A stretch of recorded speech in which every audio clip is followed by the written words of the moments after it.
Yo. Yo, yo, yo, yo, yo, yo, yo, yo, yo, yo, yo, yo, yo, yo, yo.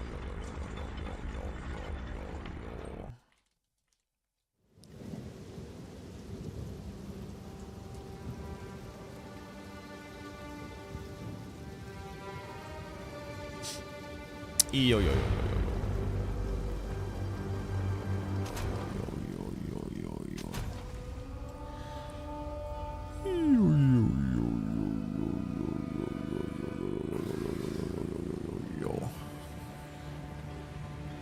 Thank you for the lurk.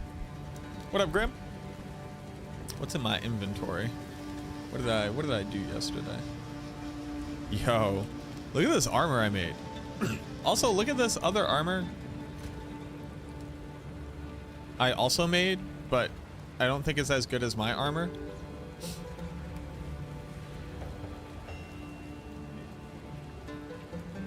Yo, thank you very much, Imbo. Quit all this minion nonsense, switch to chaos and have more fun. Nah, bad energy.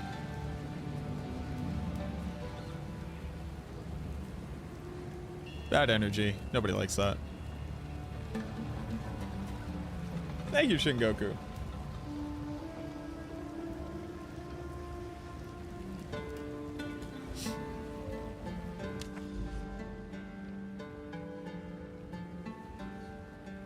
So we have our citadel up here. We have another corruption patch over here. A little corrupted tower. I think we should probably move our way over here because getting to the towers or getting to the citadel is nice. They also just made it so you have infinite retries against tier 0 bosses, which actually pretty lit. Yo, thank you, dog. Also, oh, how do I leave a little... Oh, you have to like click a node. Yeah, you can only click a node, which kind of sucks. Can I click this node? Corruption this way.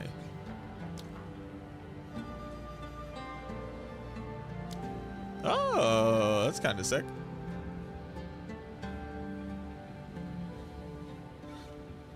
Wonder if you could like very easily identify corruption on towers. That might be a chill way of exploring. Obviously, we got our boy down here. Monolith here. Boop.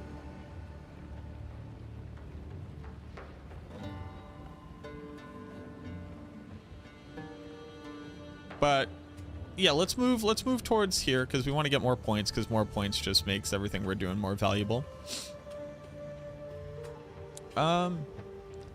I do actually need to go up here though. And for me to go up here, I go boop, boop, boop, boop. 1, 2, 3, 4. I could go 1, 2, 3, 4, 5. But it gets me closer to this as well.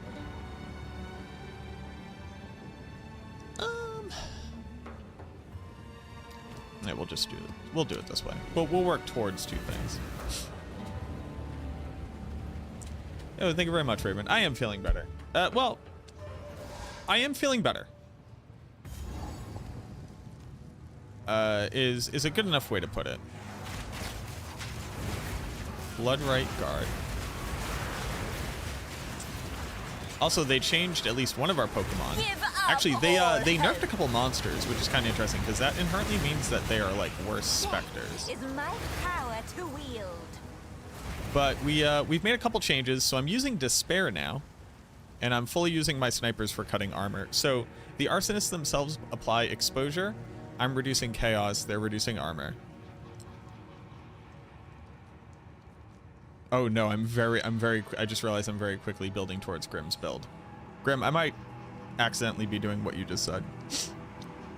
But we're using cooldown reduction on Frost Mage to be able to use this more proactively.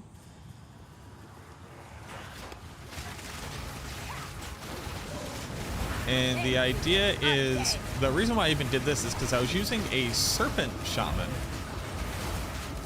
A Snake Shaman. Because the Snake Shaman applies a very interesting version of vulnerability. that I think, and it's really, really hard to test. Basically, it applies a vulnerability for a very short time. And even though I like upped the duration to like 5.3 seconds, it still appears to just kind of fall off of them. On the actual character, it says it reduces their armor by 42,000. That doesn't really matter unless it actually sends it into negative. The reason why I say that is because the actual description says that it is increasing physical damage dealt to the target by 30%, which is a very different reality than just reducing its armor.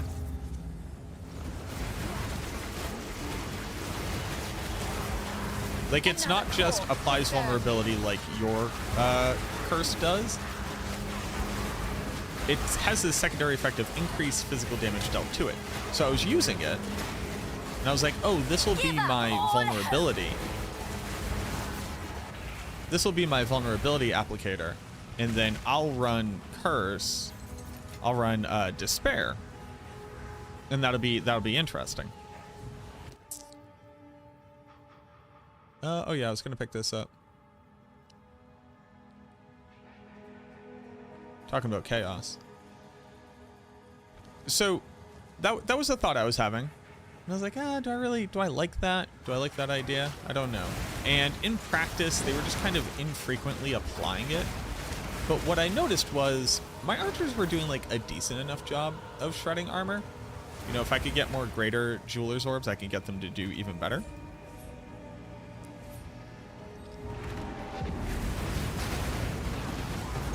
Obviously.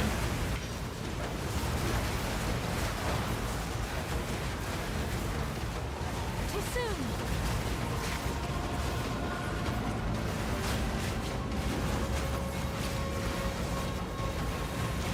Wowee, that was large, and I kind of just walked right into it, huh? Dude, I don't know, man.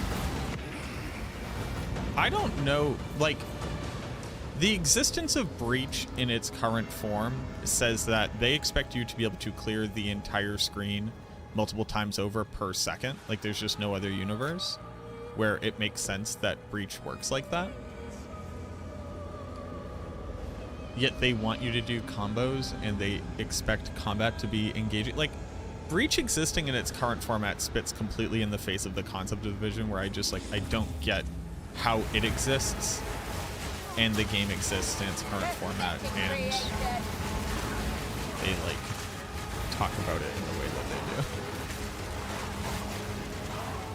Like, even Delirium, which is also a timer-based thing, like, has an amount of time that it lasts that, like, makes sense. But if you're supposed to be able to opt into any content that you want, right? Like, you're supposed to be able to make a build that's, like, good at doing content. Oh! What killed me? Hello?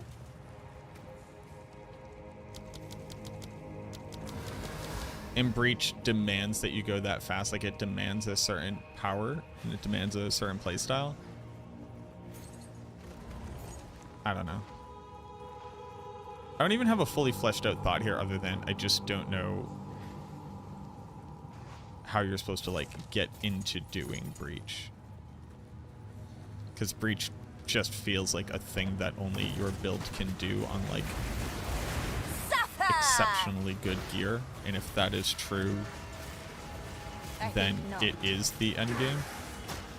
Like, if it's, like, if it is the content type that requires you to have the best gear to be able to accomplish it, then doesn't that mean that it is the actual end game? What else are you building towards? Everything else is more lenient than it? I don't know. What up, Sarat? You got the Gambler. Hell yeah. Hell yeah. We got a tablet. I'll take a tablet, sure. Now this cost me 2,000 gold. I have 2,000 gold. Hell yeah. Go, go, go. I will also take a skill gem level 19. Actually, hello. I have the intelligence for it. Huge. Yeah, thank you. I'll take skill gem level 19. 21,000 gold. Oh yeah, absolutely. No question.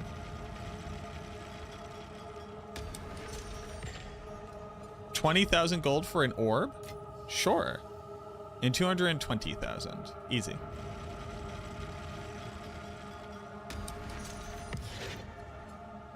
Would I spend two? I can click it again. Wait, can be reopened 4 times. Oh, it opens the first time.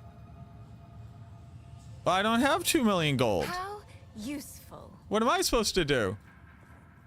Well, alright. Well, I'll take a Val Orb. Or a Chaos Orb. Sure. Yeah, why not? That was worth it. Easy game.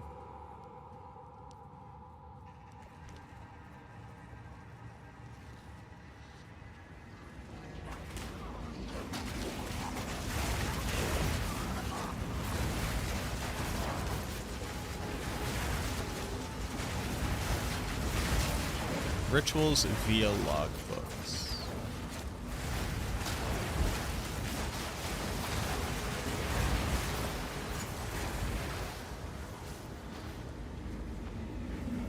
Yeah? Are we having a time? Also, I'm back on using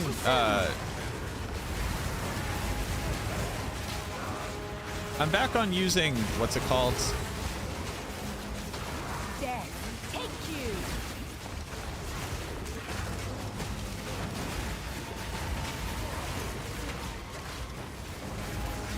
I'm back on using my guys, you know, the ones.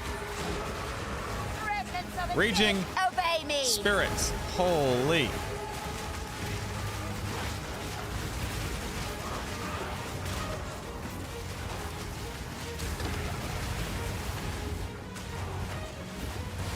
Can you fuck firmly off? Ha! Why are you guys not fighting? Hello? Sirs? Thank you. Fight the bad men? Thank you. Appreciate you.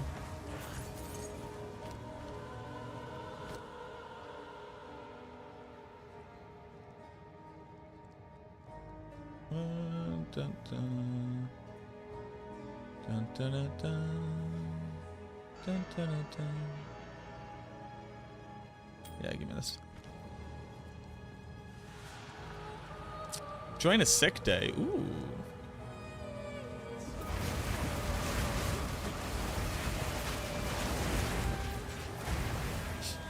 The base story is great. There's a lot of revision. Something fucking weird is happening on the subreddit. There's this like huge amount of revisionist history that like the campaign of Diablo 4 was bad. There's this very weird reimagining of the universe where people are like, oh, this was bad. I'm like, no, it wasn't. No, it was lauded for it. It was one of the things most applauded. What are we on about here? Yo, thank you, Magus. Sirach's getting a new puppy. Dear Discord. Dear Discord. Hello? Whoa, what was that? That was weird. Oh!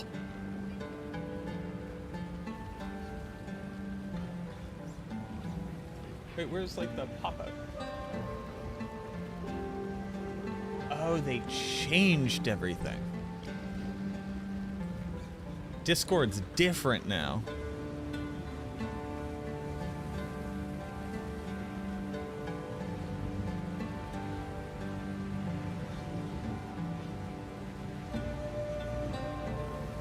Dog.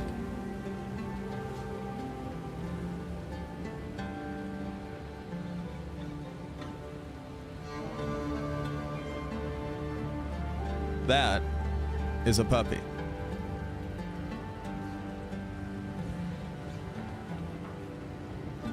Look at this dog.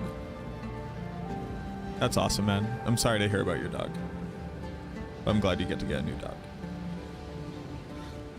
Bleh.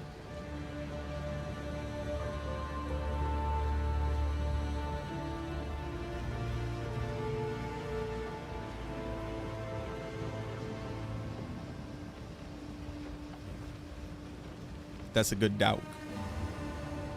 What are you gonna name your dog? That's the question we should all be asking.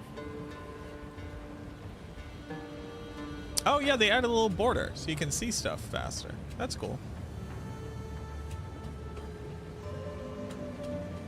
Quality. Winnie? I like that. I like that.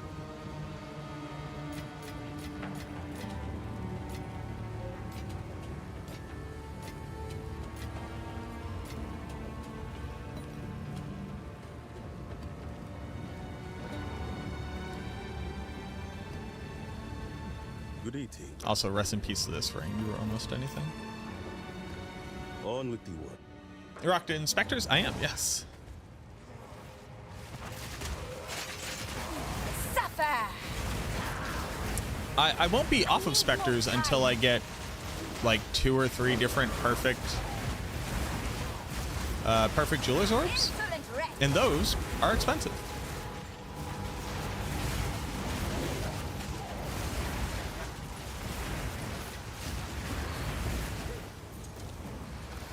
Also, I was trying to sell my armor that I corrupted,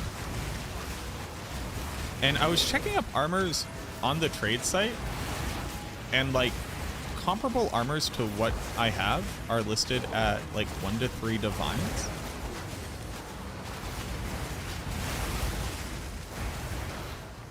So I guess I have it listed at that. It seems weird to do that.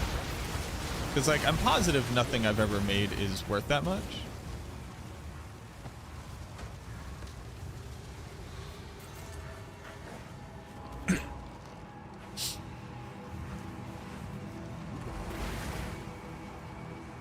But I was like, okay.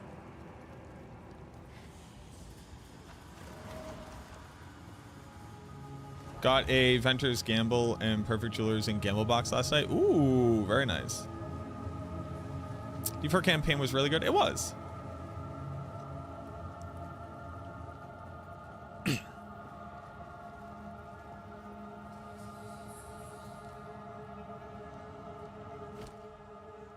It just was. Like there's no two ways around it. The campaign was good. And you know what? And this is not oh, what are you? Contain breaches? Wow. Wow, the thing I suck at.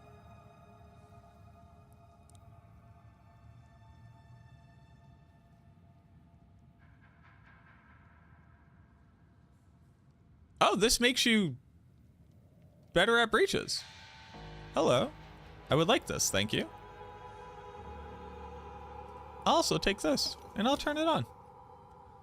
Again, having a great day. I just like buying these and turning them on.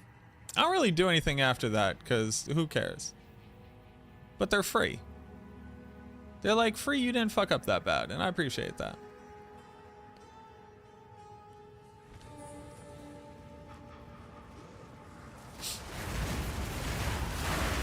I like that this unique tablet makes you better at breaches. Trying to buy Enfolding Dawn for a week? Really? That's rough. You can't just check like the most recently uploaded one and just snag it?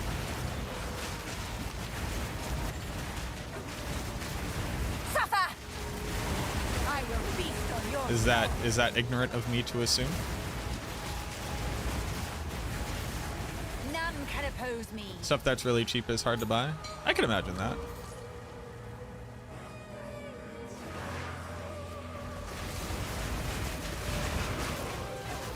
Although, like, I sell one Exalt stuff all the time. I know if I was actually playing this game well, that would be, like, so not worth my time that I shouldn't even list stuff for it. but also it's just like, I don't know, I think it takes like 20 seconds to go grab it. And it's like, would I spend 20 seconds to pick up an Exalt Orb? And the answer is yes, I would. Like, I would go back to pick up an Exalt Orb, right? So why wouldn't it take 20 seconds?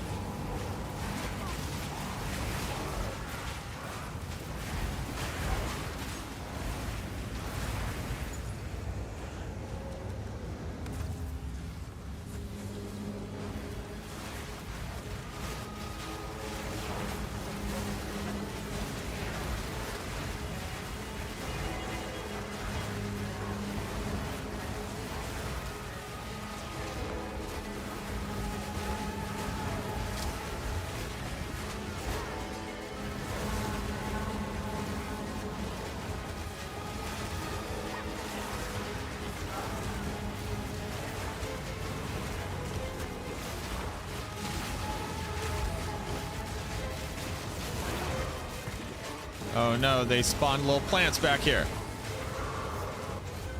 Frick, boys. Come save me. Is that all of them? That is. Okay.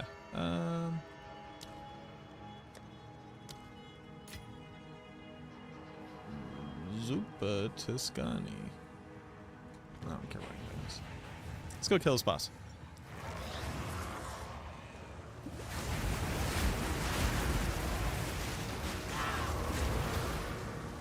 The point I was going to make before I completely forgot, and this is going to sound like I'm a paid shill, that I'm a false actor, okay? It isn't. Hear me out. The first time I played through to the end of the Vessel of Hatred campaign, my first thought was, what the fuck was that? Felt like they had some cool stuff going, and then they kind of just had to cut it all or something. I don't know. It was very much like a, why is he even doing that? What's going on? Why would he ever possibly do that? Why is any of this happening?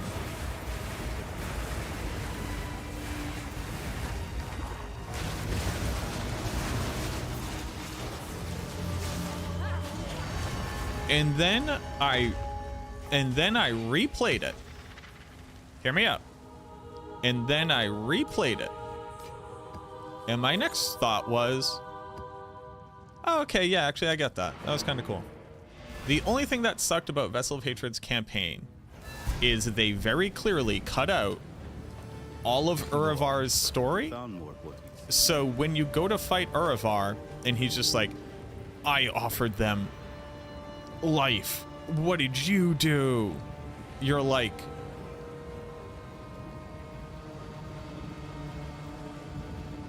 what are we talking about? This is so hilariously undeserved. I don't actually know what your motivation is. And it took me a little while to realize why I thought like that. And I went, wait a minute. When have I seen Urivar in the story?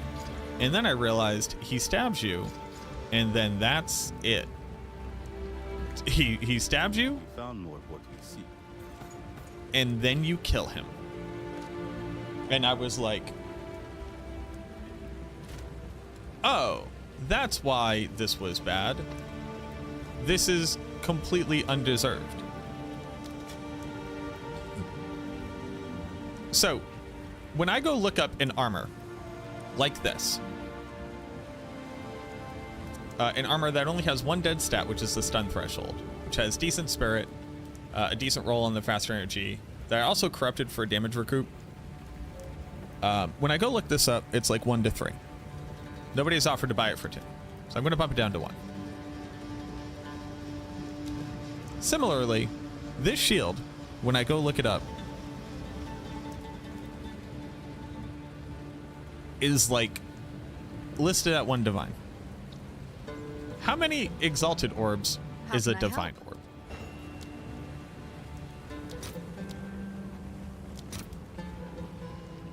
$92?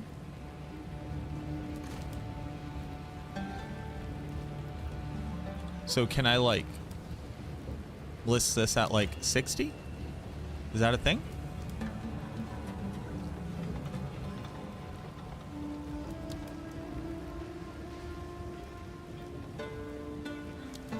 Is that a thing? Is that a thing I can do?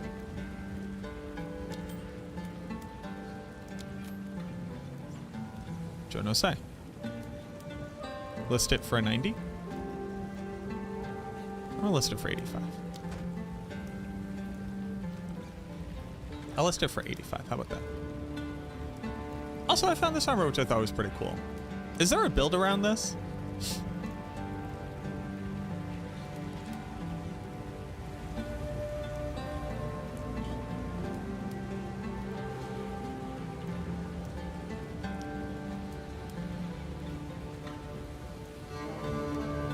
Yeah, they just like, killed Urvar, and they're like, and now he's dead, and he had a grand purpose. And I'm like, okay, but who was he? Ray class besiege. I don't want to do breach.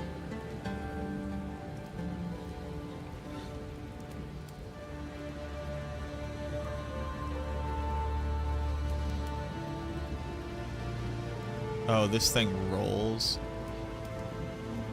Oh, I got a really bad one.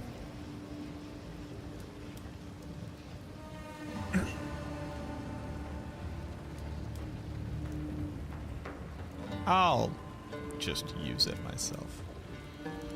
Fine. I'll do it myself. 18. What else do I need to upgrade to 18? Equip gems. Oop. Nothing. So we'll just put it in here for now. That's a good Pokeball. Thank you.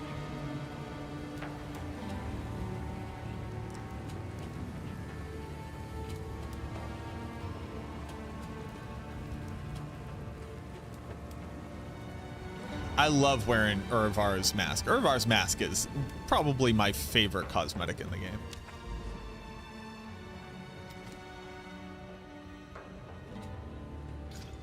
Oh, do I not have more of these? Hello? Oh no. I ran out of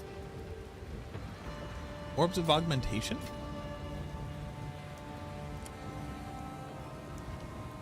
Huh.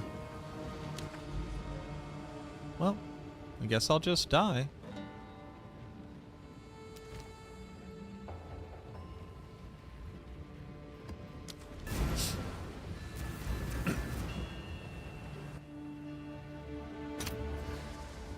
Oh, the demon cigar?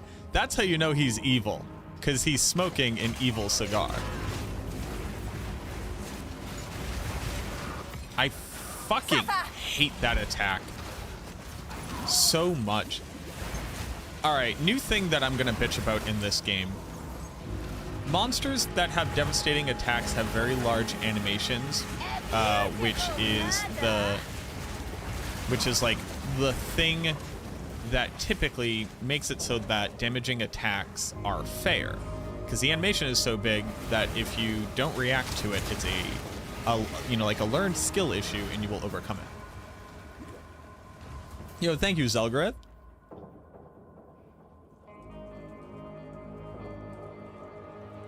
Otherwise, good patch. Well, I've literally been playing for 20 minutes, so I don't think I've run out of augmentation orbs because 20 minutes of patch time.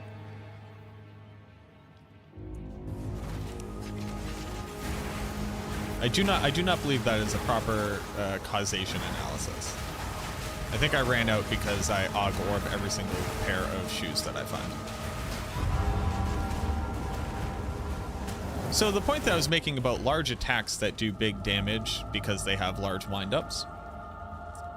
My major issue with this, foundationally, is that monsters also aggro from 2 screens away before you can even see them. So the moment that they get into range, they begin doing these large things, which, for that Sun Priest, involves the entire screen. Also, how the fuck did this white monster just one-shot me?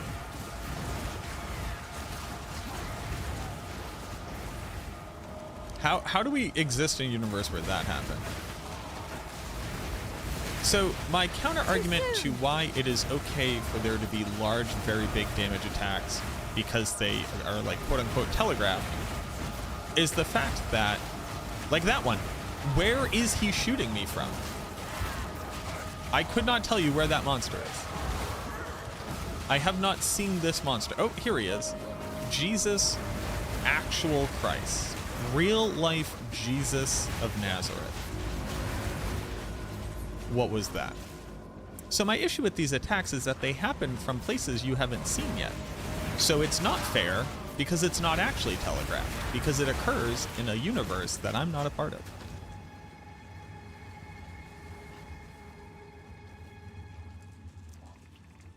Is a fire resist gear check? I have 75 fire resist.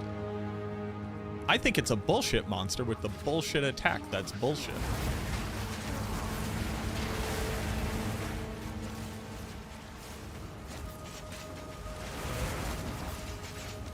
It also spits directly in the face of the typical thing, which is dangerous thing coming, so I should battle roll. Because you roll slower than it auto tracks to you.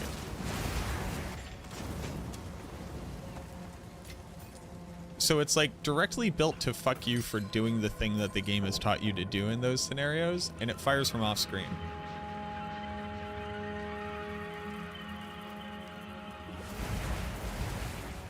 $75 isn't high enough, you need other mitigation or other damage reduction sources, then it's not a fire resistance check, right? It either is fire resistance or it isn't. If it's, you need to have overcapped res, then okay, sure.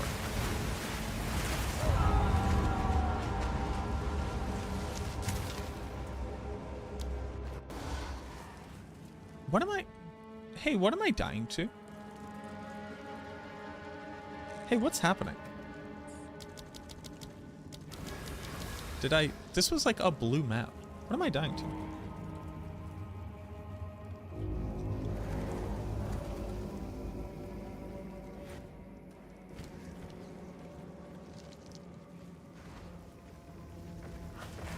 A beautiful murder.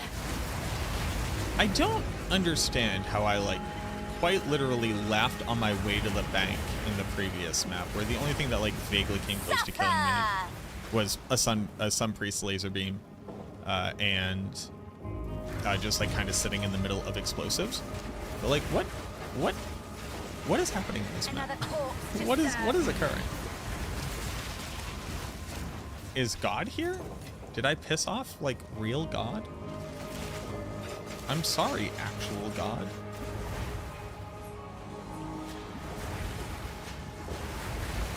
Like regular white mobs, big swing attack, little skeleton man, one shot. Get fucked.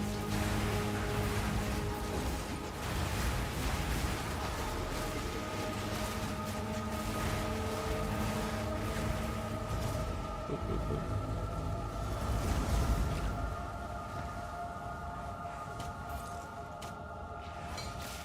Also, I can't pick up stuff in this game accurately to save my life.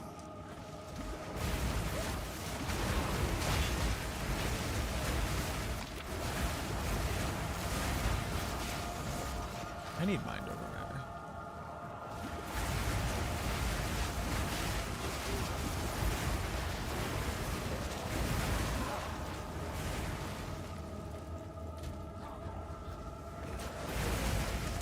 I've probably just picked up too many minion damage nodes and need to go pick up survivability nodes is probably what it comes down to.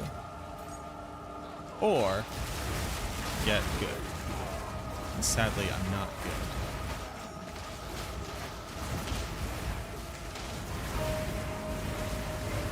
Not that I could see what to get good from, obviously. I'm playing Veilguard, but that's probably what I do. I think not. Oh, we can socket scepters now, right?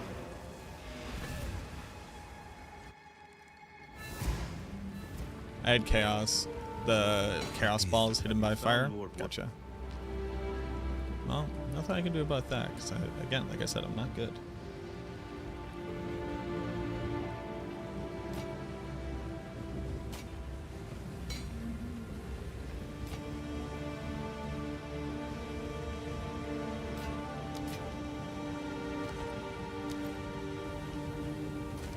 Pokemon, gotta catch 'em, my heart's so true. What item level do I need for +5? Is it 81? I think it is. Where do I get item level 81? Oh, I have to like irradiate a map?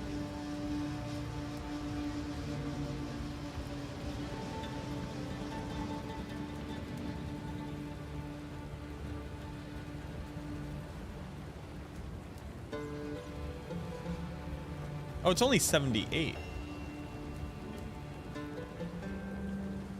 Oh. Well, I can't really use these, but I can use this one. So let's get rid of this one. And then what are you? Yeah, I don't care about this anymore. Alright.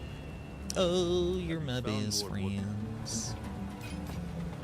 In a world we must defend. Pokemon can catch what's so true.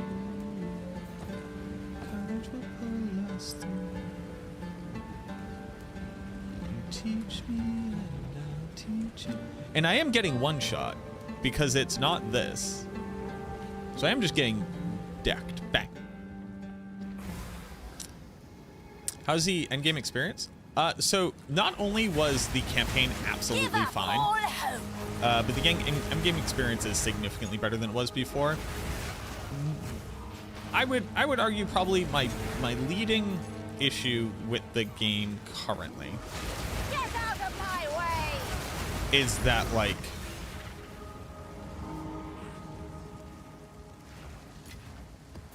what would my leading issue with the game be right now?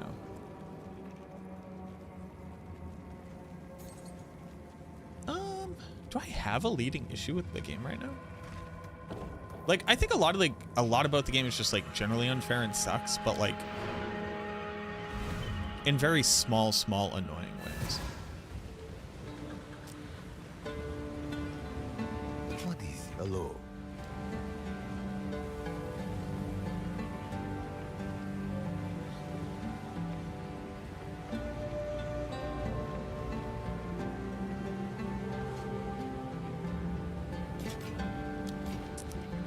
Like, so I haven't hit my wall yet, right? Like, I still feel like there's a very good amount of room for me to become stronger.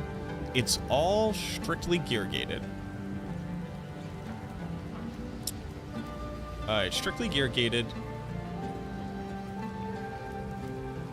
And maybe that's part of it. Like, you just... It feels like there's a lot of things you can't outskill.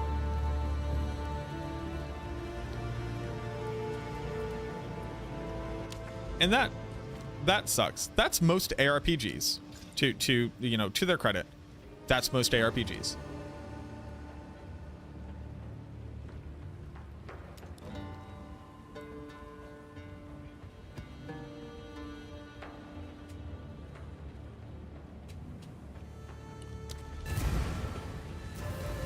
And I do believe that there is no actual crafting in this game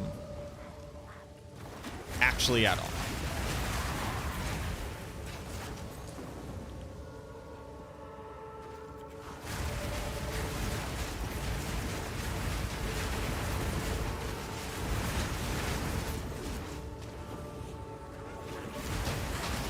And it is strictly okay. So here's my gripe with the game. If you spend resources in an attempt to craft gear and you are willing to trade, you are doing it wrong. It is just a waste of your time and money every single time. Even when you get good outcomes, it was a waste of your time and money.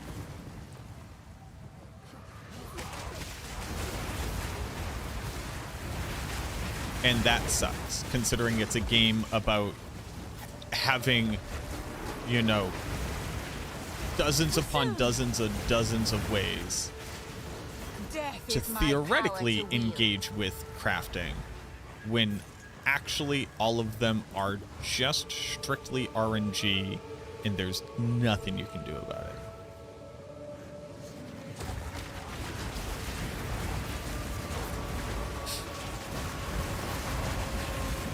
And it's kind of and it kind of pretends like that isn't the case. So of all of the ARPGs where everybody is just like, you know, oh my god, why can't I play it solo? Like, why can't I play single player?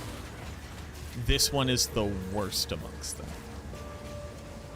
But it parades around as if it's not. And I find that, I dislike that. But if you like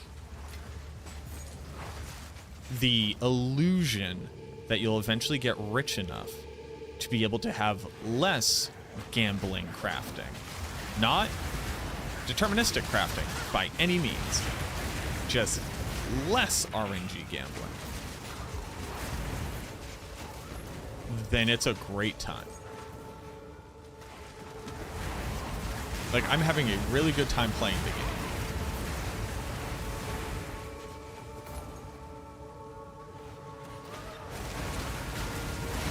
I dislike how the game purports itself.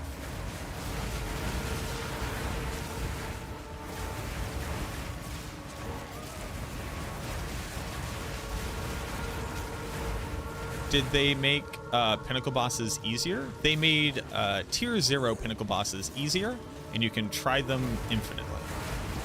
Like, once you have the keys to try them, you can just keep going back into the fight, which is exactly what it needs to be if it wants to have the punishing tax that a Dark Souls game has. That is a change they literally just made. Suffer. You may not succeed, so it might come down to you having to grind for that long. But they did make it easier, and they just today changed it to infinite retries on tier 0.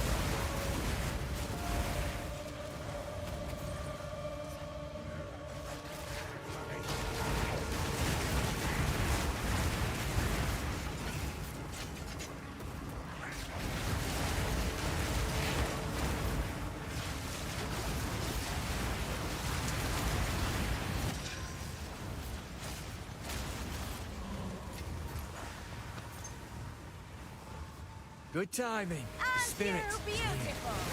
Good timing. There's a spirit here. Good eye. Let's run go, this spirit. down. Too soon.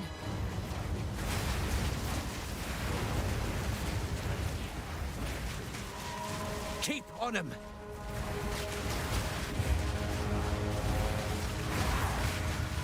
Too soon.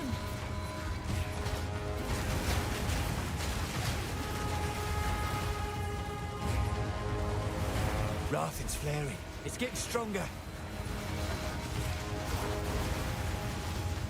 Come on now. Let's end this.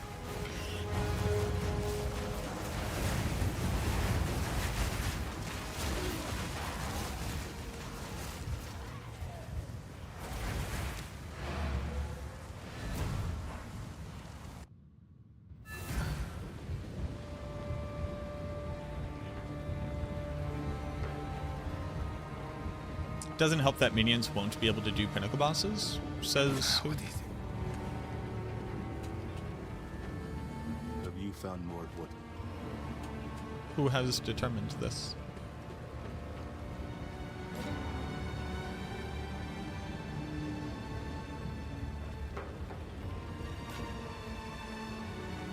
It's a lot of physical damage. Is it enough physical damage? Don't know say.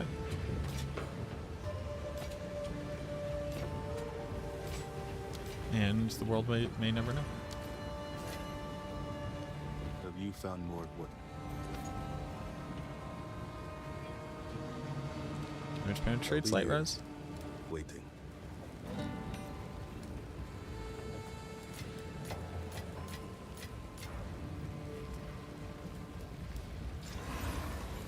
You can only sock it at once?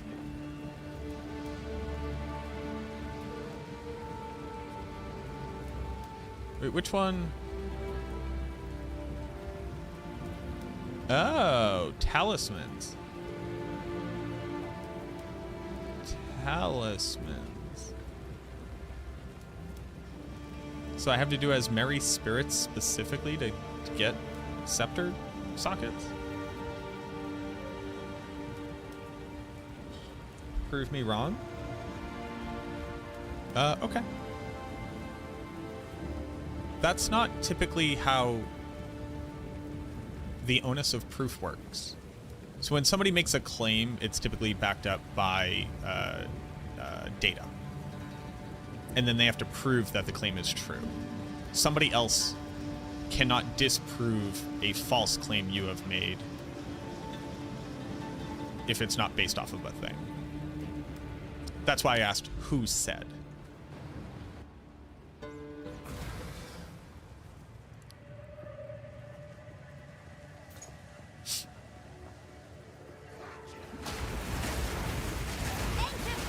The owner of truth is on the person who has made the statement. What up, Drendari? I need more time.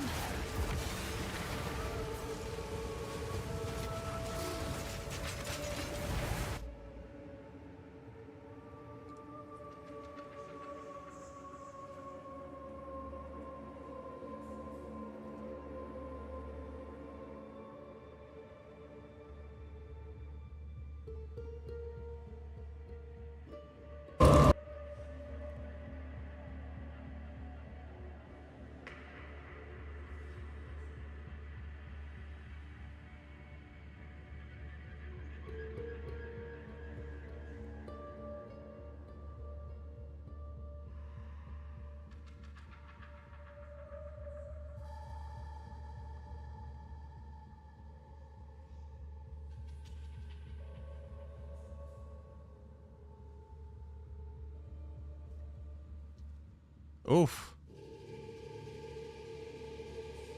Not using blink? It's interesting. Double offering. That's crazy. Also, what's this big man? Who's this big man? Oh, those are the brutes. I've literally never seen them before.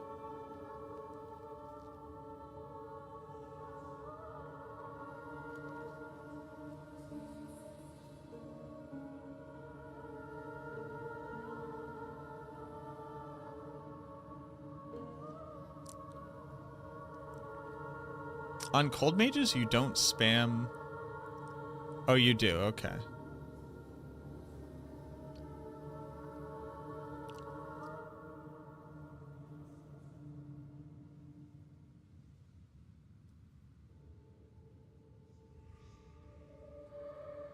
They got Grand Regalia.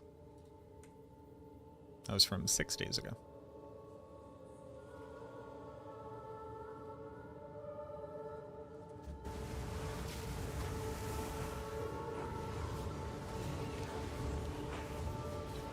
Oh, why did I go back into that map?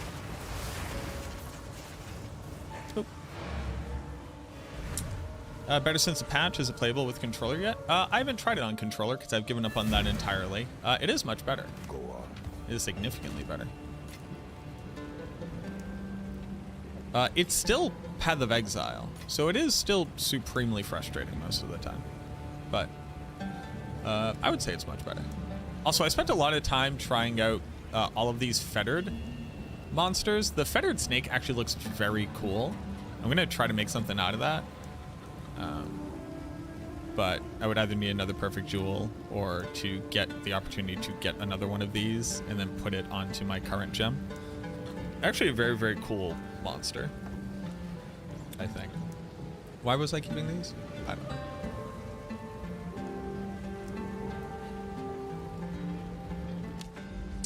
Yes, they added in the Spectre finally.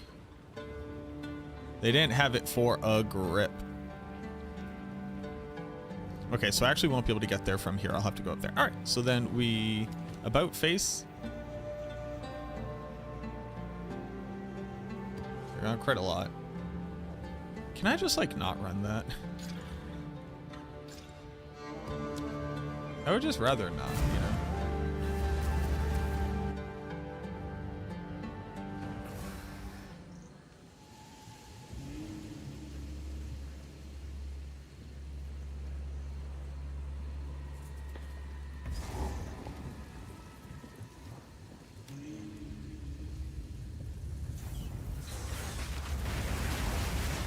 These Serpent Clan are very, very cool, though. Oh, maybe if I can get them to curse me, I could see the curse effect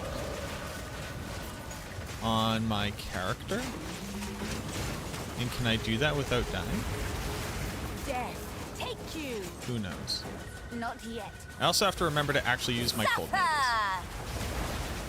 I need more time.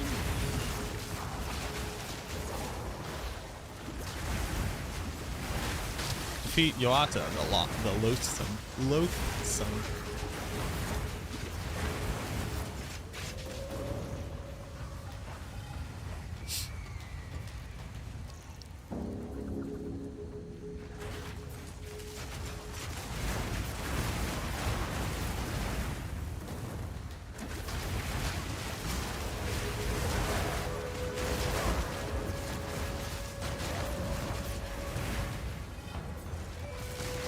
I will put you down.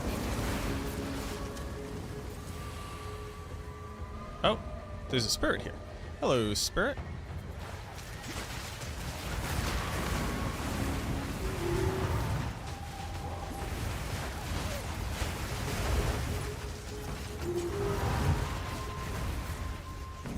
Too soon.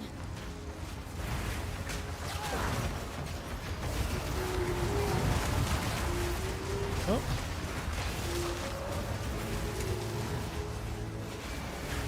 Too soon. my question is whether or not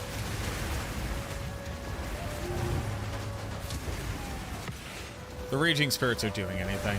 And I don't know the answer to that question. I am just gonna put one of these just in, I guess. It's like, what else am I doing with it, right? It's just a hole that needs to get filled.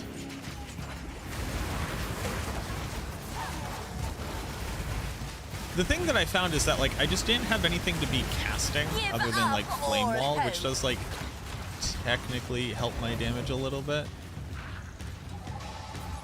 And casting it without having Raging Spirits doesn't really do anything. So it felt silly.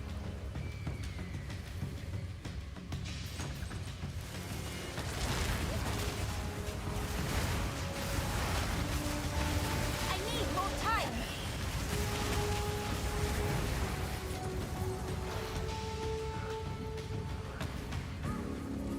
Felt silly having nothing to cast. But when monsters are attacking you, you feel like you have to be proactive in some meaningful way. And having Flame Wall to cast helped me feel like I was doing something. I could try casting, like, Bone Wall? I will put you down.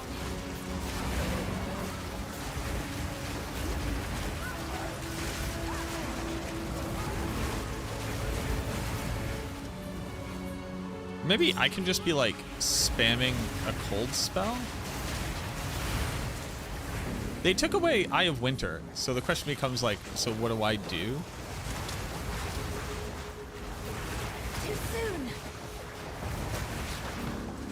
Have I found any good Bleed Spectres? I have not been looking for Bleed Spectres, so I wouldn't know. Another corpse to serve me. So I cannot give you any information there because I've not been attempting to find that thing. The Spectre I'm most interested in trying out is a Fettered Snake. They're very expensive, but they are a big snake boy that has like an okay melee attack with a little bit of cleave. It's actually a pierce. They attack in like a straight line. But then they have a slam, and the slam summons little hook horrors, little hooks from the ground that then attack people. And it appears as if the gems that you put on the character impact the damage output from the little hooks as well, and they just they like take up a lot of room. And they engage monsters in a lot of places, so it feels like you get a lot of CC out of it.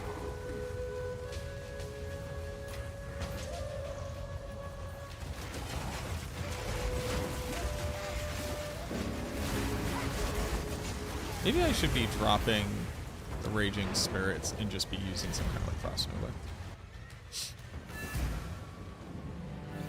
Am I going to play last Epoch tomorrow? I am.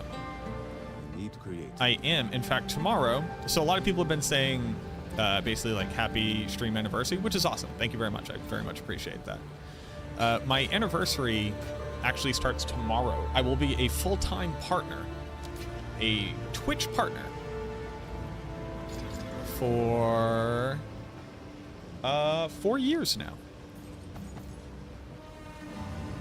I was streaming before that, but my actual anniversary, actual 4-year anniversary, or 5-year anniversary? What is it? I don't remember. I think it's my 5-year anniversary. It starts tomorrow.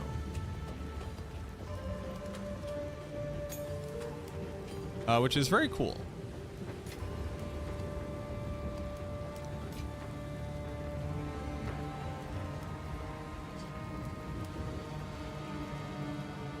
One of the things, Apple Core, that we're finding more of is that there are unique interactions between enemies. Between Spectres. And I think that while Veilguard absolutely do the most damage, finding a unique combination of Spectres to use as a supplement to an army might actually be a really, really powerful thing. We just have to find ones that do something meaningful.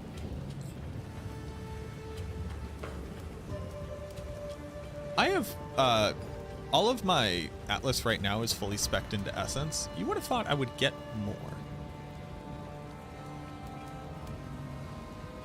I guess I don't run that many maps altogether. Like what? I end up running like 20 maps a day? Because I'm just kind of slow. But I'm kind of slow because I need better gear. And the way that I get better gear is either by crafting it, W, or buying it. But the way that I buy it is by selling valuable things. And the way that I sell valuable things is by accidentally crafting things that aren't good for me, but are good for other people. Oh, this is very cool.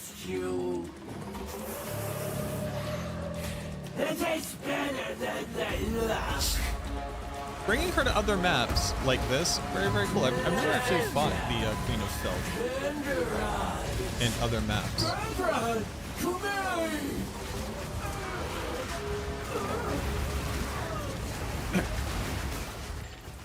That's very cool. Pick up everything, I guess.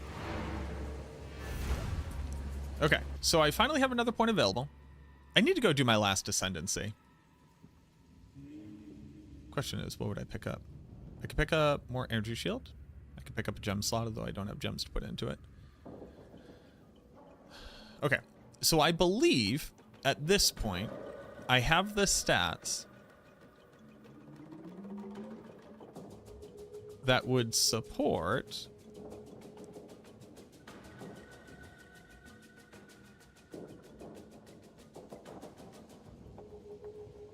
Do I just drop the whole crit section for now? That would get me a lot of points to put into survivability. But I believe I now have enough things to be able to support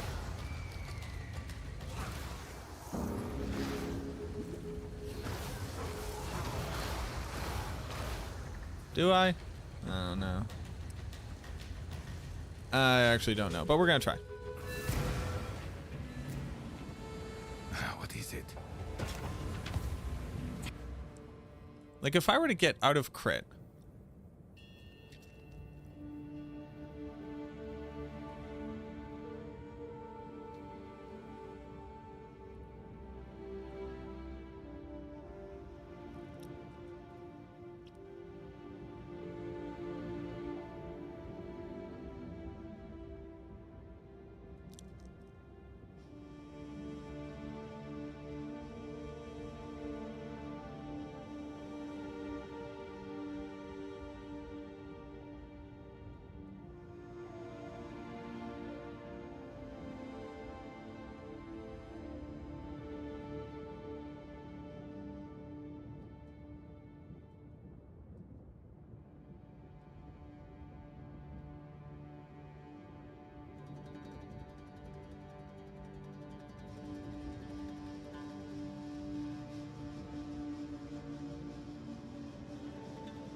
Having a lot of thoughts.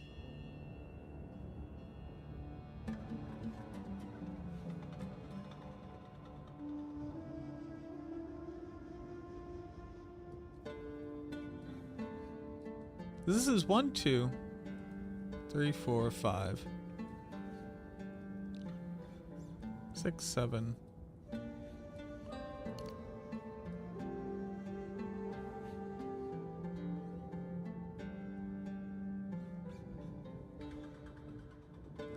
So basically I could pick up this. Damage recoup does mana is very good. So if I were to drop this, which takes me from a 5% chance to crit to, what does crit do?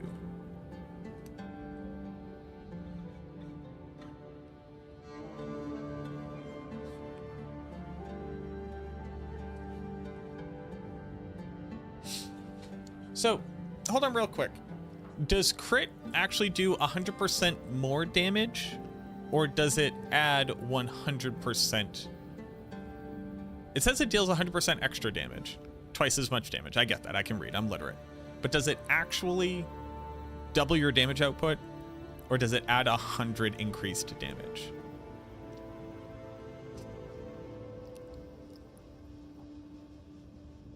It is a separate multiplier. Okay.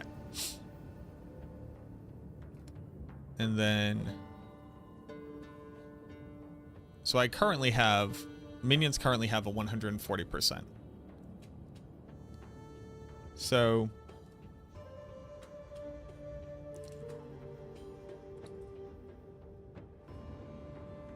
I go from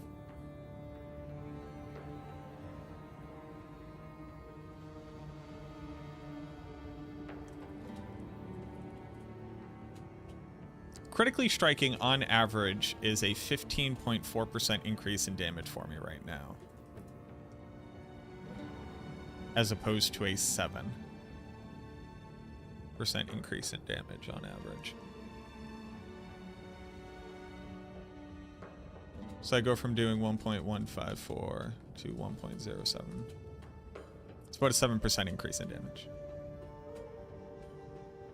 Or I can take 1, 2, 3, 4, 5, 6, 7, 8, 9, 10, 11. 11 points. And put them into survivability.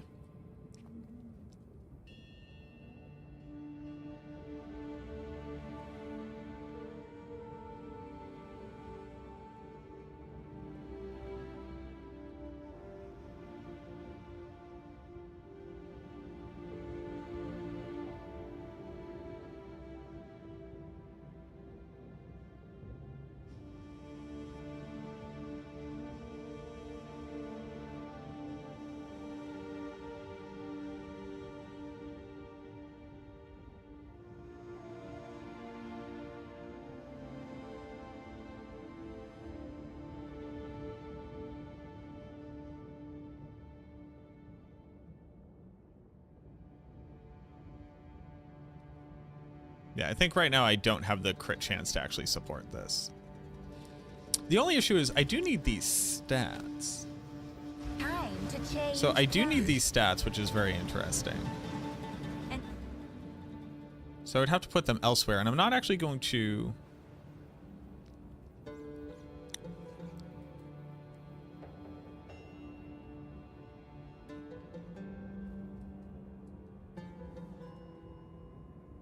So right now, 1, 2, 3, 4, 5. So I'd actually pick up 2. So I could drop 2. Boop, boop. Boop, boop. And I could pick up a percentage energy shield.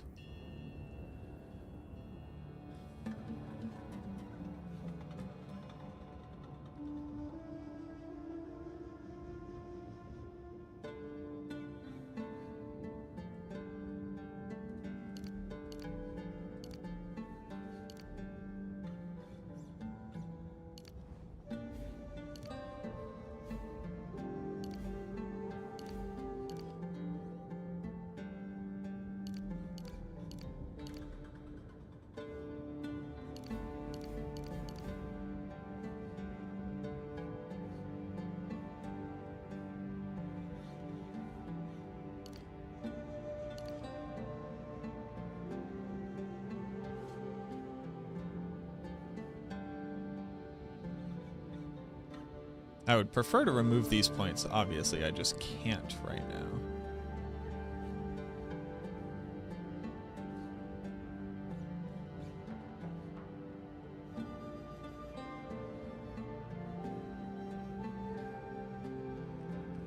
Which kind of sucks, but like, what can you do?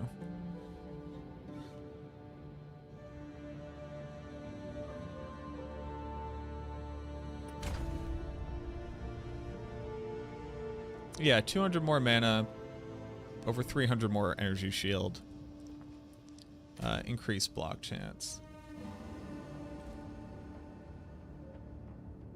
Another strategy.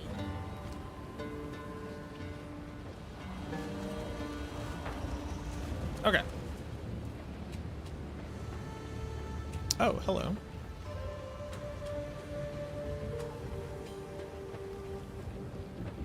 You just better than my shield in every meaningful way? What stats do I need? I need intelligence and strength.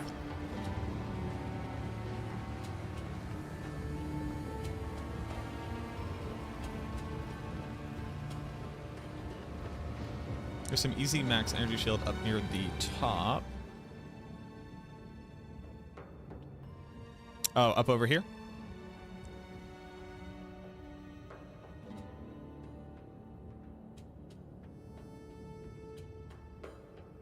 Two points to pure energy.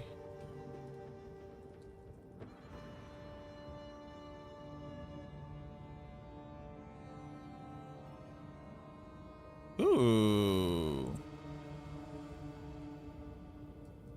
Like that.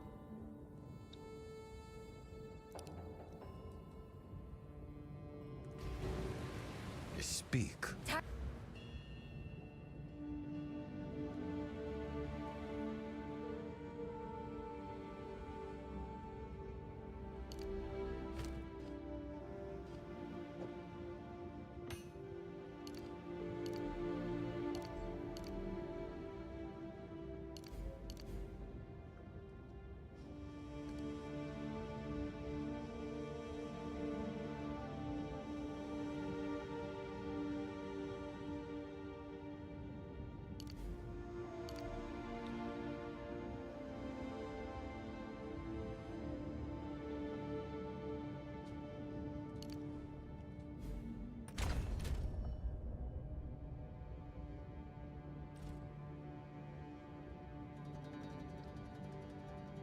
Okay.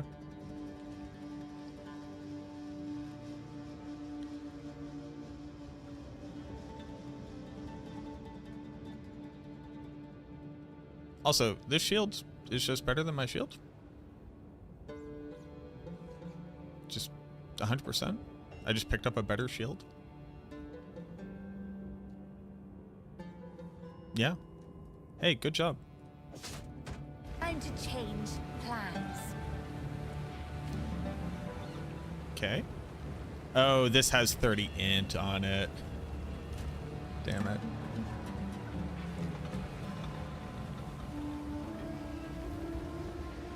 Well, I need to get int from somewhere else. I take it back. I need to get int from somewhere else.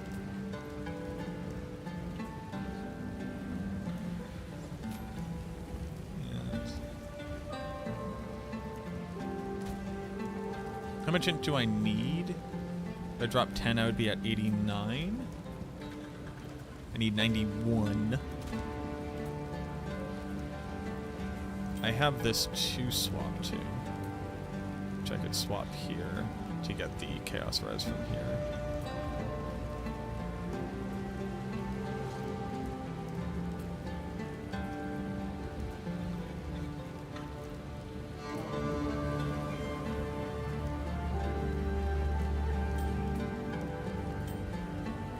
What does this end up looking like? I need 2 intelligence.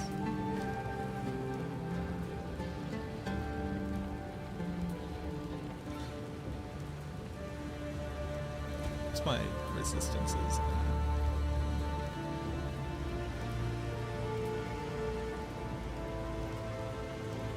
I'm overcapped on cold.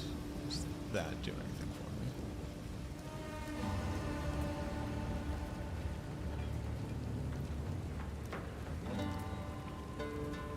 Because I could put,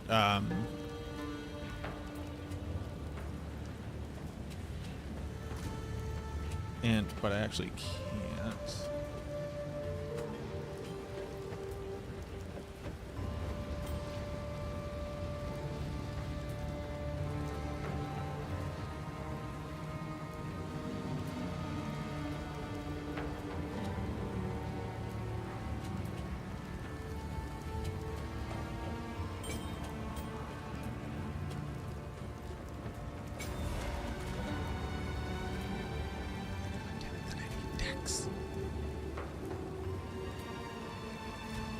Do I actually need Dex?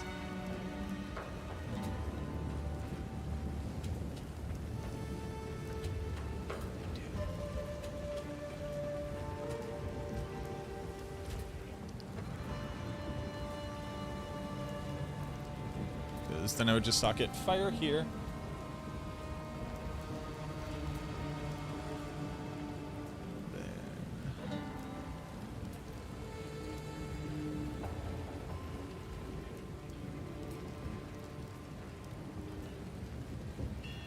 This is better, yes. Just straight up, I don't have to worry about that anymore.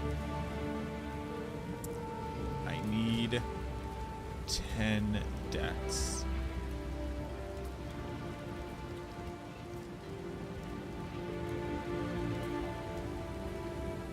Which, hold on.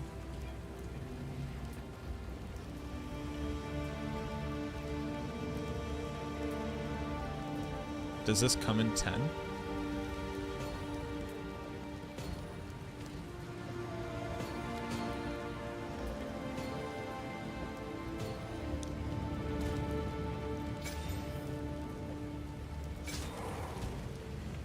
Okay. And I don't need this lightning, so I can put in a fire.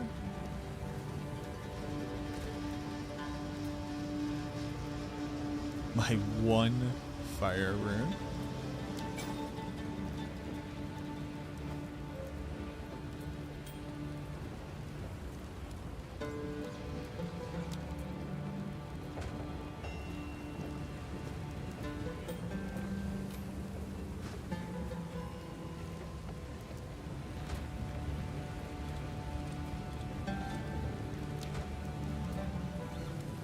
Then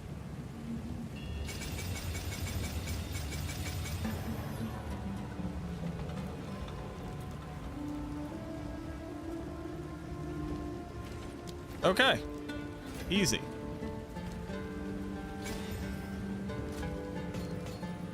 We got there. The other ring is better. The damage, I'm aware. I'm using, wait, this ring? I'm using this ring because it's granting me chaos resistance. Just straight up. This would offer me I'd be swapping out life for mana. Or I'm sorry, I'd be swapping out life for mana. And I would gain some rarity, but I would lose chaos resistance. And I do not want to lose chaos resistance. If I ever get to the point where I can get away from needing this chaos resistance, I would love to. Greetings. Time is not on our side. Boop, boop, boop. Okay, sure.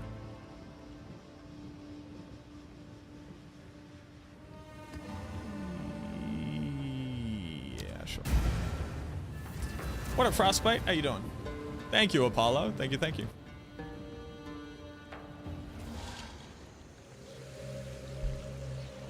Okay, now the question is, with my now Mind Over Matter and my over 600 more shield, and my chance to block being 20+% higher, let's see how it feels.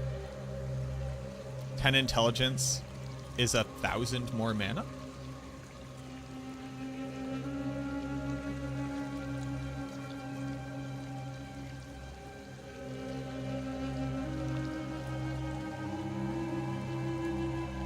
No, it is not.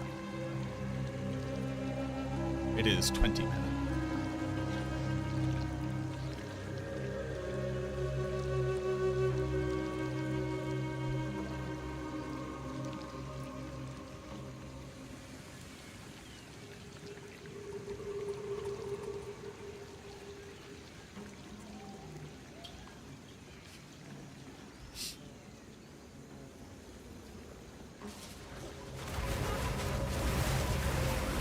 Suffer!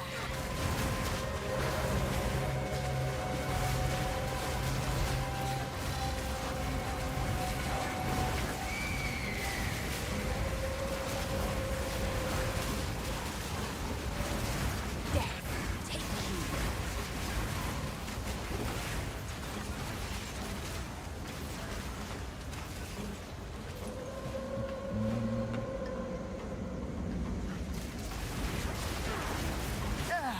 Vile Yeah, I'm gonna keep flower. using the ring for the chaos resistance.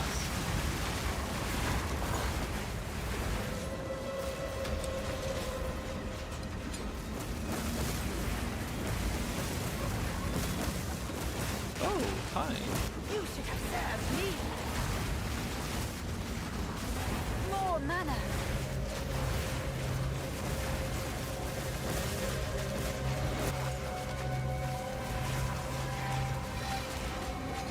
Oh, I have to get used to playing with mine. So many mana orbs. Look at all of them. Are you actually a thing? Completing the secret challenge behind the door at the end of this trial will grant 2 additional points. Let's go, baby.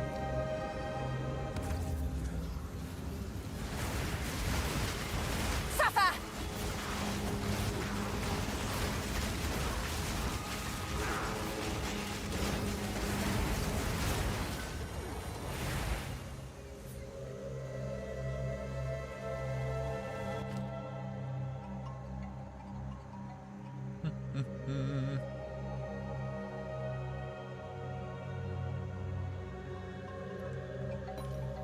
Thank you. Thanks, game.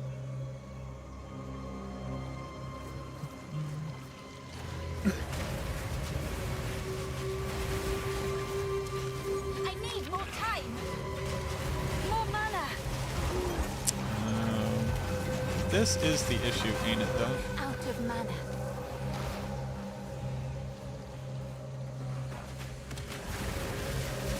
I need more mana.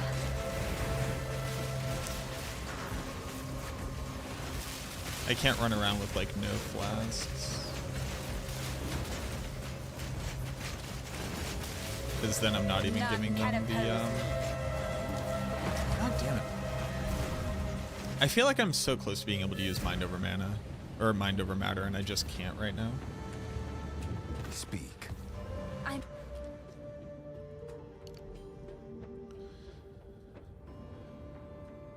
So we picked up those.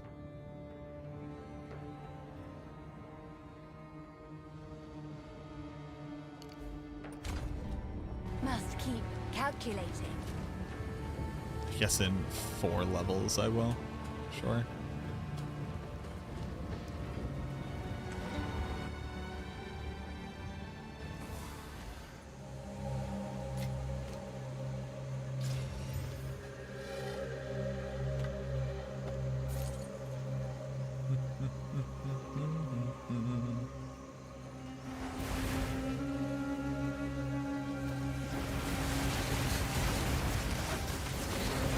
Pathetic creation.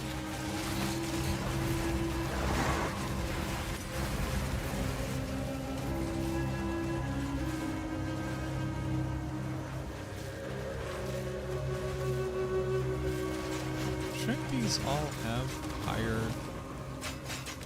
Oh no, it can roll. It's not that it gets more charm slots, it's that it can roll more charm slots.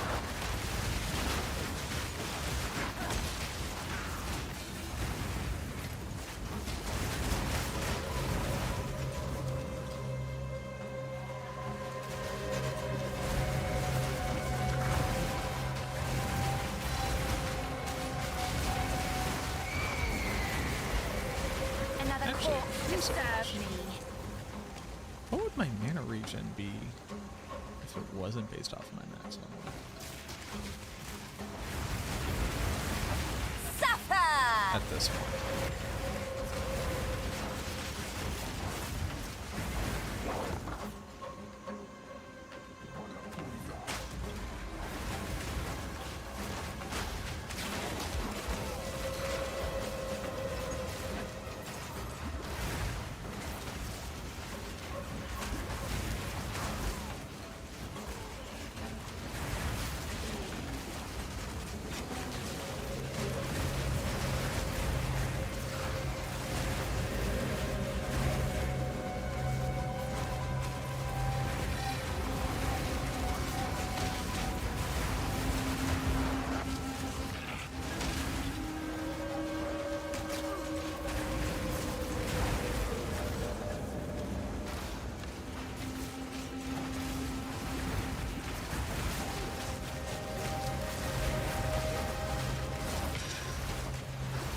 Better amethyst ring would be pretty sick.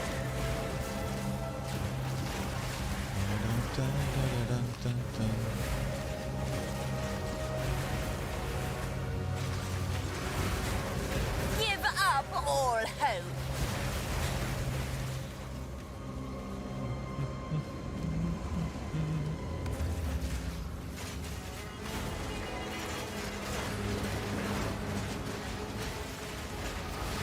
None can oppose me.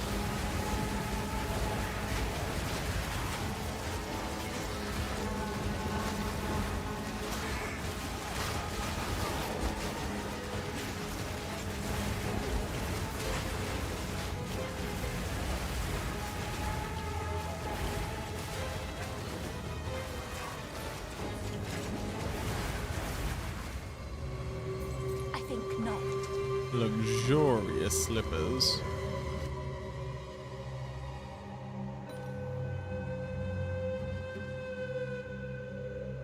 Nobody wants that.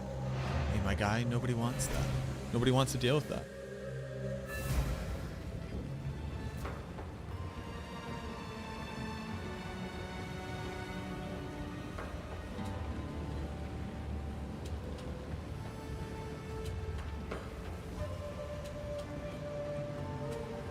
Oof. Speak. You found more bodies.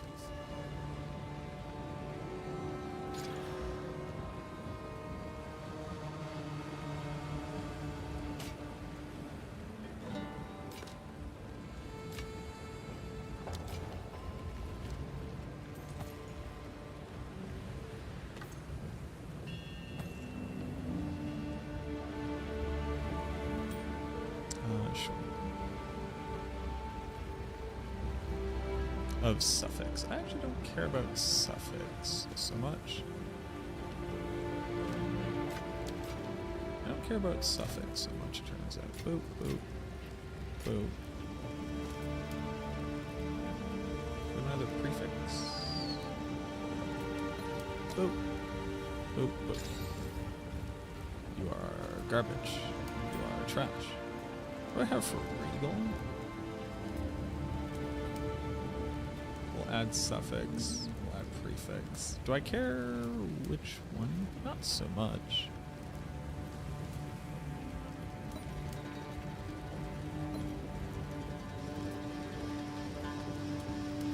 I guess, technically speaking, I care more about suffixes.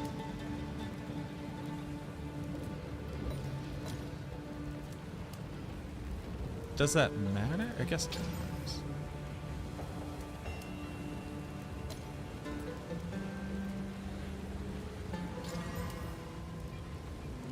Why do you hate me? Also, I should probably run this, but the thing I do want to look at is... The thing I do want to look at is... Mana regen is currently 159. What is it without? You.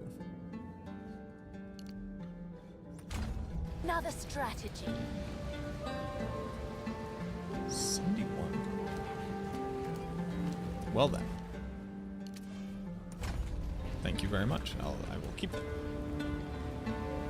Thank you very much. I'll keep them. Thank you very much.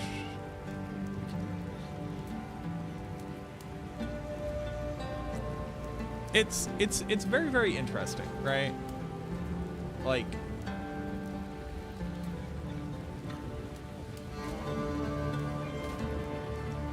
yeah, I don't know. It's very interesting.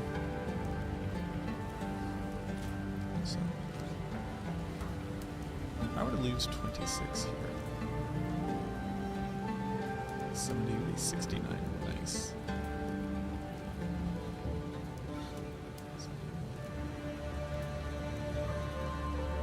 No. Because I do want to put these back on, if only because they have more life. And well, no, because the ink gives you mana is 54. Actually, it's significantly less mana. I'm just crazy. You can blame me. Back into the swamp.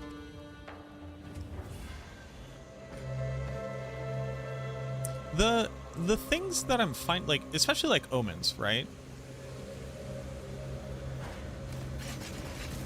Omens save you exalted orbs, as far as I can tell. Like,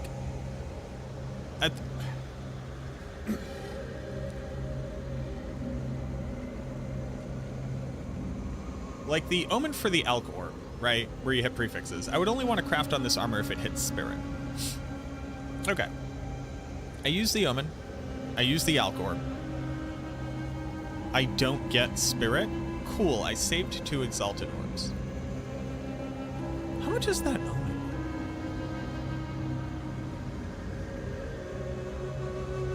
Hold on, is it actually even saving me exalted orbs? It's allowing me to like translate other things into exalted orbs.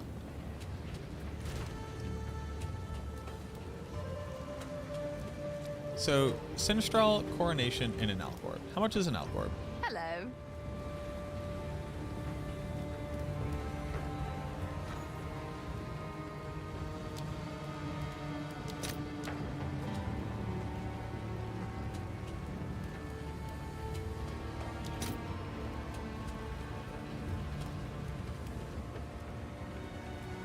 So an Alk orb is roughly half of an exalted orb.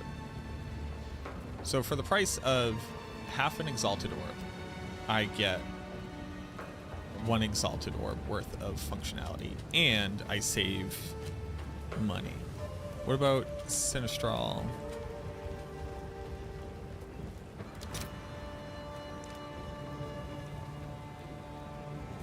And an omen is half enough. So I spend 1 exalted orb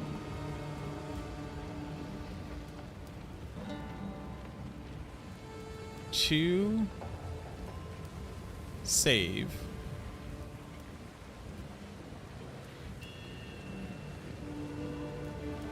I use 1 exalted orb and I get an exalted orb effect for free. I also didn't get to craft with essences, but if I hit a good thing, I save 2 essences.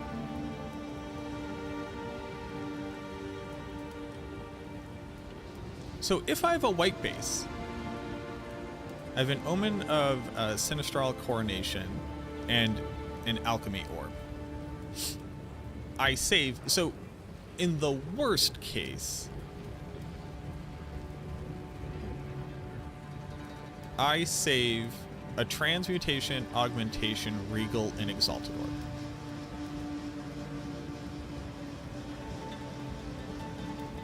For the price of an exalted orb.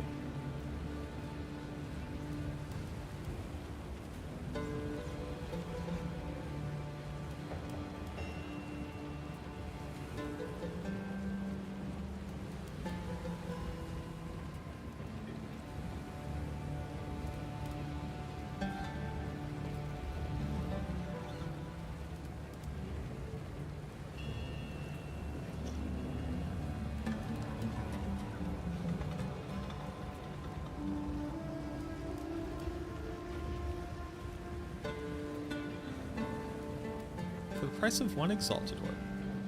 I get an exalted orb, a regal orb, a transmutation orb, and an augmentation orb.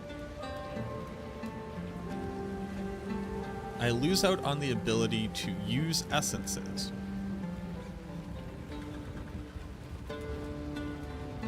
But I can get the outcome of an essence.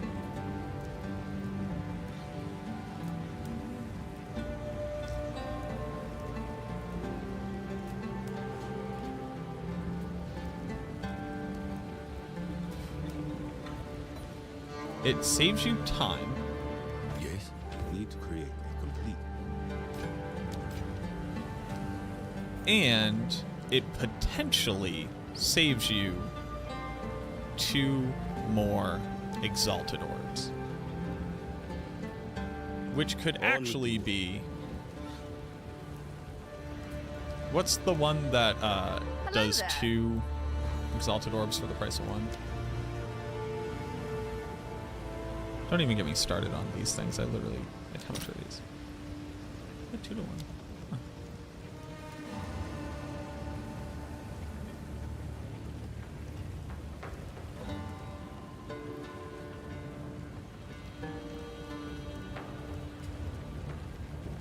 What is ultimatum?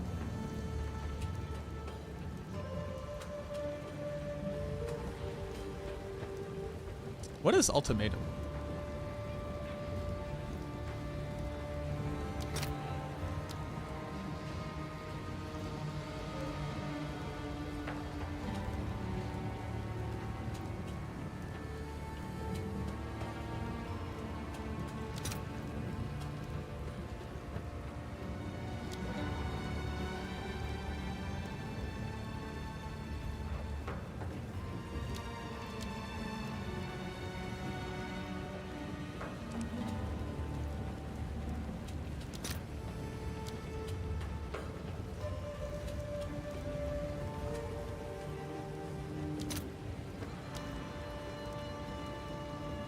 Wait, it is 2 Essence of Ruin to 1 Exalted One.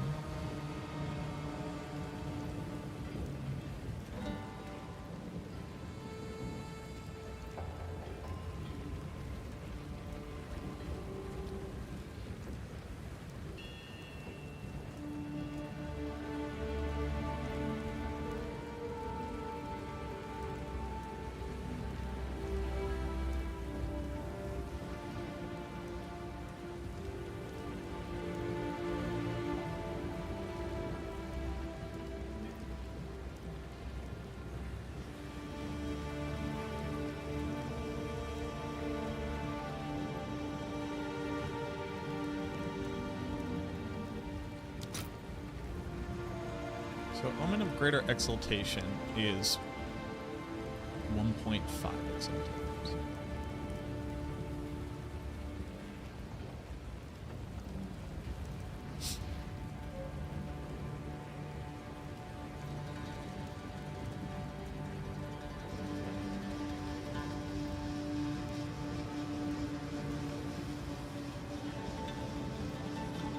I need to, like, write this down.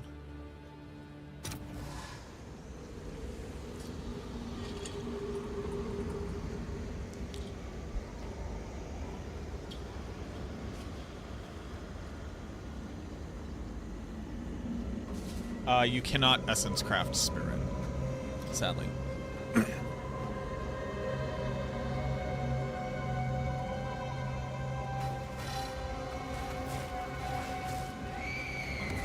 I didn't fill up my goddamn things.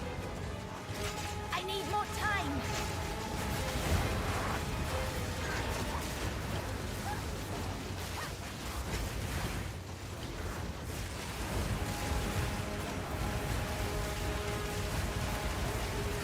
My flasks.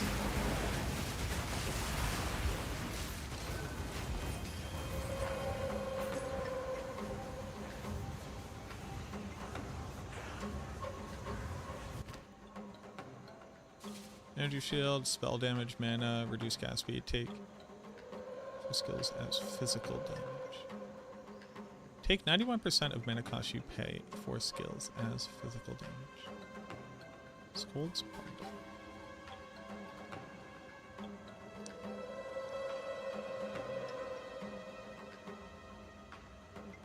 A cool item.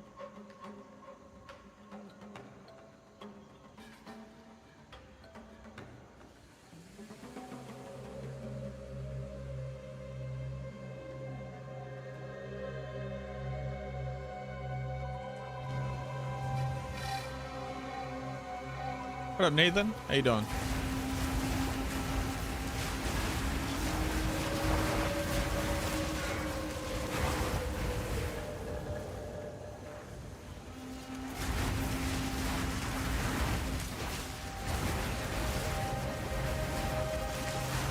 Is there anything that directs particular damage to a certain pool? Like, is there a thing that says physical damage applies to health?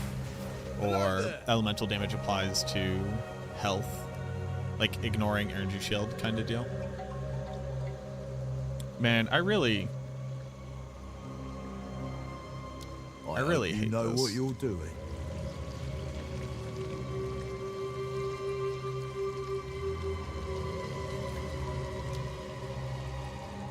I hope you know what you're doing. Sure, man.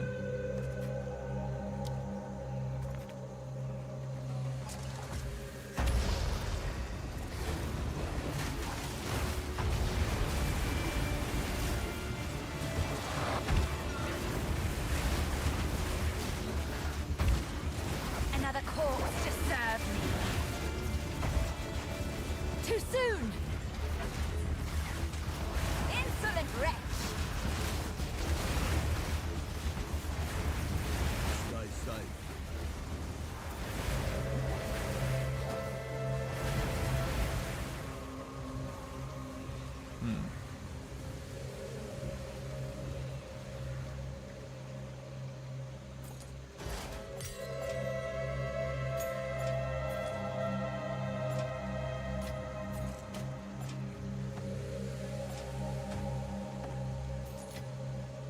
Rogue. Fun fact. I don't think you should ever hit an excavation chest and nothing comes out of it. Is that a bold statement? Am I pushing the boundary with my expectation there?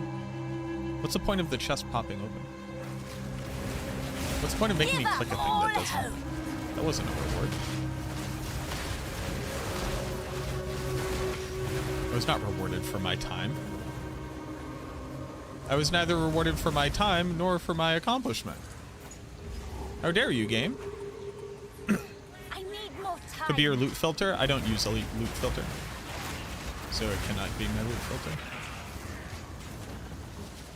What were you?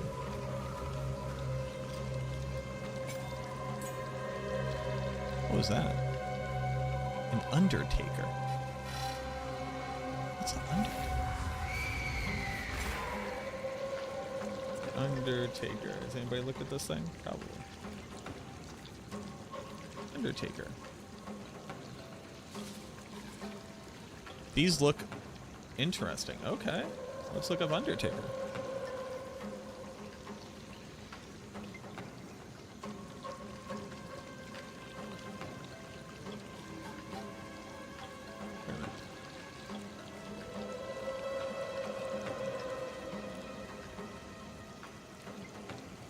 They do. The Coffin Wretch Baby Soul Rend.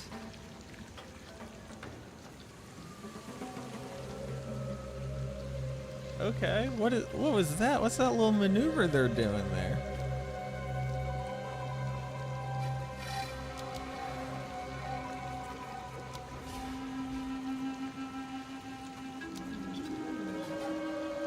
Oh, you don't have attacks? You're too cool for attacks? How fast are you? Slowest thing on the planet? Sure. Alright, I will investigate you later, buddy.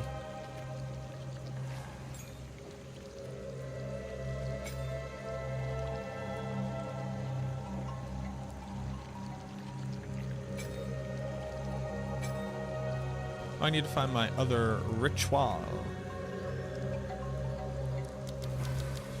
Up. Or did I just not do it up there? Why would I have not picked that? Supper! That seems wrong.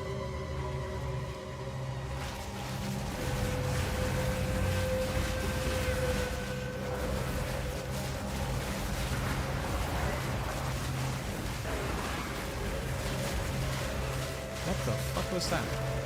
Hello? Hello? Game? Thanks for streaming something other than Huntress. Ah, no problem. It wasn't intentional so much as I just wanted to play minions, but I'm glad that you're enjoying it.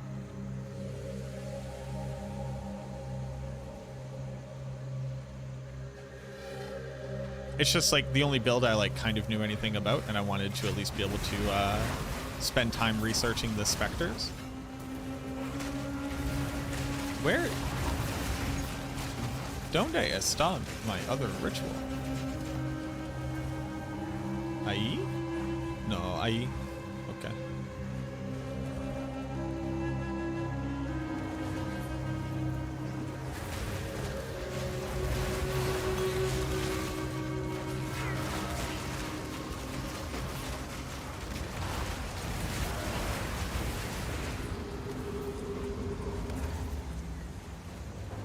Obey me!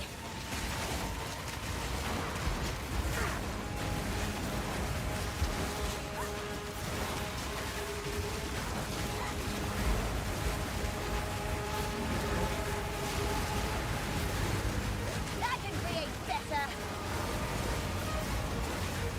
I mean, just increasing my energy shield by like 600 was already a pretty good investment in survivability here.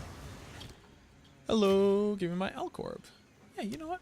I'll defer you. You're a cool guy. You're a chill dude.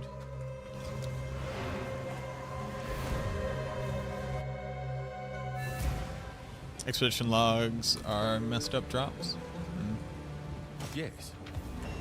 Hello. I say. Ooh, baby. Oh, baby, I love your way every day. Alcorb, bang. 3 Dominion levels. That's almost a thing. Regenerate minion levels. They regen. Oof. Oofa doofa. Oh, baby, I love your way every day. This is just high enough level. Prefix. Bang. Rip.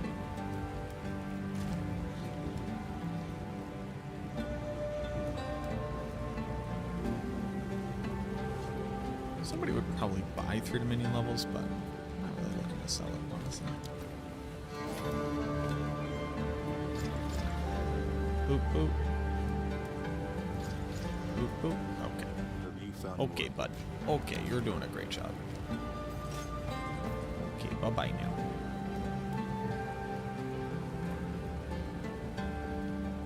Until next time.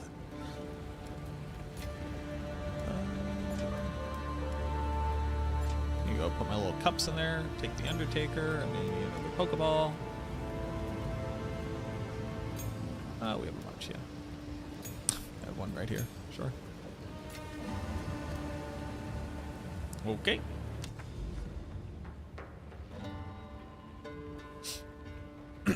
Try the Recombinator. I'll waste my resources on that when I actually have things to put together. I haven't taken a look at it yet.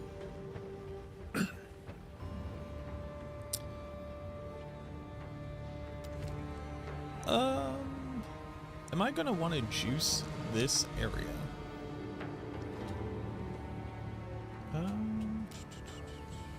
Not really, right? Have some overlap here. I've already done a lot of these.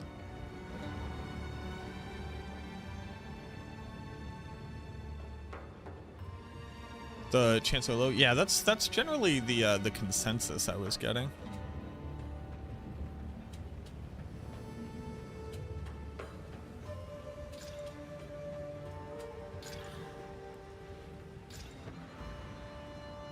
What are we doing here? How is that possible? How is that possible? How is that possible? Hello? Hello? Alright, we're all just having fun.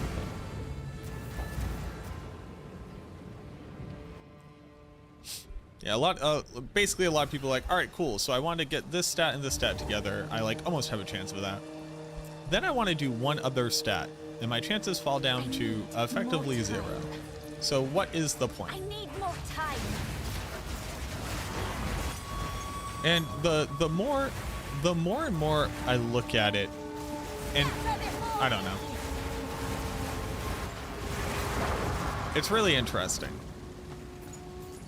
The more I look at crafting, there are 2 outcomes. Minimizing waste and means of brute forcing determinism. But to brute force determinism in a meaningful way, you have to be infinitely rich.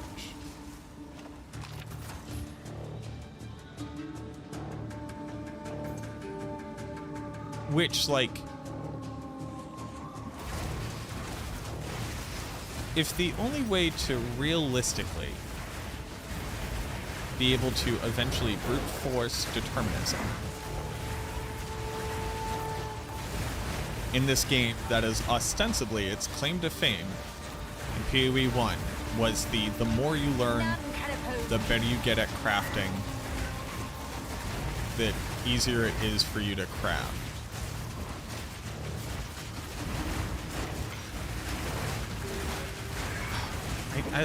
I need to sit down and write out all of my thoughts, I feel like. Here's what I feel right now. The more that I learn, the better equipped I am at knowing how I could minimize risk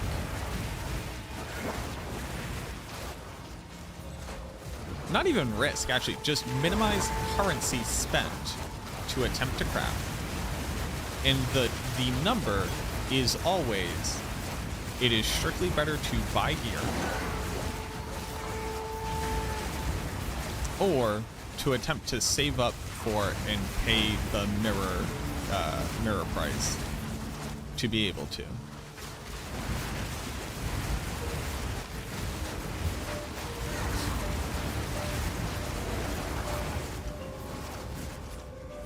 And if you aren't knowledgeable about these things, then you believe that there's a certain wealth level where you get to deterministically craft, which, like, just isn't true. It's like all a lie.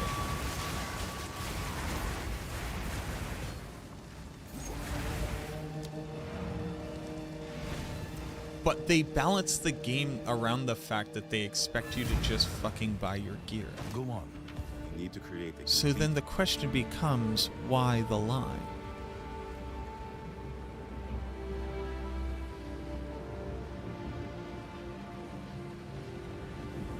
Do you want to see how my take changes after playing LE?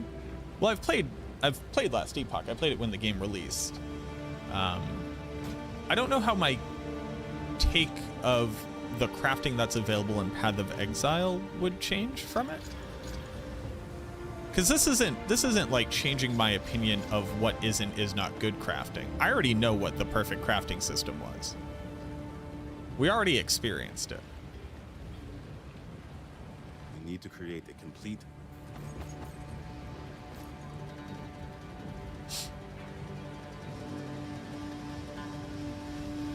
breach remnants for my research. Diablo 2. I argue Diablo 2 had a perfect crafting system.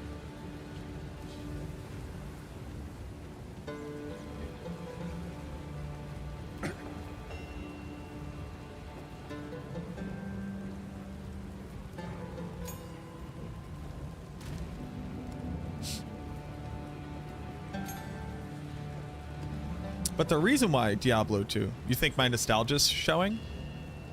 No, I'm a competitive speedrunner of the video game and play it every year, and played it this year. This is not nostalgia. This is me speaking from experiencing the game.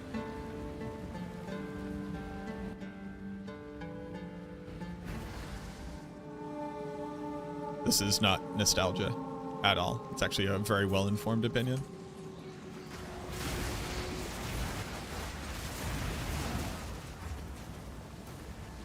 And here's why. There are about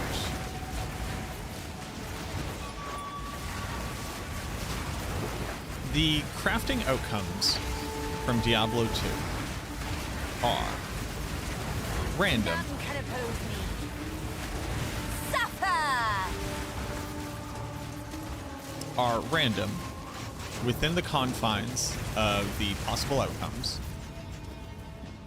that had differently relevant and differently empowered crafting depending on the materials used, which were directly related to the progression point within the game that you were at.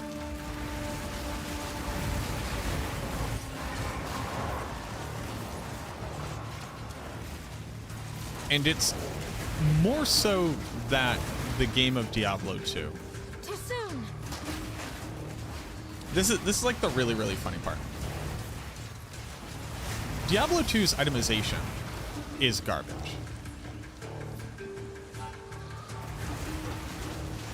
In the end. And there's very little end game already. So to say that the worst experience of itemization is in the end game is like a very, very funny thing, I find. But during the leveling portion, the itemization in Diablo 2 is next to none what every other ARPG is hoping they can achieve.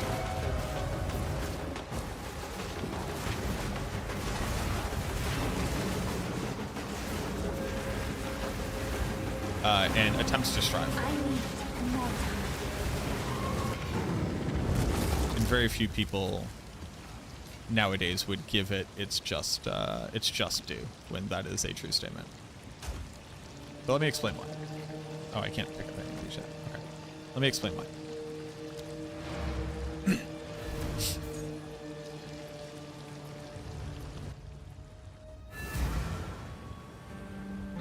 Yes.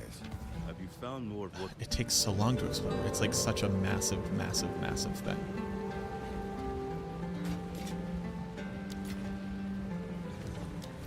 For people who don't know,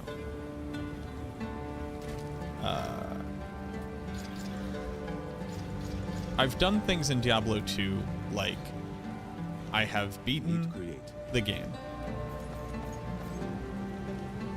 only using, so on hell difficulty, single player, not getting helped. I've beaten Hellbale in a reasonable amount of time. I think it was like 2 or 3 streams. With a character who only used gear that I had crafted.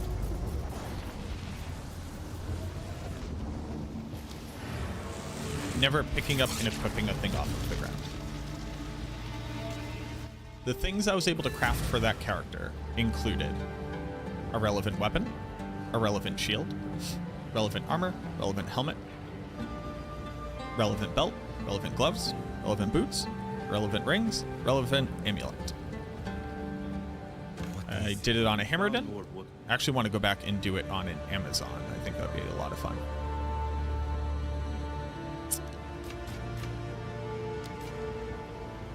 I didn't use gear until like level 15 because I couldn't, because I hadn't crafted it yet. I'm going to list off some of the things that can occur from crafting.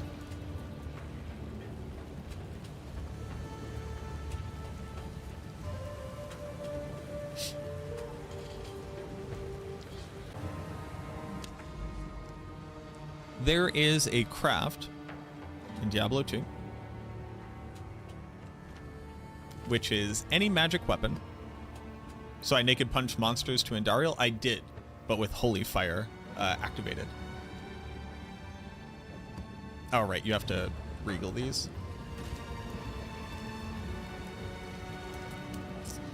Wow, I don't like, and you know what?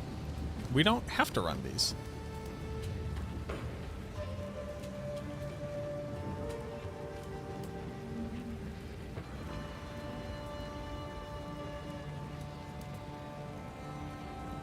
Oh, you can't reforge them because they're the highest level. Wait, really? You can't reforge these? Once they're tier 15?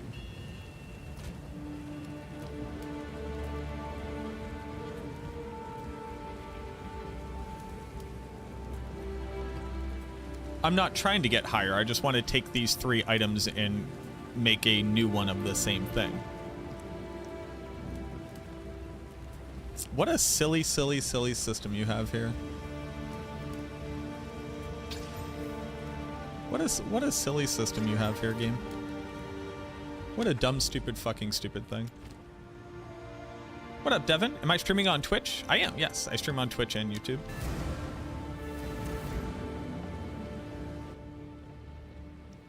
So, let me describe all the different crafts that I used in that run. Any magic item plus 3 chipped gems in the Herodric Cube will make a magic item of item level 25, which is relevant to determine the affixes that are possible on it.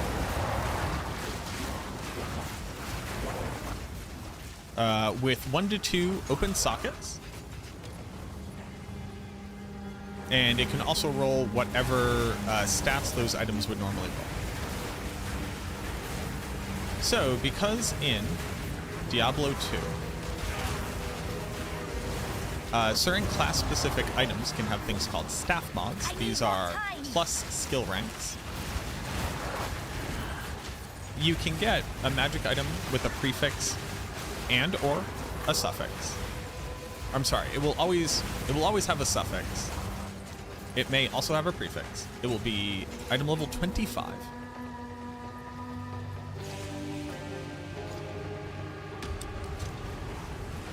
And it can also roll up to 3 staff mods, which can all be plus 1 to 3 skill levels. The staff mods that are possible are dependent on the affix level of the item. The affix level of the item has an equation which is either related to its quality level or to its item level, depending on which one is higher. And because you know that a base scepter has a certain quality level, and you know that it will be item level 25, you also know that the staff mods that are possible on this item are within a certain range. So the item that you get is completely random, but is within like 3 or 4 different vectors of control that you can choose the item base. That one was really useful. That one could give me plus to skills to paladin abilities like vigor to gain more mobility early on, which is very valuable, but later on is very, very valueless. It could give me additional plus skills to my primary damage skill, which is obviously like very valuable. And it can also add on the availability of auras or different skills I normally wouldn't get that could be useful. Like I could choose to forego adding on more damage, but instead run an aura, which I don't want to invest points into, but this aura could increase my survivability. You know, I'm walking into Count Geonor here, and I know he's going to be doing a lot of cold damage. I can choose to use this effect for my item. That would give me an advantage. Not deterministic crafting at all, but a very cheap, easy to get into thing. And it goes even deeper than that. So because of the item level, You could also use this on a low-level staff, and it will be just high enough affix level, because staves come along with a magic level as well, where it could actually roll with charges to the skill Teleport, which is obviously very valuable for a non-sorceress character to be able to gain access to. It's pretty rare. Like, it's very unlikely that that would occur.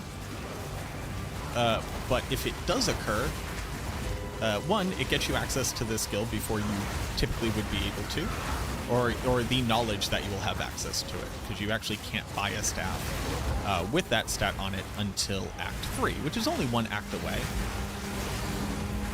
because you can begin crafting in Act 2, but it allows for this certainty, this assurity. Not only that, that saves you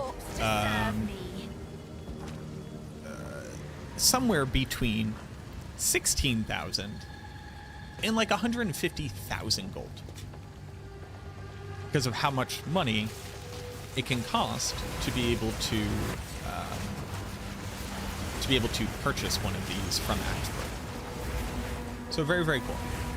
What else does this thing allow us to do? Well, on melee classes, it turns out not only being able to just like take a magic weapon and roll it to be able to get 2 sockets, which is more than the item could typically have, along with getting access to an affix and a suffix.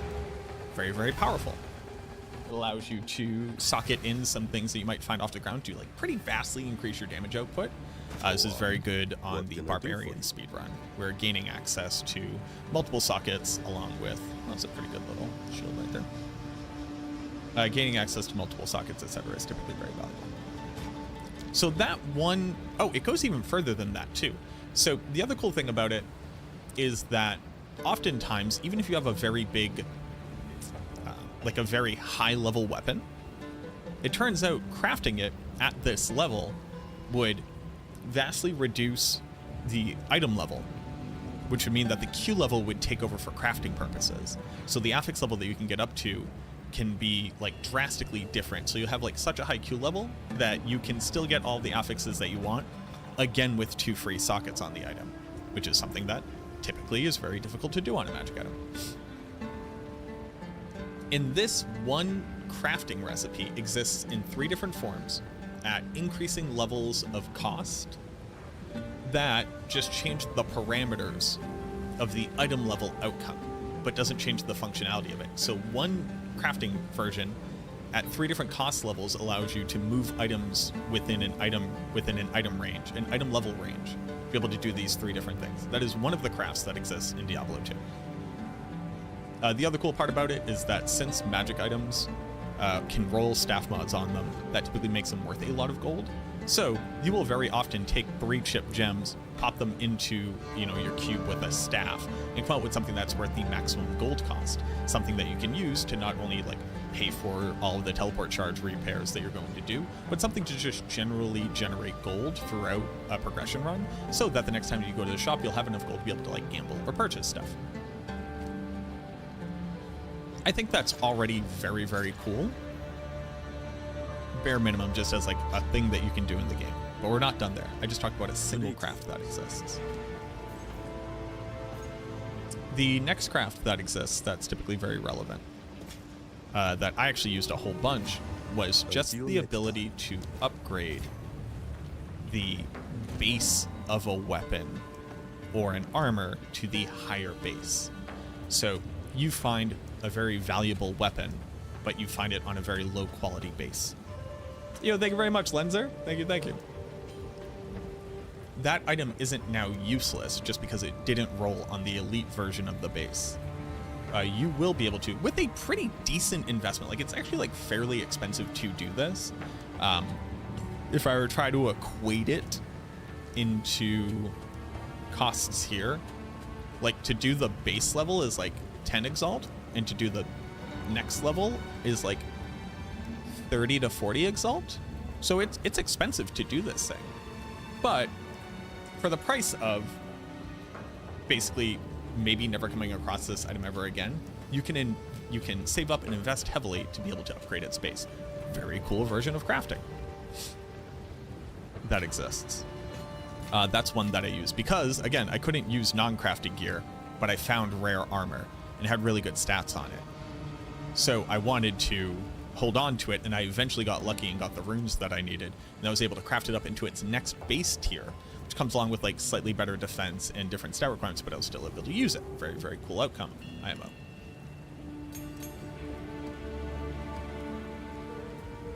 And I could like sit here and explain the intricacies of all the different crafting scenarios that exist, right? Like, you know, being able to upgrade these runes, oddly enough, well, it's kind of different.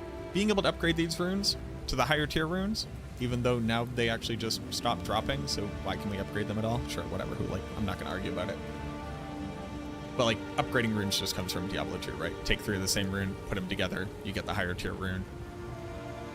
Meaning that given enough time, you can effectively deterministically get to any rune that you want. Obviously, it's not feasible, but it does exist as a universe.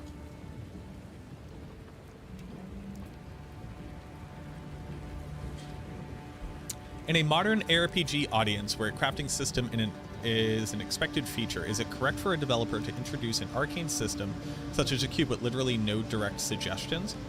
Literally is a very inaccurate statement there, because the game literally gives you exact directions on how to do multiple crafts right off the jump, and it tells you that there's more to find.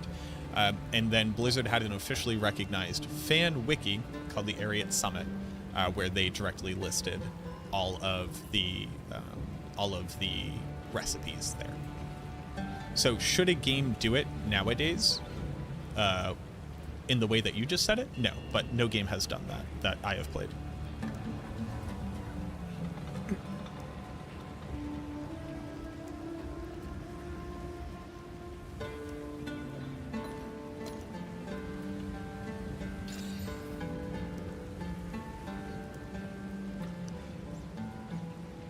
One day you'll be good.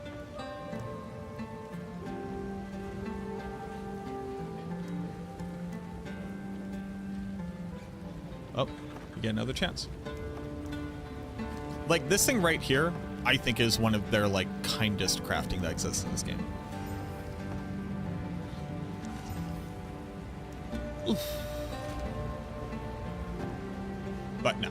I think that I think it is a video game's express purpose when the point of it is not to unlock secrets, but instead the point of it is to experience it in its totality. I think that the game should tutorialize all things that a player may want to learn about.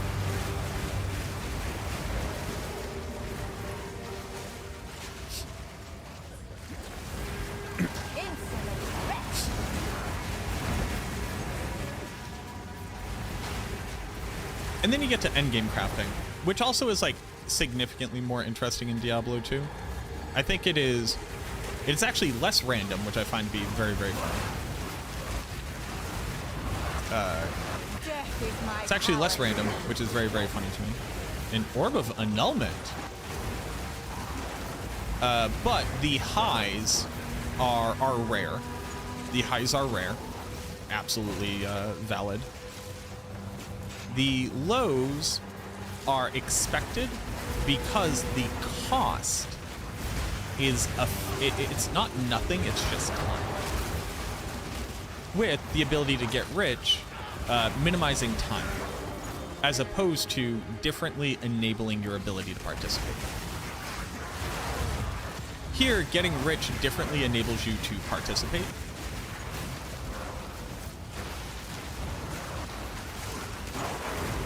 But the end-to-end game crafting in Diablo 2 to get the perfect items is gamble for the base at the item level that you want it to be, have the character level of crafting that you need it to be, and then put a bunch of garbage that comes off the ground.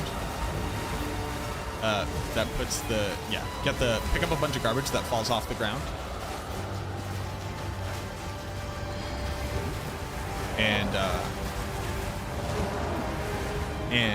just click the button until you get arthritis. With the expected outcome, again, being inoften, but the highs being like significantly higher than here, in my experience. This creature is far different from the type you defeated before. It looks to be the center of a legion of mutated creatures without brains. I never even considered such a thing possible. Or we would have experimented with it at Agorat. In any case. I like that this actually has like a quest line now. Suffer! You don't remember any of this? Well, most people didn't use this type of crafting. But if you go watch a speedrun, we use tons of this all the time.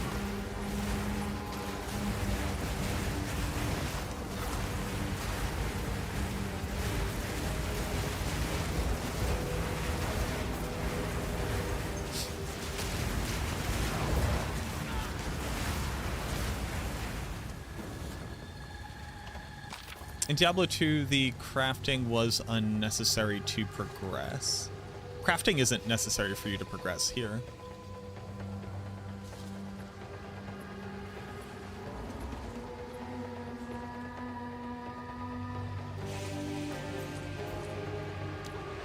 Unless we're using the word progress to mean two different things.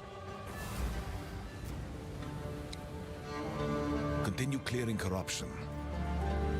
Speak. Yes.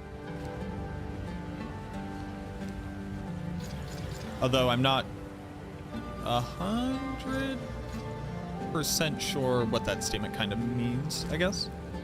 Look at my annulment. I'm rich, right? That makes me rich. That you craft during the campaign. That's not what... or I'm sorry, it was developed with the expectation that... Okay, sorry. In Diablo 2, the crafting system was at least unnecessary to progress. So the statement, in Diablo 2, the crafting system is unnecessary to progress, means that you believe that the crafting system is necessary to progress in Path of Exile. And that they have also developed around the fact that you will be crafting. Do we legitimately believe that picking up an item and either using an orb of augmentation on it or using a transmutation and augmentation on it is crafting?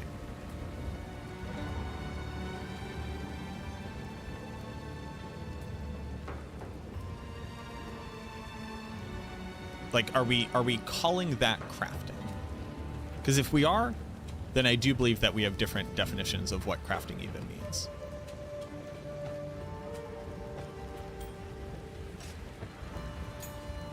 And like, to be like abundantly clear, I don't believe that this game has any crafting other than you put runes into sockets.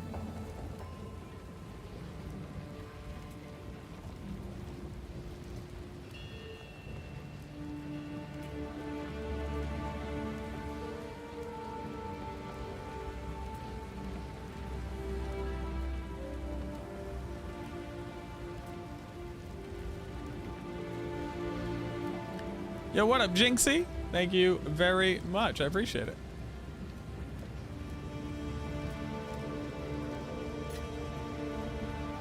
What is it? You need to create a complete bridgestone. That's like saying putting gems in your gear in Diablo is crafting? Yep. That's not how it's described by the developers. Yeah, I think they have a shitty expectation of crafting, to be quite honest. Because I don't think that crafting currently exists in this game in a meaningful way.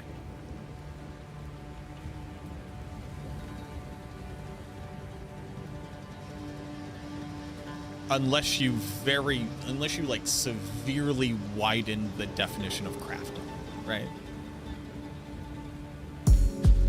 Oh, sorry.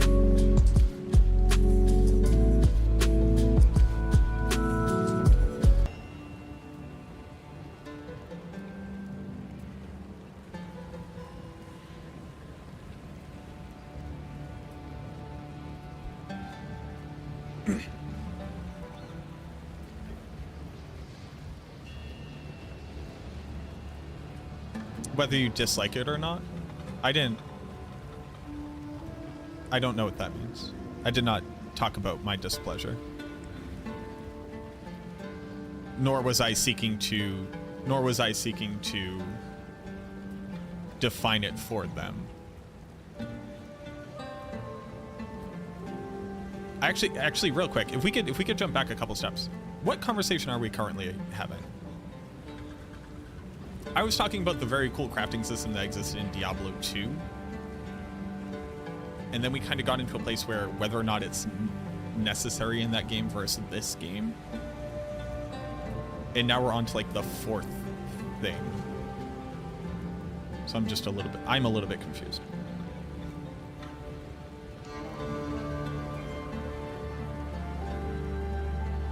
I don't consider recombination to be crafting. I would consider recombination to be crafting. I would. I haven't experienced it yet. My understanding of it is that it's effectively statistically improbable to the point of near uselessness, but I haven't experienced it yet.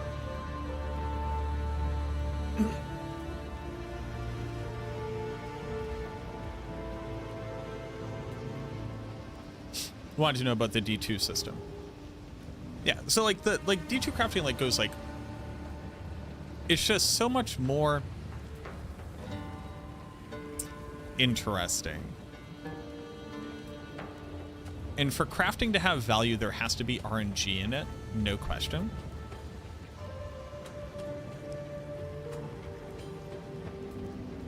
The only people that can approach meaningful crafting are rich to the point where I don't understand why it's the expectation that that's where you get to. Am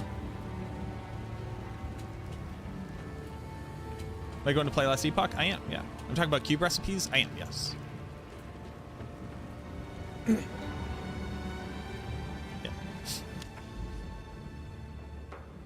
Oh, we have a unique map over there.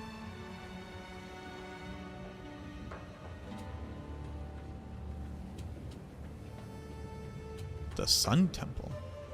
We have a unique map over there. Look at this little guy. Oh, that's cool. They're selling official supporter packs at a website that isn't GGG. That's cool, man. Thoughts on PoE1 crafting? So I didn't really start like really crafting in PoE1 until Settlers of Kalgur, and then I only really got to play that for about a week.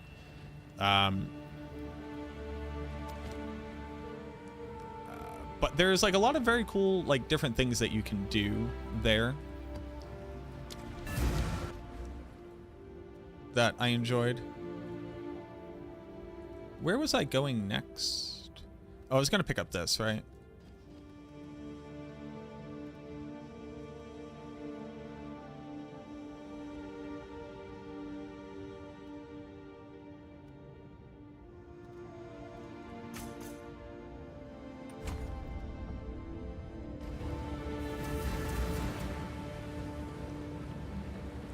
What do I plan on playing? I don't know jack shit about PoE or about Last Epoch, honestly. I played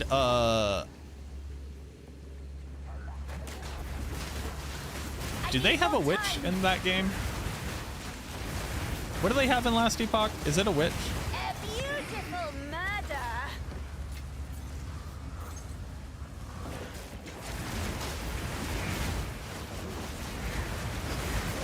The Acolyte. Yeah, I played Acolyte and I played a... Oh, hello. Oh, I didn't mean to click that. That's okay. I played Acolyte and I was a Grim Reaper.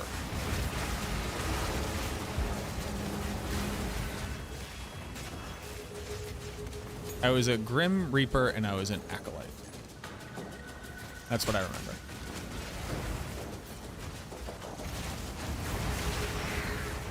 That one's bad? Yeah, I don't really care. Give up all hope. It was cool.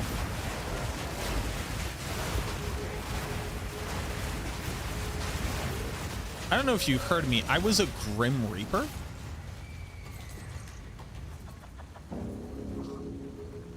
I don't know if you heard the absolutely insanely badass thing I said.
my power to wield.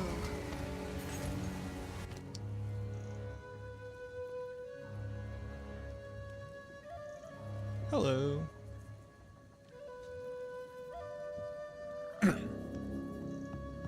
Luminous space. Boop.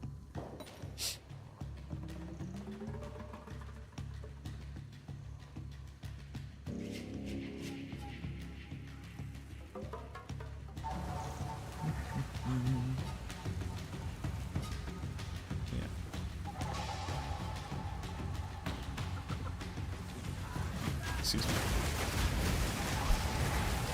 Like all of the crafting options that so the only thing here that I think, like, as far as just like slamming is concerned, clearly essences are like kind of a thing. The issue being that there isn't an essence for every affix type. So like there's no essence for plus to minion skills or plus to spirit, right? So like get fucked people who are playing builds that don't have them.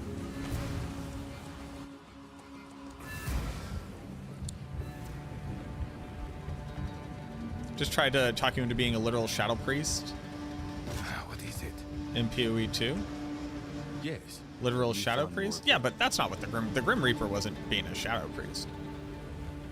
Is this your menagerie build that you're running? Is this my menagerie build? Menagerie is a fun term. I like that a lot. Typically the term I know is zoo. This is Spectre zoo build. Nothing is better than Shadow Priest. Oh, I don't like Shadow Priest. Like from WoW? Shadow Priest sucked. Shadow Priests were garbage. But yeah, so we're running Spectres. If I craft a sick Chaos Wand, do I make money? No. You need to create a complete Bye. breach.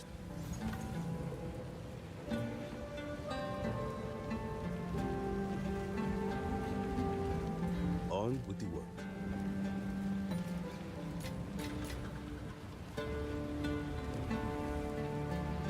Yeah, this is basically like a zoo build.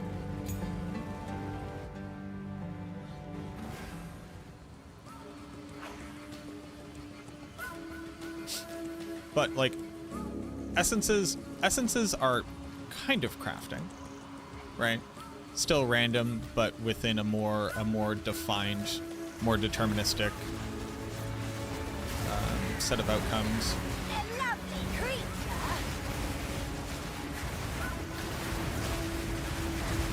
Which allows you to make like an informed decision about attempting to reach an outcome.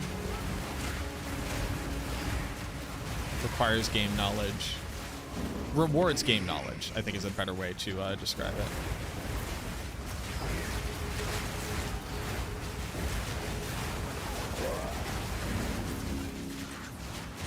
Give up all hope. But it does not exist for every affix type. So like your ability to experience slightly more deterministic crafting is fully dependent on what kind of build you're running.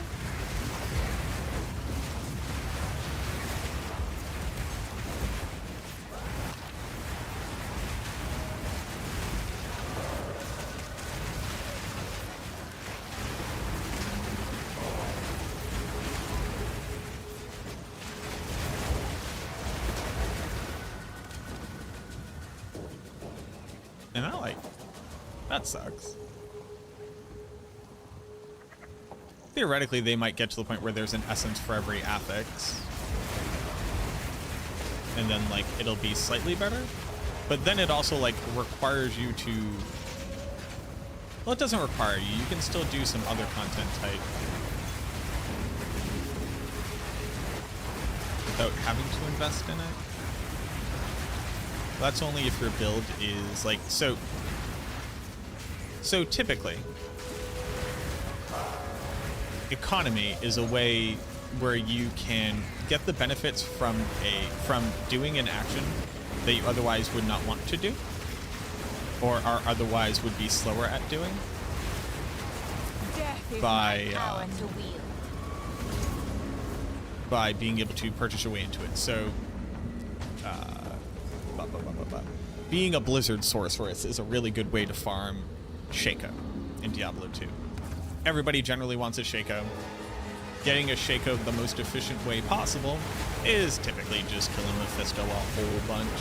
Blizzard sorceress is really good at killing Mephisto on very low gear, meaning that even if you're very weak, you can choose to build into Magic Find, which also isn't as hard to be able to put onto your character as it is in this game. And I guess technically speaking, I could have a Magic Find set of gear that I swap out to right before a boss dies, but that would be nauseating to try to manage. Do I really want these things? Let me just double check that these things aren't like super cool in this space. I doubt they are, but I don't know.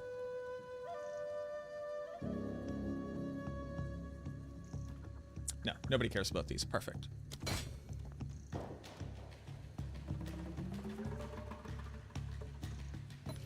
Like, this is currently the most valuable omen to me because it saves me 1 exalt per interaction.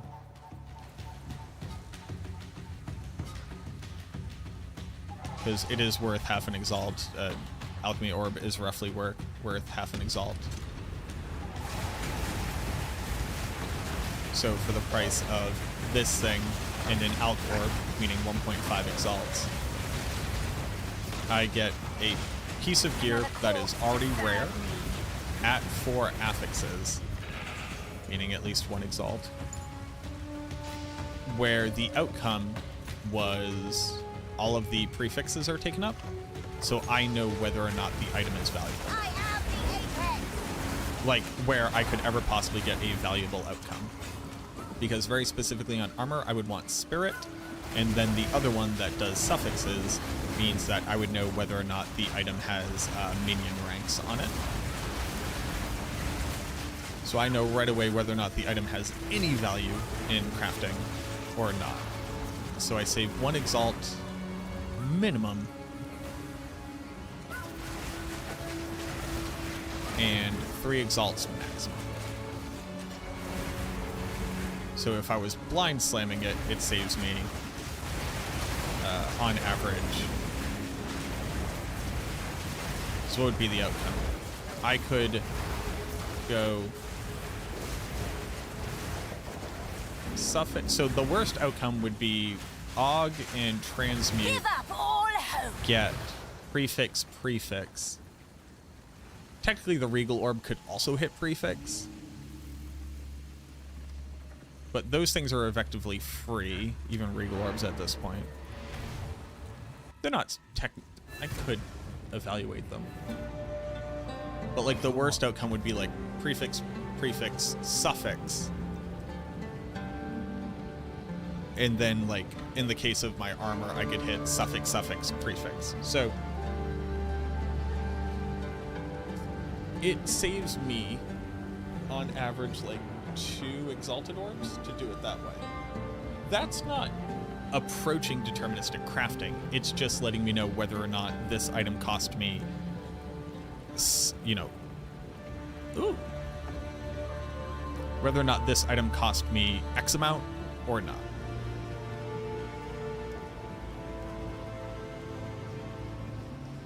Do you foresee any Frostbuild minions or Spectres? I love Frostmage. Do you foresee? Yeah, you could do Frost Mages right now. For sure.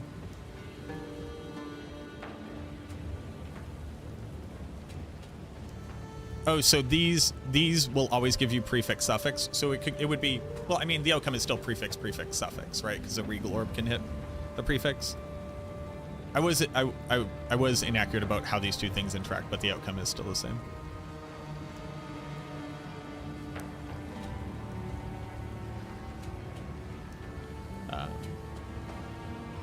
But thank you for the correction. But all this does is, on average, save me 2 exalts per craft. It's not approaching determinism. It's not approaching, like, making an informed decision about the base, making an informed decision about the stats. And then I think, and this comes down to the itemization, like, this item is completely valueless without levels to minion skills. Just like boots are completely valueless without faster run walk. Just like most of the rest of my gear is completely valueless without like chaos resistance on it. And that also leads to more bad outcomes from my perspective.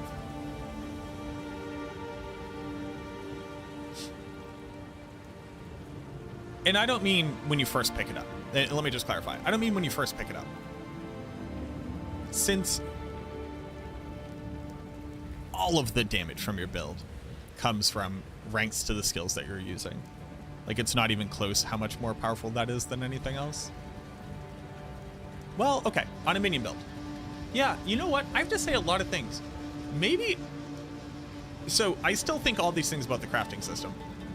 Maybe a lot of the frustration that I experience in Path of Exile is strictly due to the fact that, like, most melee builds actually don't want plus skills on their weapon, but if my item doesn't have plus skills, it's literally useless. Maybe minions just suck in this game? Like the experience of attempting to play it?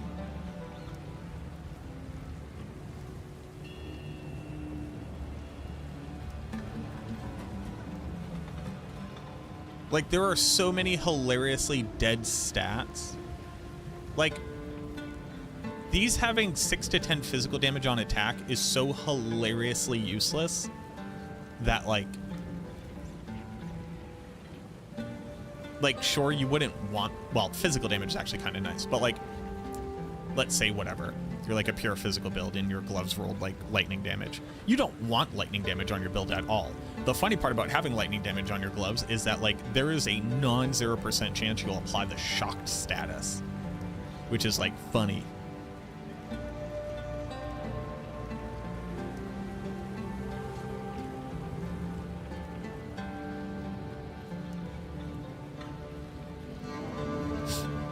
Does playing minions just suck at this game?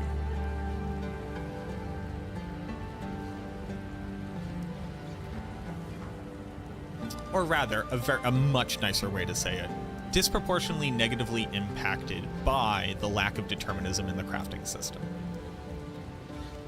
Huh. Huh.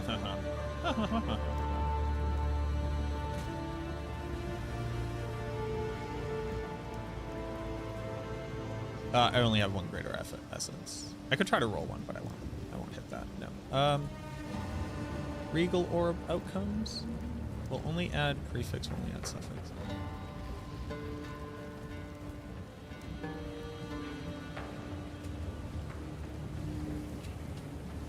It's affecting everyone because you can't gamble craft if currency doesn't drop. What does currency not dropping mean?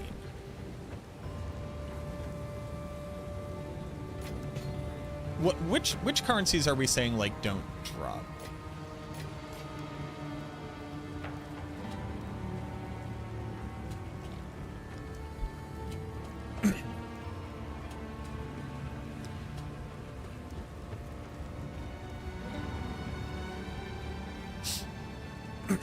Also, I'm like immediately, for some reason, like, I'm trying to think of if there's any way for me to more intelligently craft here.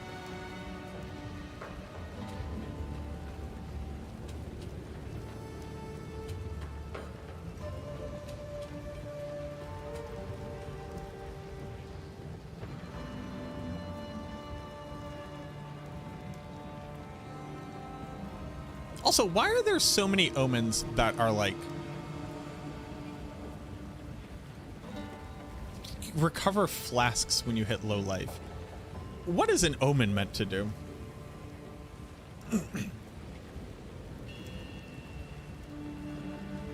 Is there any way for me to be smarter about this? There isn't. I wouldn't stop crafting unless I hit absolutely nothing. Okay. That's kind of nothing.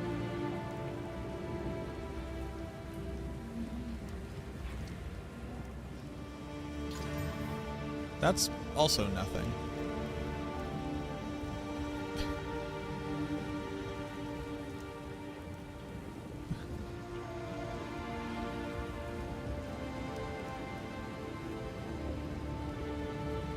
I need to hit increase spirit and damage. I just have to.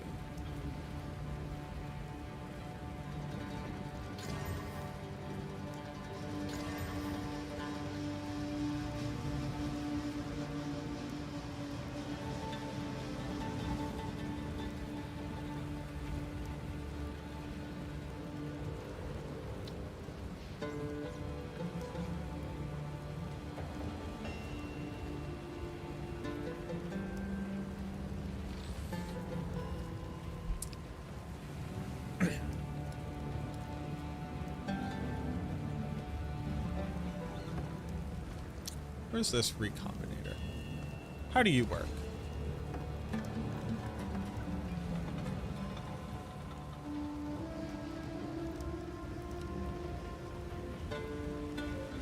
Wait, you just picked 2 of them?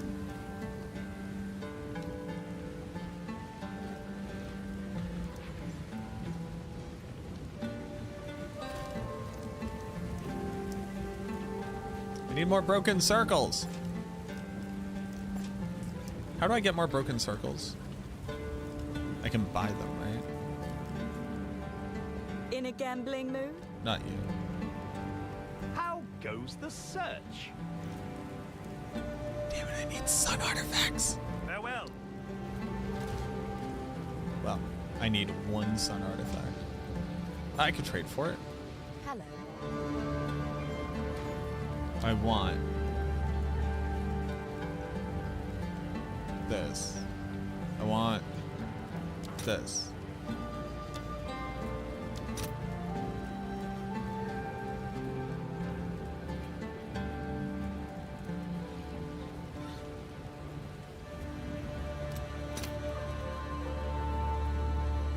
Sure.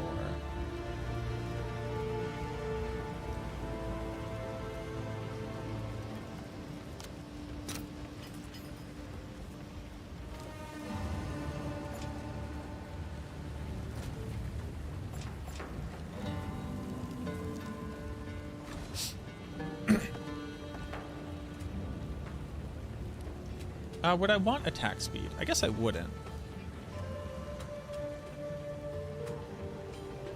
I mean, attack speed is okay. I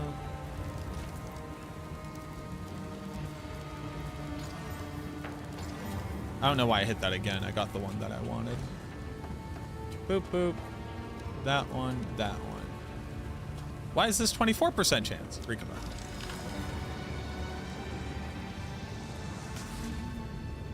Okay, cool. Yeah, so I should have just sold that for like 3 exalts and moved on with my life. Do you see what I mean? Like, what the fuck is the point of anything? what is the point of anything? None of it matters. People get fucking mad about bricking tempers in Diablo 4. How dare you all? You fucking crybabies. That's fun.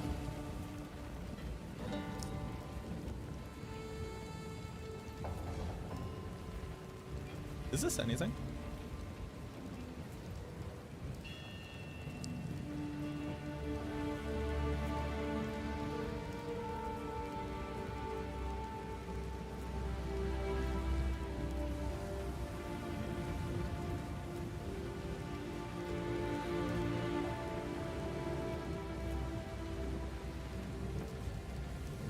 Physical damage.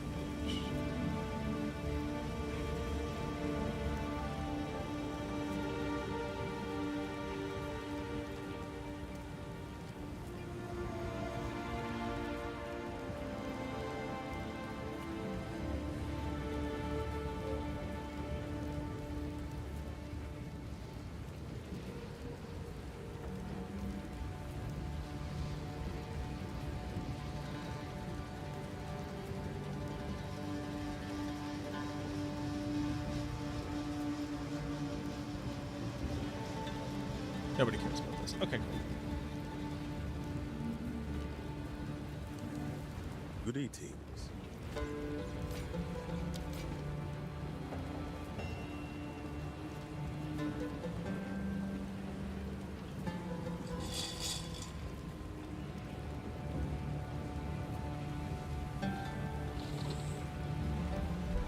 Like, I don't know. We need to create a That was fucking funny. I'm almost glad that it just like kind of perfectly like, so it's like, what did I end up spending there? I spent a Regal, 3 Exalts, 5 Exalts. It should have only been 4. 5 Exalts. So I spent a Regal and 5 Exalts for a 25% chance, and I would have gotten an item that just had the damage in the minion levels. Is that what I would have gotten?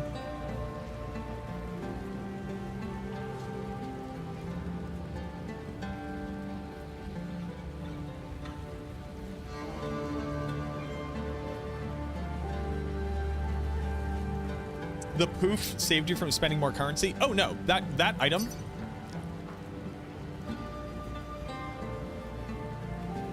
That item, I would have, it doesn't matter. No joke, it doesn't matter what else rolled on that item. I would have used it. It was strictly better than what I have. Is that true? 34, yes, strictly better than what I had. It could have hit nothing else, and it would have been better than what I had.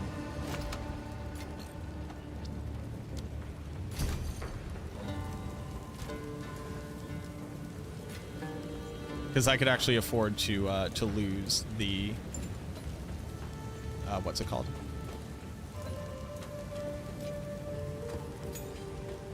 I could have afforded to lose the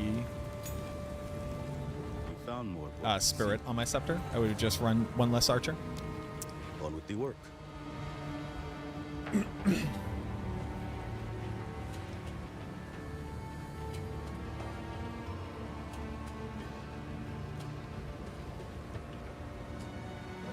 Now that being said, I didn't have to spend. So let me think about it. So I regal it, got nothing. Exalt. In my particular example, where if I hit one of the 2 stats, it would have been an upgrade. I did have to drop the 3 exalts into the first one. The second one, because I got lucky, only needed another exalt. That was for 5 to get the currency to do it. And also, Expedition sucks. I really dislike that content type. You can like it. I think it's garbage. You also have to get, like, specific expeditions, too. It's like, whatever. Okay. I'll stop bitching. For a 25% chance to get an item that would have been an upgrade, because I got lucky on a single base item,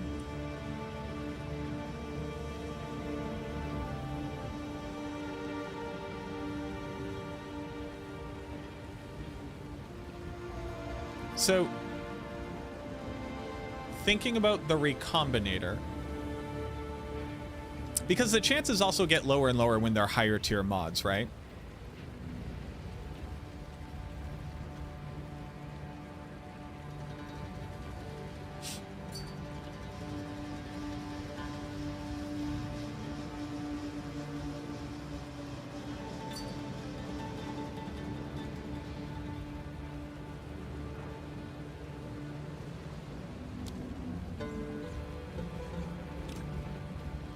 Awesome. They got dual res. That's pretty cool. Why did I not want these?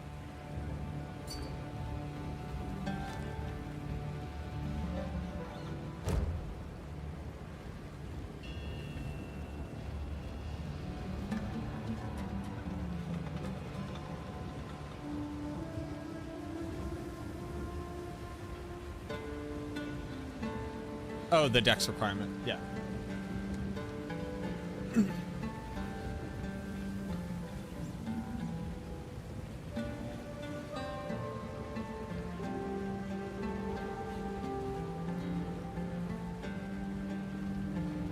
So wait, hold on. When you recombinate, the fail chance is whether or not you get an item, right? Not whether or not you get the stats that you picked.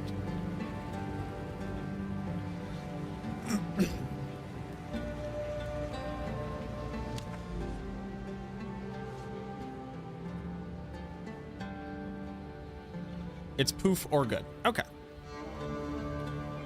In the context of the recombinator, I'm actually completely fine with it as a way for poor people to be able to craft, except for the fact that it is tied to what I would argue is the least fun content in the game, and it's too specific. It should just be able to take any of the artifacts, not only one type of them.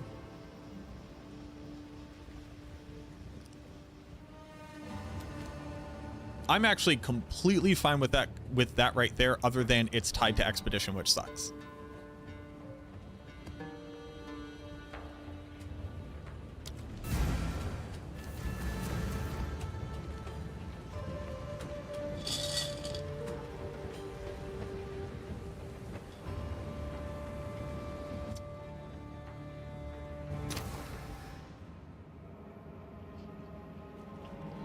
I think attempting to use it, well, You there, local, come here. Smurf. I have like 4 or 5 other people all saying that is how it works. Is everybody wrong? Suffer!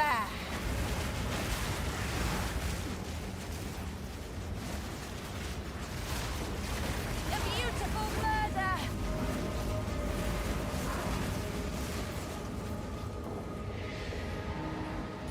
I find that difficult to believe.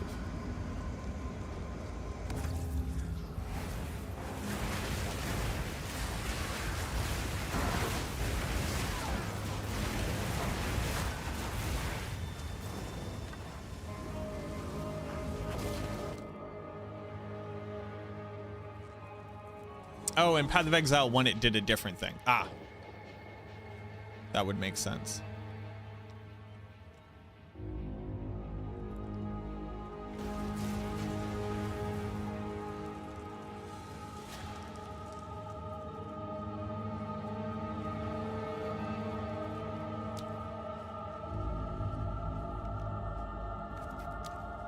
There could be anything in that treasure.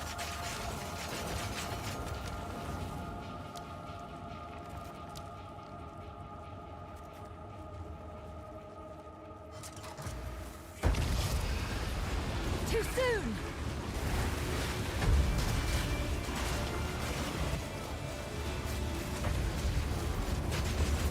Oh! Fuck, I wasn't looking! I turned off.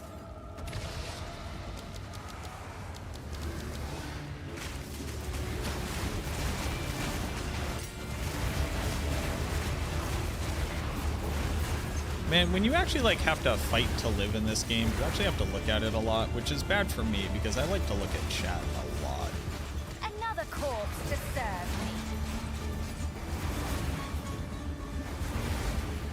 For the Kelgar! Hey, look at that. That was cool. That was nice. Thank you.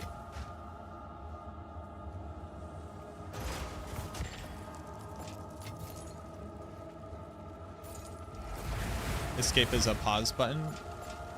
I'm aware. Thank you. That does not help me, though. I want to be playing the game without having to look at the game.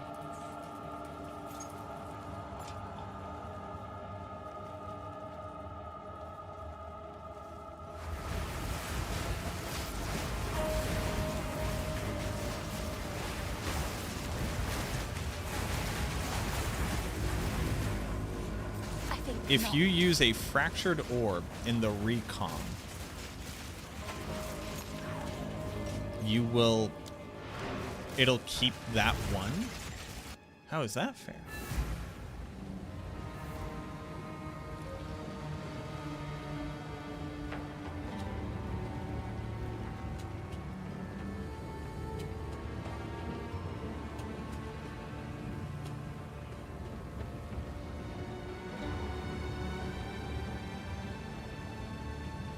The fracture is kept if the base is picked. Huh.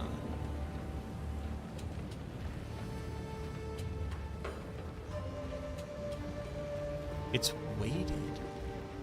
Yes. Yes. Wild. This game is wild, man. This game is truly, truly wild.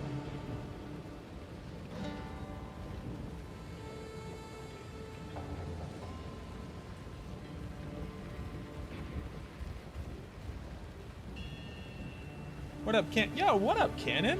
How are you doing? It has been a minute.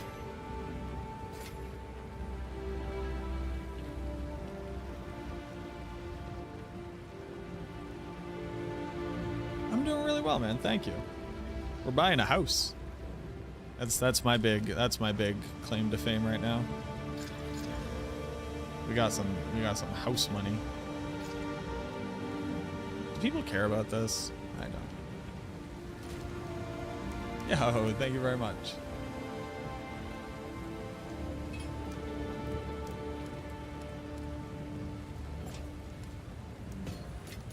Are you streaming at all?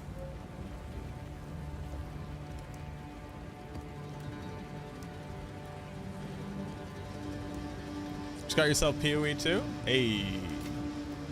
You are currently watching a live bitch fest about the game, so do not get turned off. I think you will have a very good time playing the game. Collect more other words. I appreciate that, man. Thank you. Yeah, it's good to see you.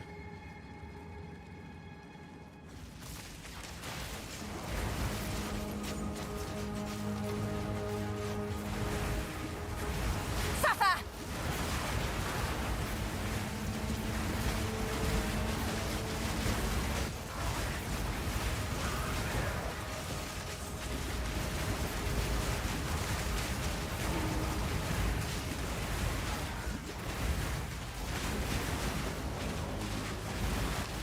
I need more time.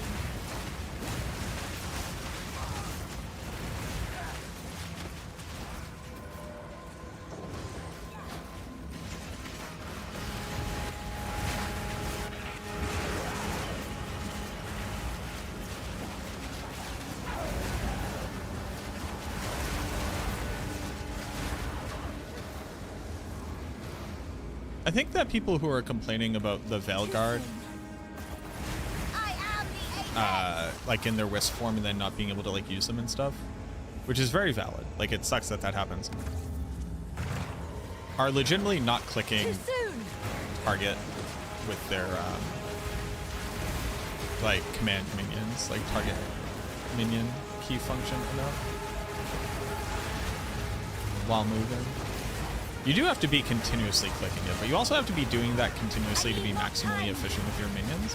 And I think a lot of people just don't like doing that because people who are playing minions want the game to be like more AFK friendly, which is just like not an option in this game. And I think that's where the frustration comes from, which I think is also a valid frustration. But I was trying to figure out why I don't have these problems and why other people do. And I think that's why. Been working hard at it. You've not been streaming? Hey, very reasonable.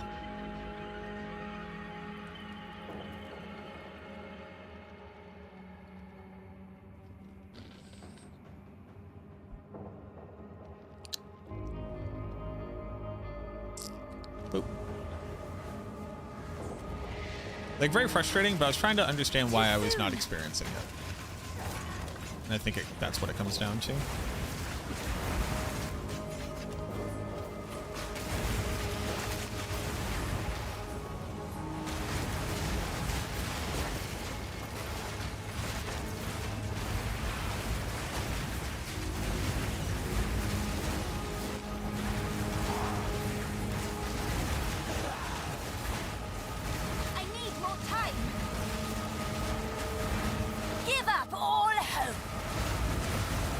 I still think that minions in the early game feels like pretty strong even without gear, which is like a little bit of an upside.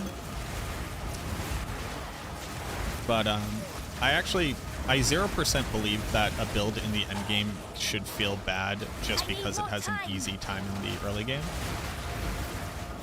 That's not actually like balancing to me. It's a thing that like typically gets talked about a lot, but, and I'm not saying that the developers for PoE2 have said this, but it's like a thing that gets brought up. It's like, well, they have an early time leveling, so it's like okay that they fall off in the end game.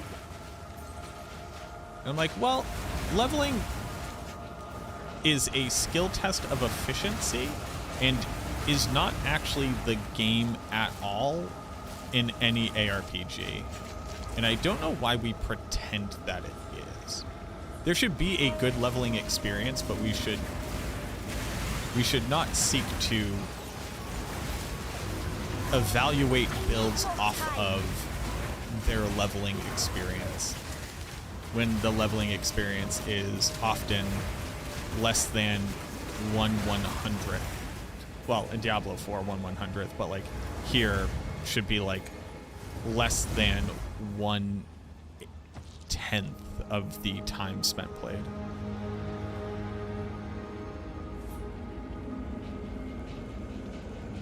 If you're constantly playing command, well, yeah, so you have to, one thing I would say is, I actually don't generally agree with any sentiment that boils down to the reductivity of, if I have to click other things, then I might as well be insert whatever sorcerer is called.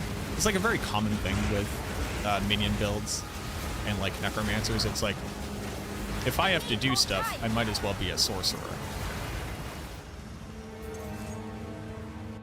Which I think is, one, is just like a generally valueless thing to like debate about or argue about. But the thing that it points more to is from the sentiment of wanting to play a hands-off build, is it fair to say that if you have to be hands-on the entire time, then the thing I was just saying, which is that you should not be considered to be getting a benefit that is then part of the consideration for balance. I am the apex. Is like where that like reductive statement I think regains value in being able to like generate a critique which can be understood and acted on. Like the pain point is Too soon. the early game is very gear independent and the end game is so gear dependent to the point of never being able to like gain enough skill or generic currency to like make it viable. Go on. And that while there is theoretically a universe where you can go more hands-off, there's no real game scenario where you can.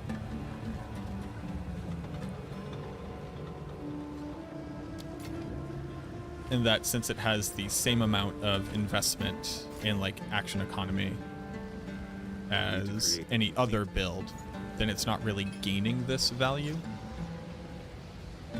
Let more otherworldly remnants. So as long as it's not balanced with the consideration that it does, then it's okay. I wonder how the devs of this game see minions like in the ecosystem.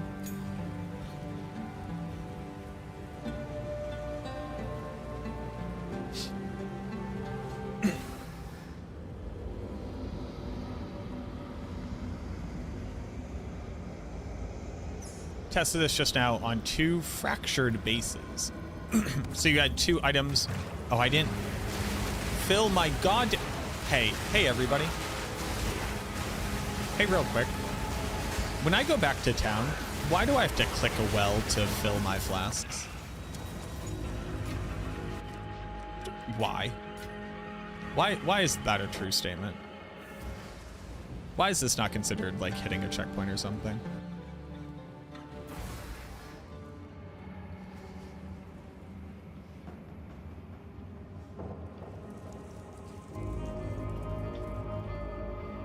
Immersion. Vision. Suffer!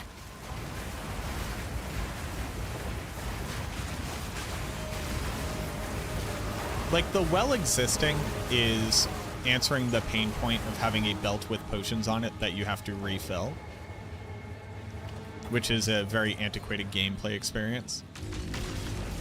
Impudent undead! But the well is just a shorthand version of that, where I have to do it. So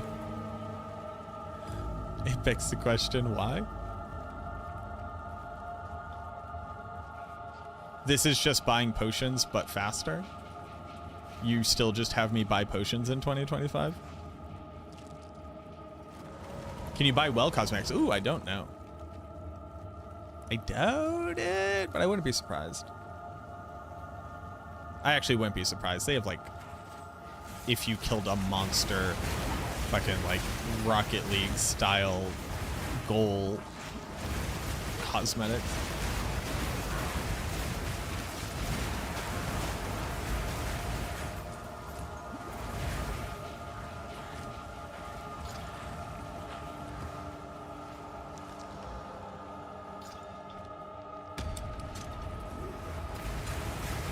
I also very much dislike when the modifier on this is that the items are identified. Do people like that? Are people like, oh, sick? Thank God.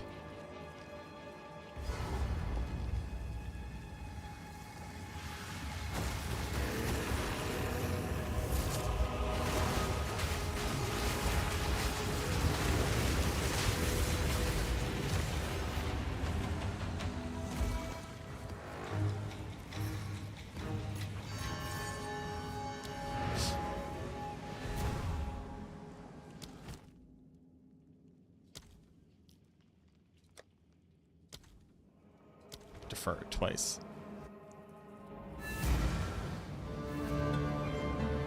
What is it? What can I do for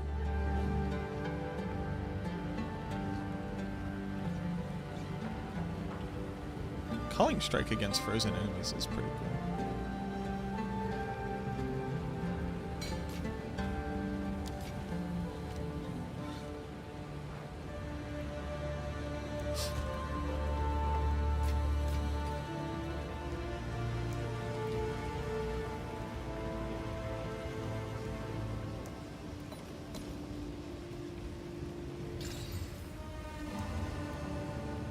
Well,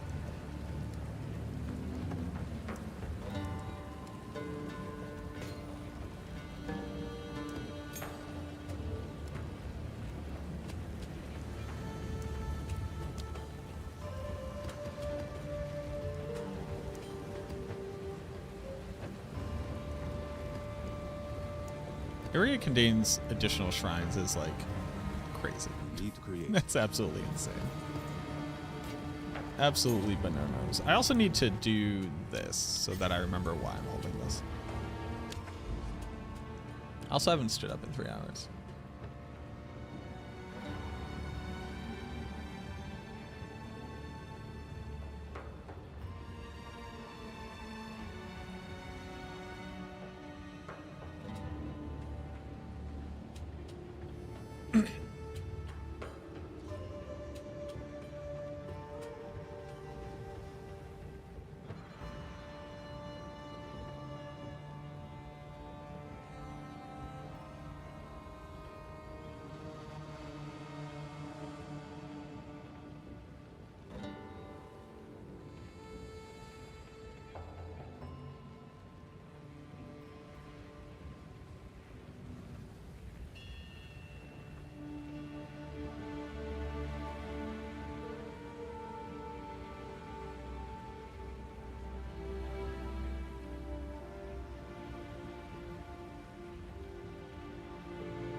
Oh, got a citadel. Boop. And boop. Go. Tell your first loot filter. Looking forward to not seeing basic stuff anymore. Loot filters are for the weak.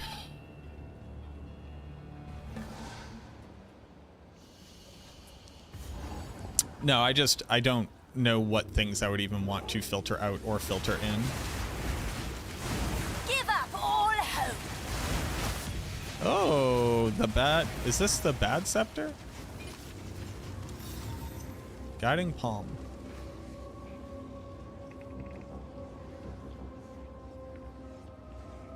Wow. Look at, wow. Holy, that's nothing.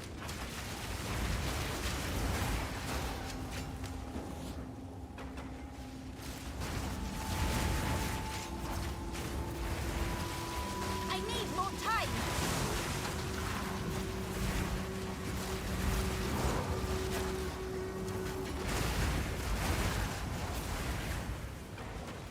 I will unmake you.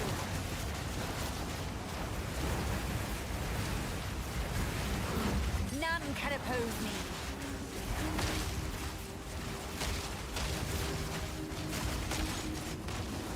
Filters are awesome. Oh, I believe you.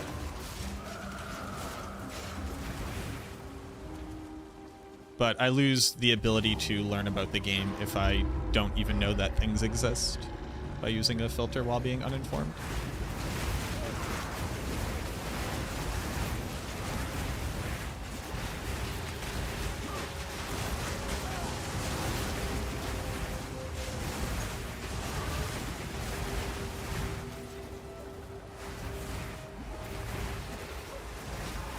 Why are wells in D2R clean? There are water enemies? Such a great question.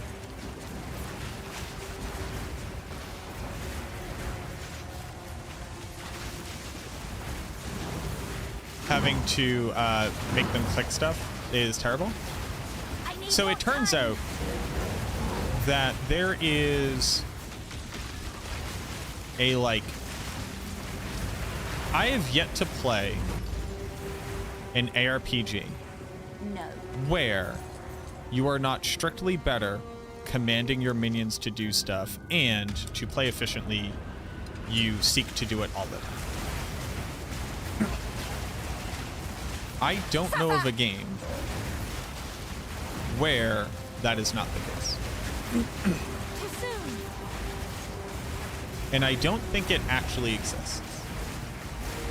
Like, I don't think there's actually a way to make an ARPG where you go fast and wouldn't want the ability to perpetually be telling your minions what to do. You know if you can bind the water elementals in Act 3? What is I don't believe you can bind any... I don't believe you can bind any elementals in the game, but I have not looked at those specific ones, I don't believe.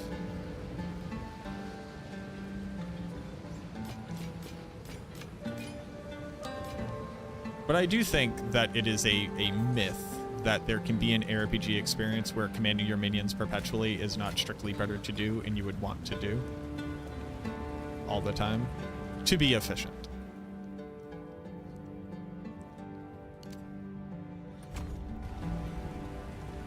PoE 1. It's called Convocation. It's called Convocation. Convocation.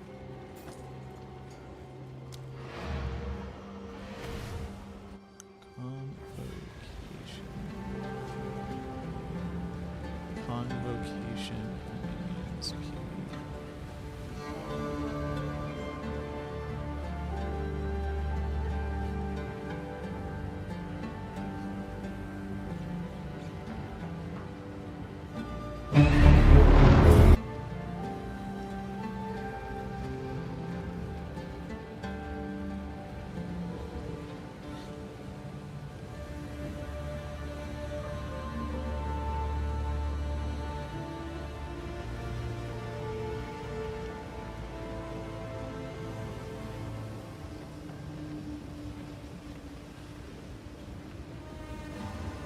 So a skill that you click all the time to tell your minions where to go?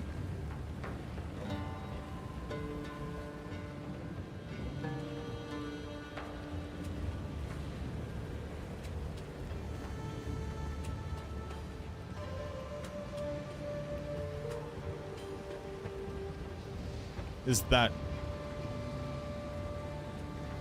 you don't have to micro click as you do. Do you like the moment that you run past a pack, click Convocation to get them back on top of you?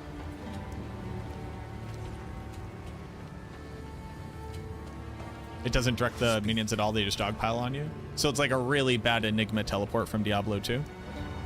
The reason why I ask is if you have to click a button to bring the minions to the place that you want, the thing that we're talking about is the exact same thing.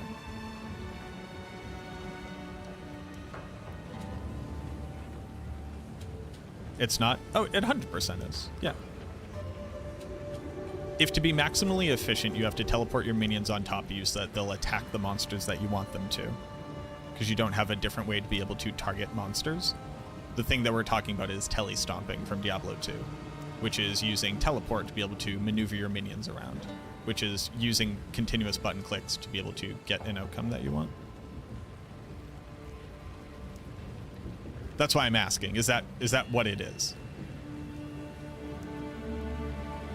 You're doing that here to overcome a Spectre bug? No, I'm not. I'm doing this here to be maximally efficient. I would be doing this on my Arsonists. I'd be doing this on Snipers. I'd be doing this on every minion. Because your minions just kind of get stuck places. And they also like choose to attack monsters you don't care about anymore. But like, am I off the mark? Is that not how it's used in the game?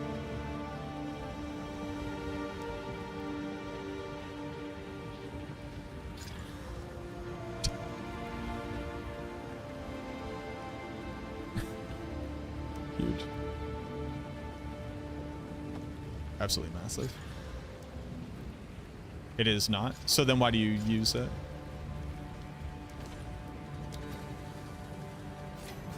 What would the benefit of it be?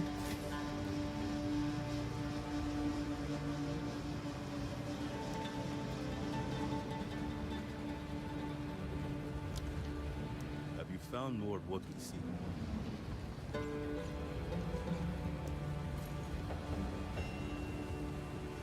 It also heals the minions. So people don't use it in like high skill level play to be able to move their minions to points of interest to be able to attack specific monsters. That's not how people use it. If people aren't using it that way, then I should go play PoE1. I'm about to revolutionize minion gameplay.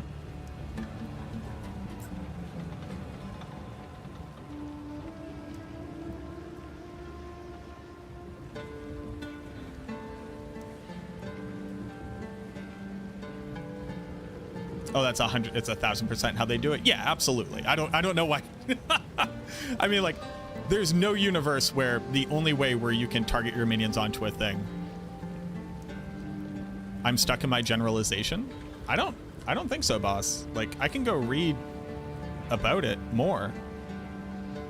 But like, if Path of Exile 1 players on minion builds right now are not using Convocation for the purposes of being able to target their minions onto specific areas of interest for battle, for maximizing efficiency, I'm about to go win Path of Exile 1 minion builds. I'm about to go revolutionize that gameplay. I'm about to go make my mark on the game.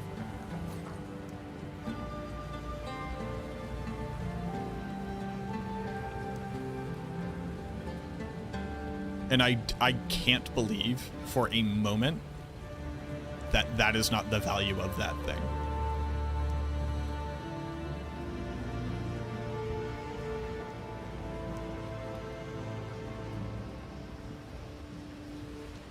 Collect more.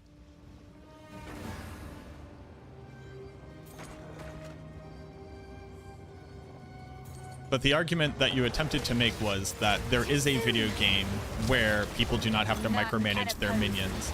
It's called Convocation in Path of Exile 1. And the thing that Convocation does is allow you to port your minions to the place of interest that you want. So you are clicking a button to do that. Give up all hope. Did I misunderstand something? I will put you down.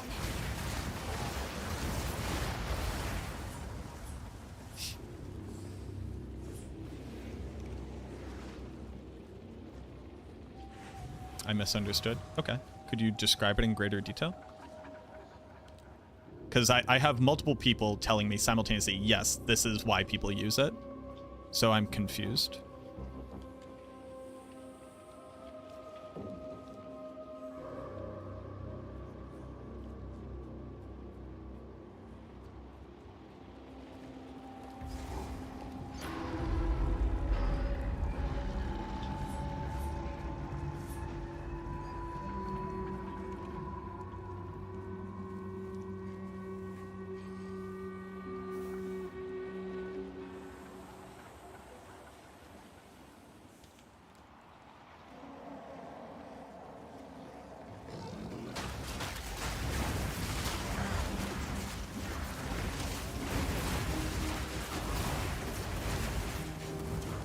Yeah.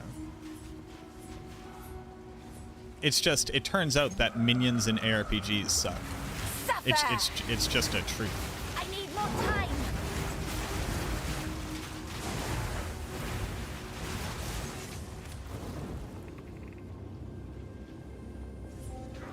ARPGs are about going as fast as possible while clicking as few buttons as possible to maintain maximum action economy for the purposes of generating the maximum number of desired loot drops per cycle.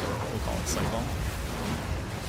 And minions are antithetical to that concept because they cannot play as efficiently as the player.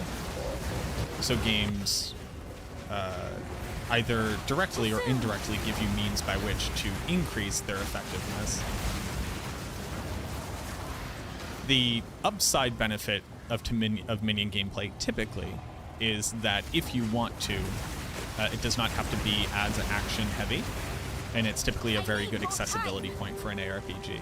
But to have the build be competitive in an endgame consideration, it needs ways by which to micromanage your minions. The only thing missing from Diablo 4's minion experience right now is that you cannot micromanage them. So they quite literally just choose to not fight things that you want them to. Like in the case of a pit boss, if there are ads within range, they choose to fight the ads instead, which is typically very smart. Because in most video games, you want to kill the ads. Except in Diablo 4, you actually don't want to kill the ads at all. And more often than not, you actually want them to be alive. But not only that, killing the ads, especially in the pit, does not matter. So they have an AI decision, which is the opposite of what you would want them to do, and no way by which to override it. So the experience of playing minions in Diablo 4 is horrendous due to this issue. Hence why I always use a golem, because at least the golem I can choose to... you actually can't even choose to make the golem attack a thing that you want. You can only make it use its ability within an area that you want. It will very often actually just go back to its original aggro list to determine what to attack. But at least it kind of gives you a way of doing it. Here, their giant claim to fame was, oh, you know how minions suck? Well, you can make them attack who you want. And everybody was like, oh, holy shit.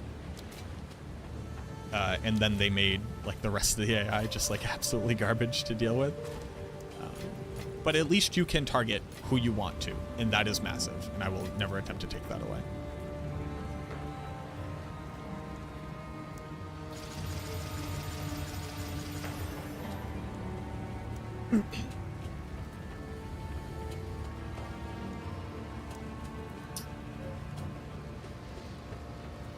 Path of Exile 1 has a way of automating that? Oh, sure. But they have a way of automating everything.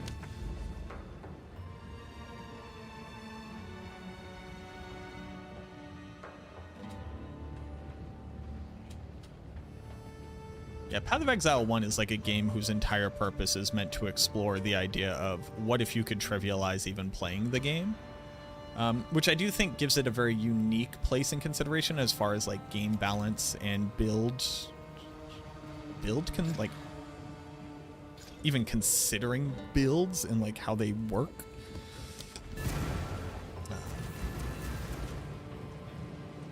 Which makes the conversation a bit more nuanced.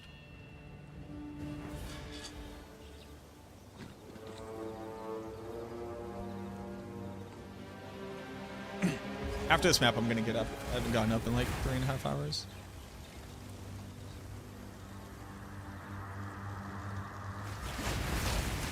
Suffer! Ancient fools! None can oppose me. But even on like an automated whatever it's called, coalescence. Is it called coalescence? Coalescence. Does the minion build like continue to do nothing to minimize the inefficiency of their minions? I enjoyed having my minions teleport to me rather than follow, if that makes sense. Oh, for sure. Yeah, no part of the conversation that I was having was about whether or not like this thing is good. It was merely defending my original point, which is that there is no ARPG experience where if you were given the ability to be able to micromanage your minions, to be able to play efficiently, you wouldn't want to, because the inefficiency of minion builds are the primary pain point and why they tend to suck so bad to play in ARPGs. Because they are... Imagine if you were playing a build where you had no way of directing the damage at all. That build would suck. Well, you don't have to imagine that. It's called minions.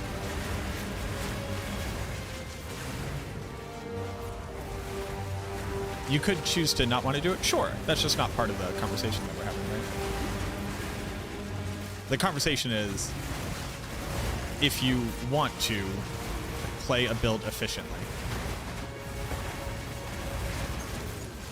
you need to be able to direct your minions. And there is no game experience I can go have right now where that is not true. Suffer! And the funny part is, and this is something that like Jonathan points out, and I think he's very spot on. It's a truth about ARPGs.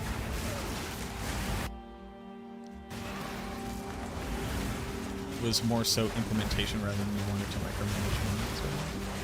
Too soon! Hello, I love you. Is implementation. I don't necessarily know what that means. I will say, if you use that skill to teleport your minions on top of you, you are micromanaging. You may not be like doing it maximally efficient, but that is like, it's like literally micromanagement. That is like the only definition of that word. Death is my power to wield. But to the other point I was currently making, the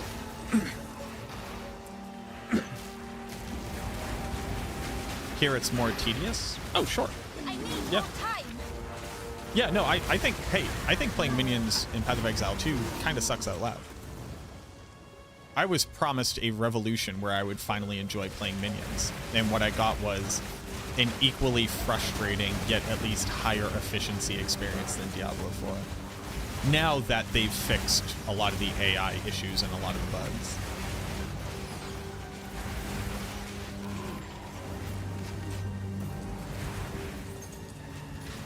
Now, obviously, I do not hold the developers of this game responsible for the jibes of the community. I will say they did sell minions as like, we finally did it. They're finally good to a certain extent, and I do not believe that they've hit that mark.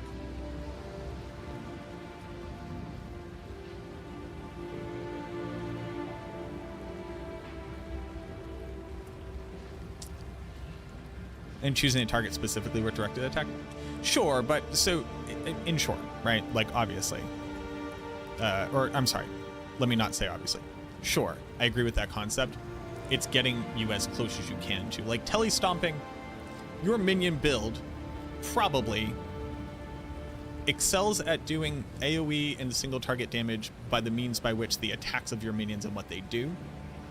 So by being able to teleport them to a place, you have gained the ability to target the threat that you want. Unless the minions then go fuck off and run somewhere else. Like I haven't played this build in PoE 1, right? Like unless they go like and run away, which would be very funny. But it is to that end.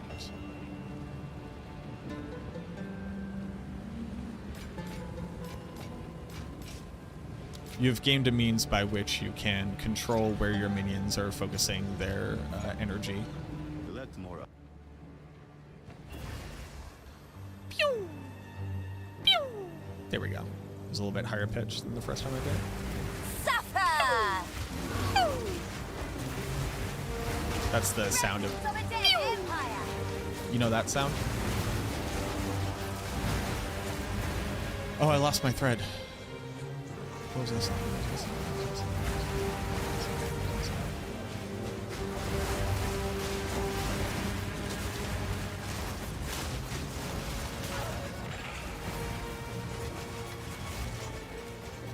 Aye, ready to hunt.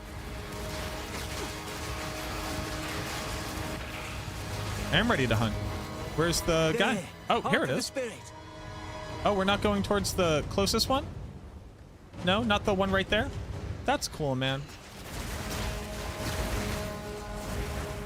All right, yeah, let's walk away from the place I was just at. Yeah, no, man. No, this is cool. This is cool.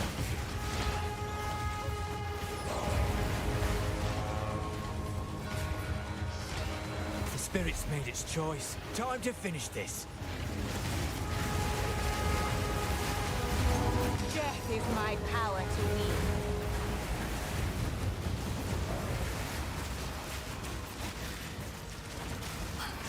What?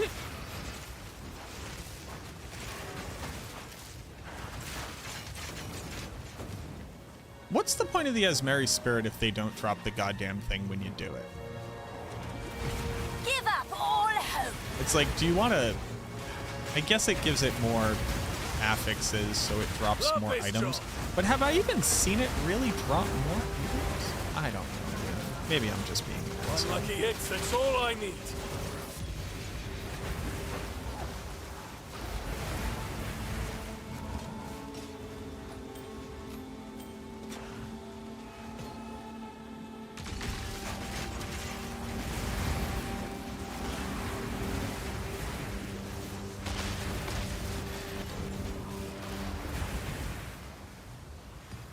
Maybe I'm just an asshole.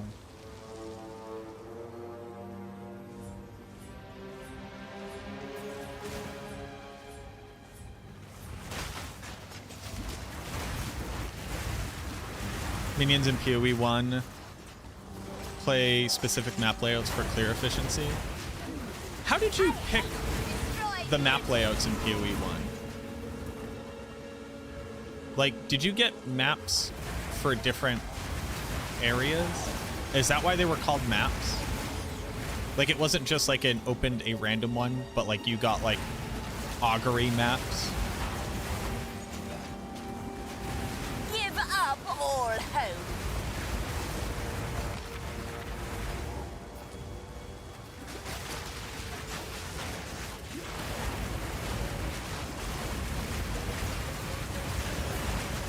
Do people like the Waystones or maps better?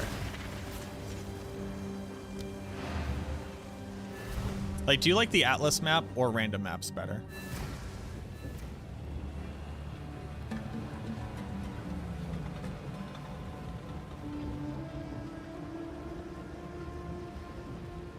Maps, 1,000,000% maps, maps. Depends on your TISM tier. What can I do for It could.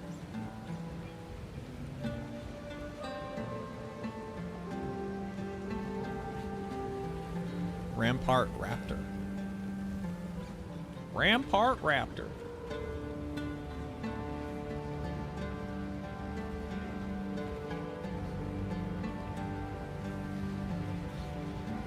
We'll sell them for Valords. Do I have a good one? I do not. Max and attack speed. It's a pretty good one. Alright, I'll try to sell Buy it. more breach remnants for my research? No, I won't. Alright, goodbye. Yes.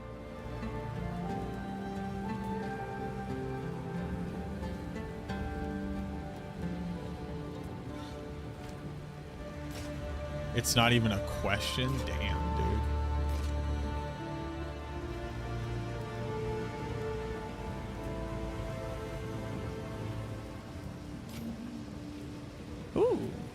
Oh, but it's corrupted? Why would it ever be corrupted? You ever get real excited about a thing? You let more otherworldly You can get remnants. real unexcited about it real quick. So what happens if I essence of body this? Oh, it gets one of the hybrid ones?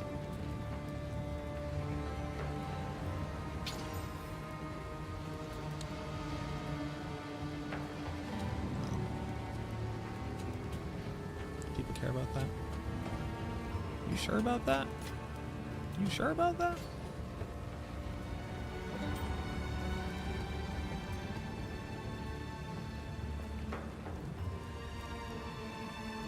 You sure about that? You want this? Yeah, come get it. No, you can just have it.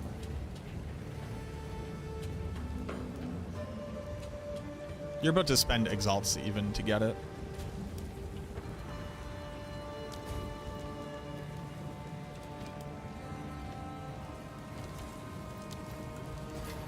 What up, Geeky? Is it another game that thought Glorified was a great idea? I believe that the ability to direct your minions to fight the target that you want is what's required for minions to feel good, and that without the ability to teleport them, like in Diablo 2, literally on top of a target, this is the best that you're going to do. And they have succeeded at that. Need create. But that's just true. Playing minions is micromanaging minions. You can check out the new drip. Ooh. No, come over here. Get over here. You gotta get in front of my minions, though. Ooh, saucy. The midriff goes crazy.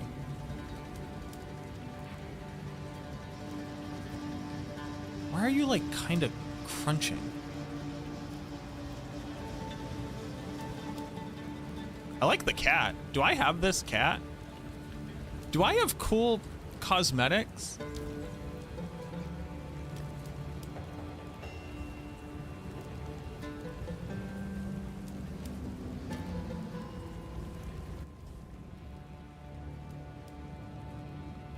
Can I change the color?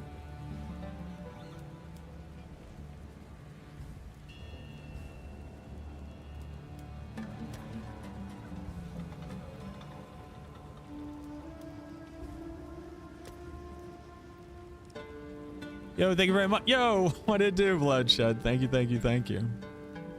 I appreciate you. How you doing, Boo Boo? I'm finally looking at the cosmetics I gave them $100 for. Oh, I don't have they didn't give me a scepter or a shield? I don't have like a cool shield? There's back attachments? A big gross hand? Well, that's disgusting.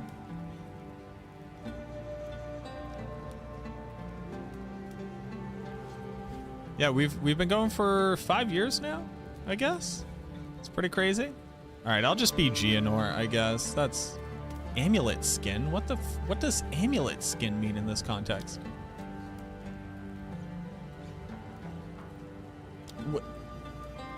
What does amulet skin? What, just for me to see?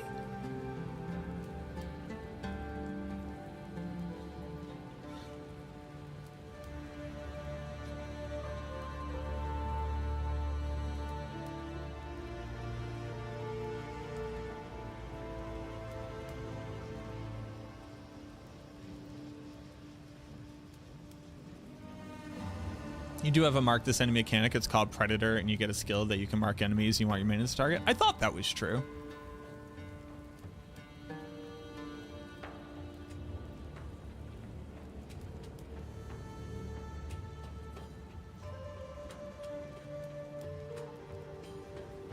Don't worry, Blood. I won't let them know that you were hanging out here.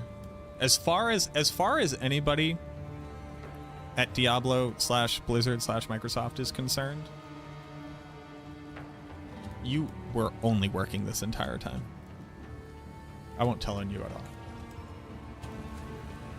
Cool. I'm fancy boy Gianor. Ooh. I actually kind of hate this. Can I take these off?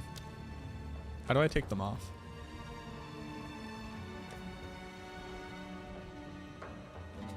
I'll keep the cool. The helmet's cool. No, the helmet's crazy now that I think about it. All right. Okay, but my helmet is the dumbest thing I've ever seen. Okay, hold on. Hold on. I was so wrong. Hold on. Hold on. Hold on. Go, my minions. Stupid.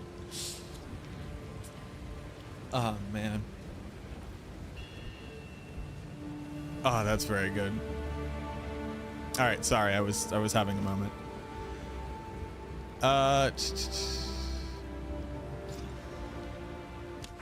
What do I need for this? Oh, it just needs to be tier 15, right? All right, Citadel time. Who was here? You didn't see it? Exactly. That's what I was just saying. But yeah, it just turns out that, like, actually, Blood might have been interested in the conversation. To catch up to speed, basically, we were just talking about, like, the experience of playing a minion build and, like, what it means in an ARPG. And the fact that you just need to be able to direct minions to, in any way, shape, or form, play an efficient minion build. It's just required. Too soon. And that, at least from my perspective, I do not believe that the argument exists that because the build can enjoy a lower level of APM to enjoy a lower level of efficiency, that's actually just an accessibility point, and it's just a reason why people who need lower APM or desire lower APM can be drawn to a build. Its endgame functionality should not be determined by the fact that it can be played at a lower efficiency and enjoy less efficiency because of that, and not be afforded the ability to become more efficient. And at the very least, PoE2 lets you direct who you're attacking. Diablo 2 allowed you to telestomp. PoE 1 allows you to kind of telestomp. But there is no such thing as an ARPG where the player who wants to be playing efficiently, wants to be playing a meta form of gameplay, does not want to be able to direct minions, and it is just, it is legitimately a requirement for the build to even approach. Oh wow, hey, I just got fucked. Like, even approach meta consideration. And we were just talking about how that looks across different games.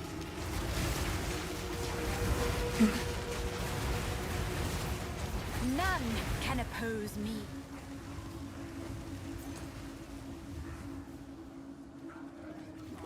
And while I got to have, like, a very interesting conversation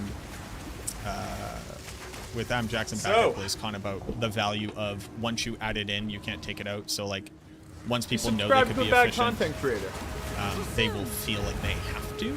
You're a Actually, real one. while I initially understood The that big point, I thought it was 5-0. very valuable. Like, thinking about it more, I actually just disagree. And it's not even true in the current state of Diablo 4, where you can automate things. Where... Red, thank you so much for the 50 months. I appreciate you. Big 5-0 on my 5-year anniversary. Thank you very much. I think it's technically tomorrow, but thank you very much, my friend. I appreciate you. Where I get asked, can I use Ring of Sacrilegious Soul on every single Necromancer build, regardless of whether or not you have Minions, Corpse Explosion, or Corpse Tendrils where it's meaningful? People just love being lazy and will always take the opportunity to be lazy if that's what they're looking for.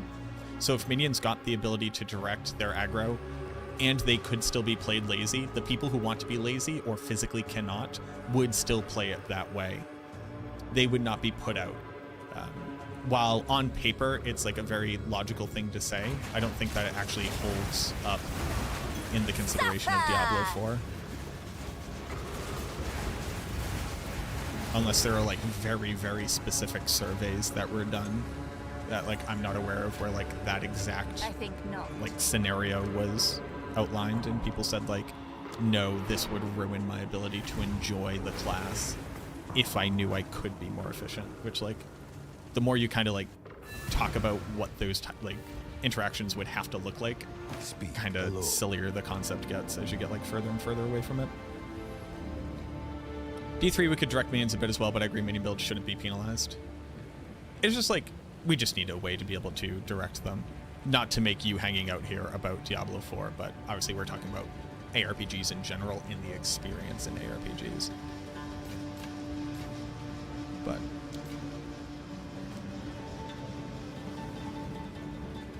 boop, boop.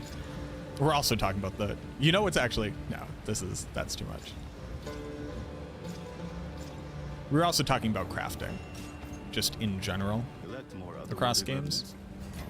And the fact that this thing right here, which they just recently added, but which is obviously a holdover from PoE1, and these things right here are the only crafting that I would argue is crafting in the game.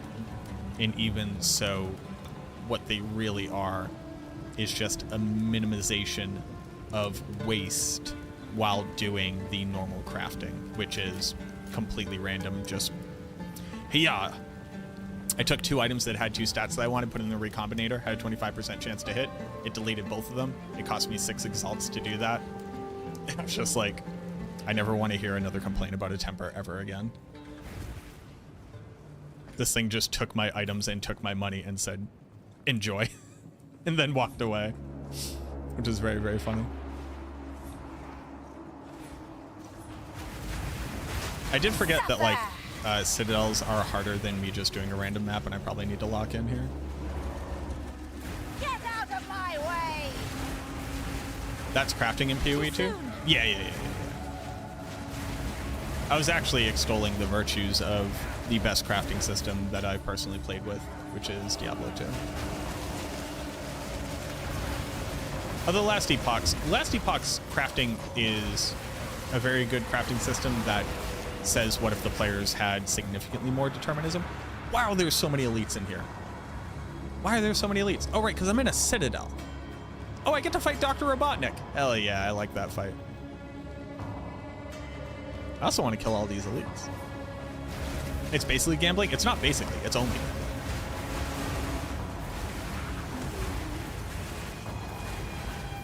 There is not, unless the item you're attempting to craft has very, very limited pools for its essences, and you only care about the outcome of 2 or 3 stats, there is no such thing as non-gambling crafting in this game. It does not exist. There's only brute forcing via wealth, and it's just brute forcing RNG outcomes.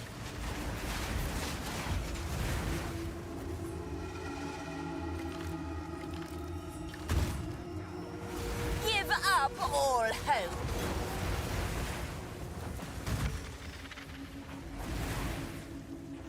That's how you'd craft? I mean, that approaches crafting. If arguing, I know given enough money and enough time, I won't lose this 1 stat on this base, is crafting? That is an interesting use of the word, Ammo.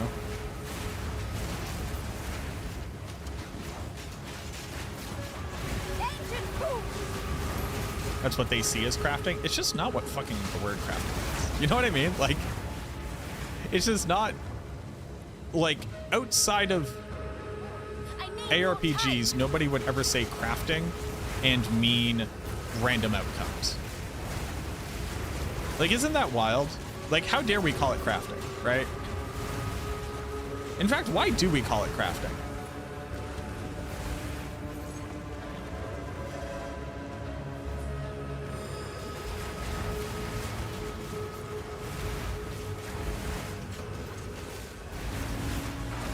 Oh, big lightning bolts. Owie.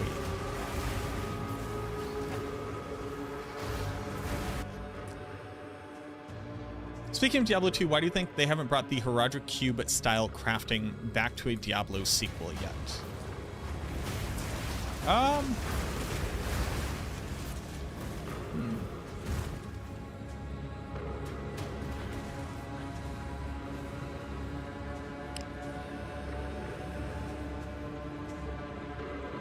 what part of it? Can you like very specifically define what you mean by that? Because I think I could waste a lot of all of our times if I go off an assumption here.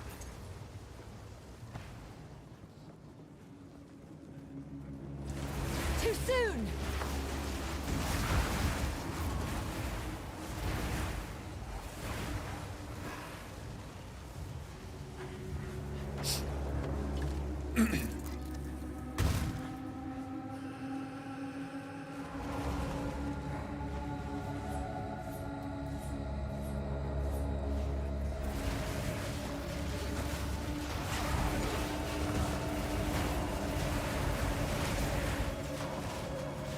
Obey me.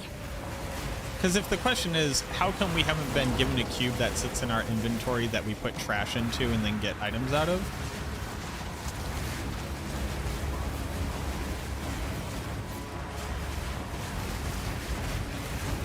It's because...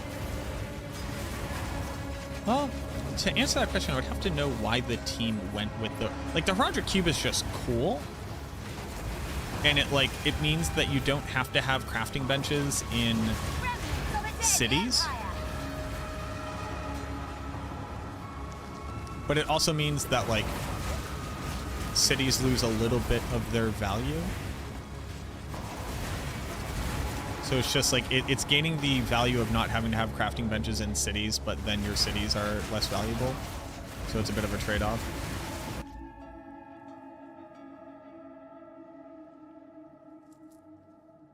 Felt good that knowing the RNG was in finding the resources to utilize. The RNG was in finding the resources and what your outcome would be, and I would argue that, at least when I was originally playing Diablo 3, I don't know where it went to after that, you had the blacksmith. And you got resources, and you said, I want pants that will have these types of affixes on them, and then you got a random pair of pants that had affixes in that range, which I argue is the exact same type of crafting, it's just not being done in a cube in your inventory.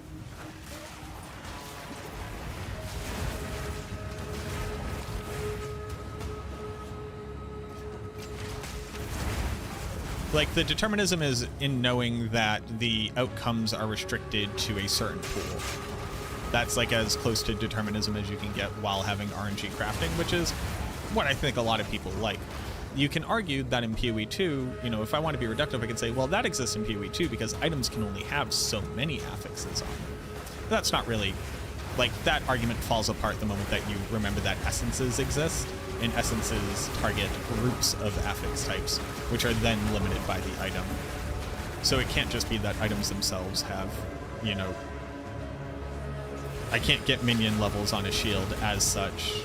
It's deterministic, right? Like, that would be an insane argument to make.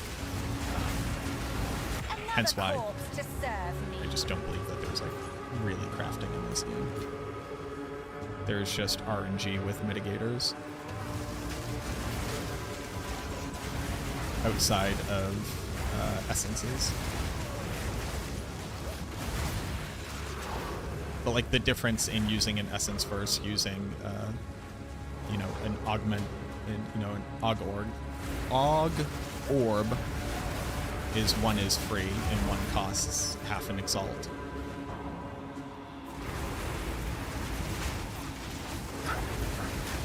So it means that it's aug orbs, but for people who are rich.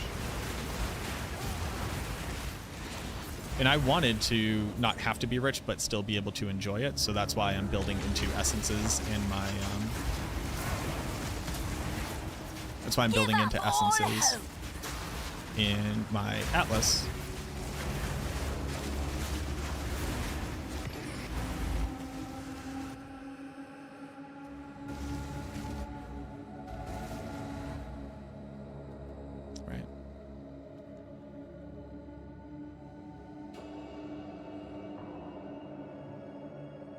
If D2R is so good, why haven't other ARPGs followed the formula? They have to certain extents.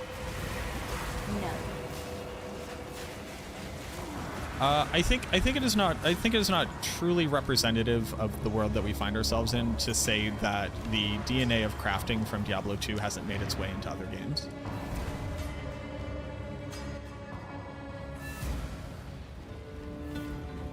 But you also have to modernize it. But I do think that there's a certain level of like, once you modernize far enough away from a thing and you iterate on it, what you get on the other side will very often have like very little to do with the first thing, which makes sense. That's like how innovation occurs.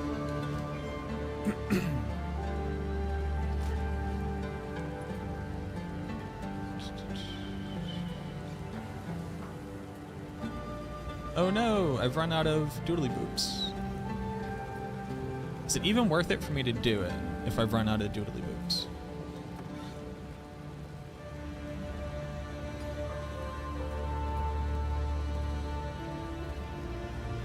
I wouldn't want to spend stuff. Like, I actually only want to craft on it if I hit minion levels.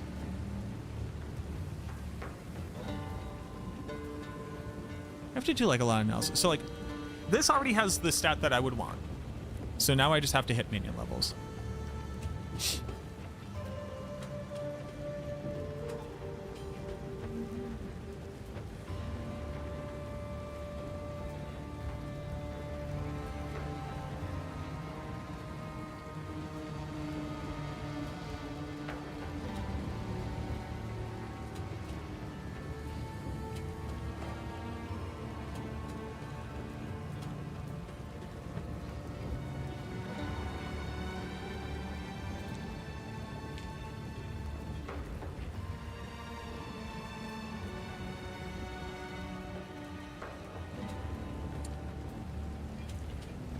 But if I hit minion levels, I would want to have hit increased damage or attack speed.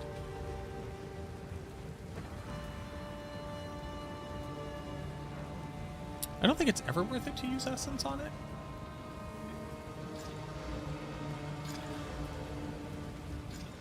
Is it worth it to use regals? It's worth it to regal this.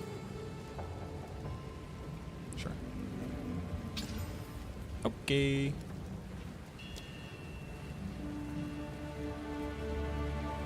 Is it worth it to regal?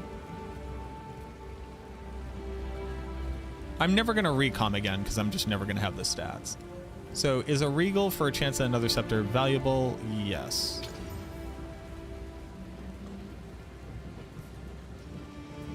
Man, you're killing me here. Okay.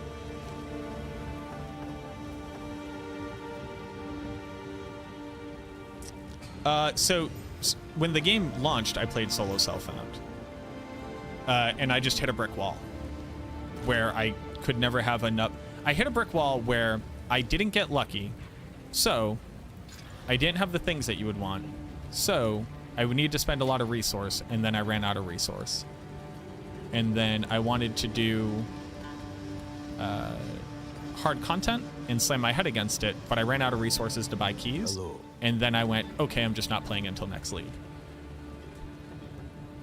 I think once you've done everything in the game, playing solo self-found is a really, really fun way to like just like test yourself and like show mastery. But if you just hit a wall where like you just legit didn't get anything, then you cannot accomplish things. Now! And I'm not sure that Path of Exile 2 is fun enough to experience the frustration of not being able to experience things, for me personally. That doesn't have to define the game as a Get out whole. of my way! Yo, thank you very much, Terry. Too soon.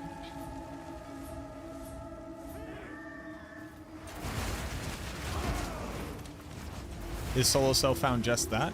It is seen as an intentional, like, people define solo self-found in Path of Exile as a self-imposed,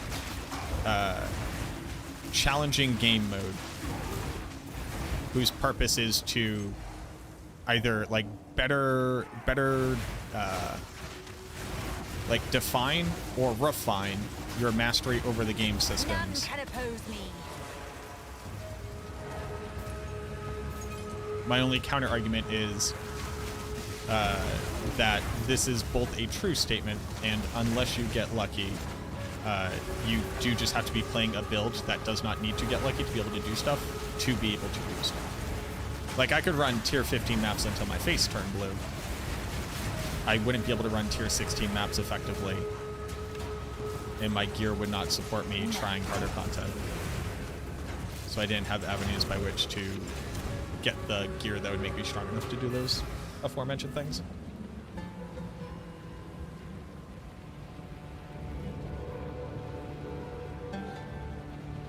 What is it? Hello. How did I come up with the name Macrobio Boy? All right. The short form answer is I have a degree in microbiology, and my rap name was Macrobio, and I wanted that. And Macrobio was taken. So I added boy, Macrobio Boy, because I thought it rolled off the tongue. And boy and bio are like a cool little anagram.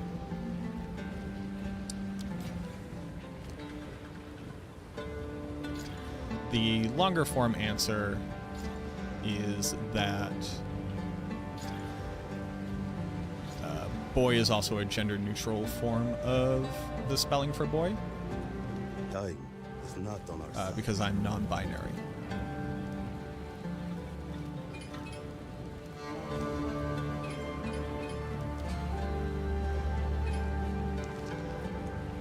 You rap? I have written rap songs in the past. I am not a What can I do for rap artist.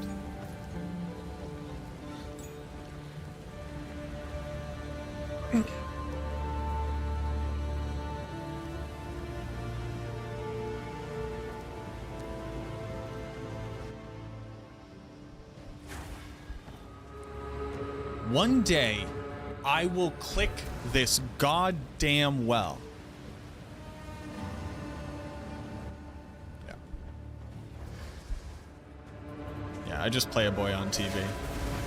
Get out of my way!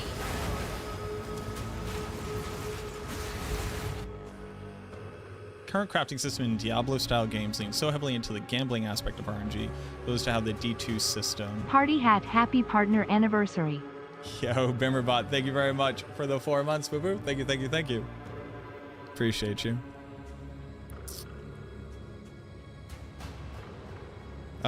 Leans heavily into the gambling aspect as opposed to how the D2 system worked, where it gave much more deterministic the Roger Cube and available recipes to improve it.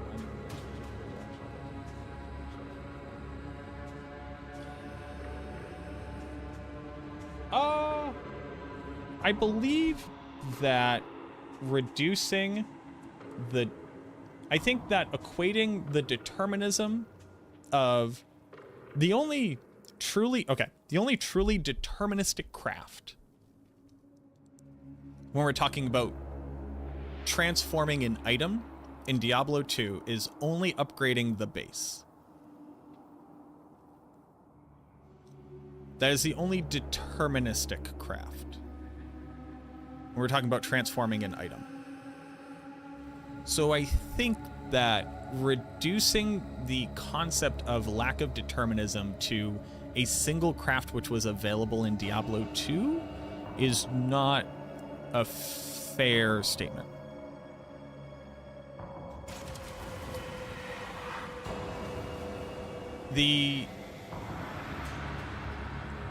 There was more control over your crafting in Diablo 2. And you could make better bets. And the cost, typically, was not... your ability to participate was not determined by the meta efficiency of your build, nor the, the rate at which you generated currency. Now! Because there was actually farming strategies in Diablo 2. And it's something that is like weirdly missing in modern ARPGs, which I don't understand so much. And that's not a completely true statement. There is like I think on the one side of the spectrum, is Diablo 4, where it is completely fair to say they have removed farming strategies as a axes by which to like develop the game and to balance builds. You know, in Path of Exile 1, there are absolutely farming strategies. Here, while your build here is like either good at doing breaches or it isn't. It's like, which I find very weird. But you could argue that there are farming strategies here, right? There are builds which are better at just doing bosses. There are builds which are better at clearing Is my power area. to wield. But the breadth of farming strategies feels like nowhere near Diablo 2.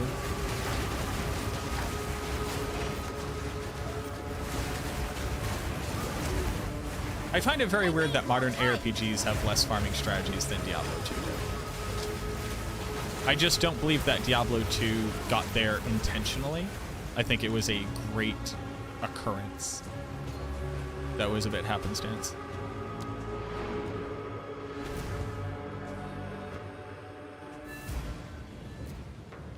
Like, it is completely valid in Diablo 2. And keep this in mind, everybody, real quick, because I know there's like a lot of people who are new here.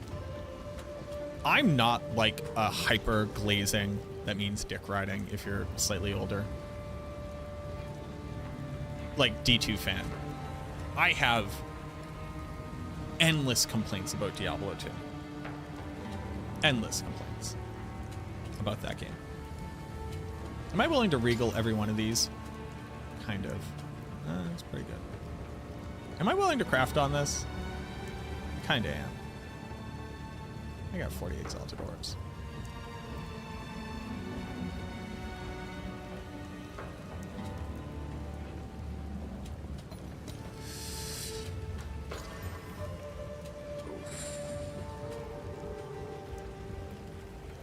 How many Okins are there?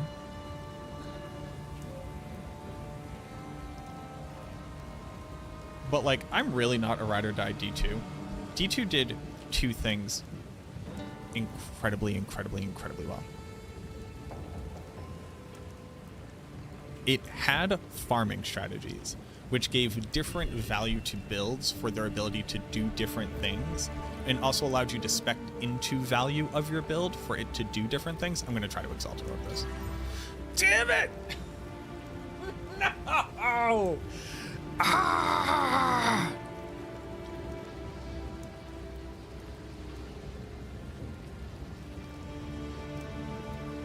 Is this better than gambling scepters? I don't like, unless you were to like draw out an insane amount of data, I don't know that there's a way for me to calculate that.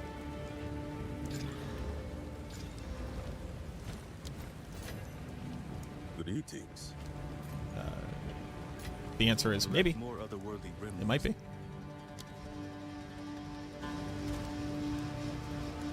But it had farming strategies at all, which allowed you to spec into different constraints and gain value in different ways from your build by doing different things, which could or could not be benefited by having more or less people in your like game. Like, your build could be really good at doing one farming strategy at players 1 and a different farming strategy at players 8, and then you could go do those different things. Most modern ARPGs do not have this, and I find it very weird. Most modern ARPGs are like, you have to be able to clear out density very quickly, and you have to be able to kill bosses, and your build has to be able to do both of them, and if you can't, then you just suck. So how good you are is determined by the, you know, the average consideration of those two realities. Power to wield. Now, Path of Exile 1, which I will no longer call a modern ARPG. It is, might as well be as old as Diablo 2 at this point. Still has a lot of that DNA. And that's very cool. Path of Exile 2 has at the eve of effectively the none of end, that DNA, and it's very the much demon sucks. of Azzoatl has finally come. The consensus is that for gambling is more efficient. me. Interesting. I bear the burden for our future.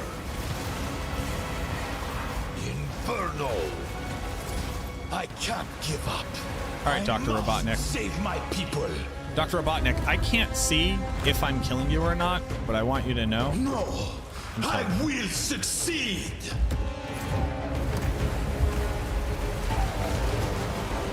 Burn to ash, demon of Azzoatl.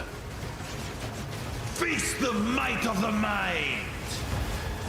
Goodbye, Dr. Robotnik.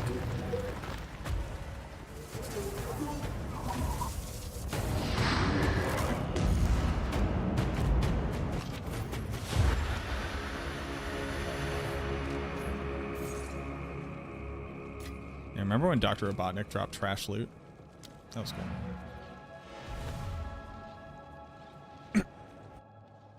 But like Diablo 4 is like, as close as you get to farming strategies is whether or not your build is very good at killing an Uber boss, and whether or not your build is very good at doing Infernal Hordes. And if you're good at doing Infernal Hordes, you're kind of good at doing all the open world content. And if you're good at killing bosses, that's all you're good at doing. And it's difficult to then iterate on that in a way where builds have different values. Damn, that's a lot of armor and evasion. Like, builds have to be good at doing all of it because very few people want to play two different builds to be able to do two different things. Now, they have added in the armory, which makes it easier to swap between builds. The only issue being that that kind of only alleviates the problem until you're at the point where you have your best in slot gear and you're trying to get better versions of your best in slot gear, where I'm probably not going to go play another build that has worse gear and maintain an entire set of worse gear. A lot of people are. I think that illusion starts to break apart when you start talking about like I don't have a necro build for doing the pit and then a necro build for going and doing the Infernal Hordes, only because while there are differences, the cost of getting comparably powerful builds is so restrictive that the investment you would have to make to get the gear to be comparable to go do that other thing is restrictive.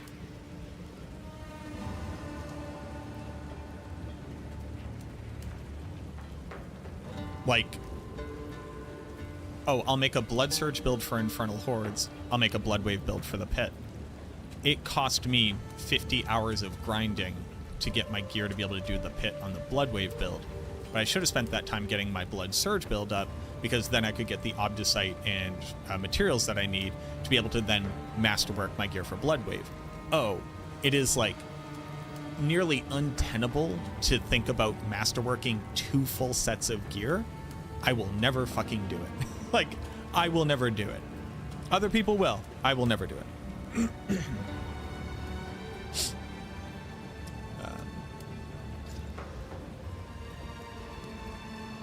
But yeah,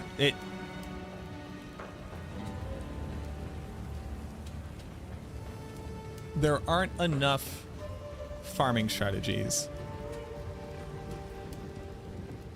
Sadly, I gave up on D4 because it felt like it wasn't changing from Duriel Jail build model.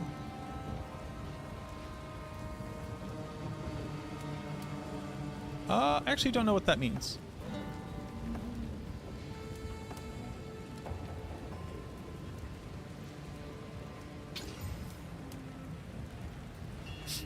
If you'd like to speak on that more.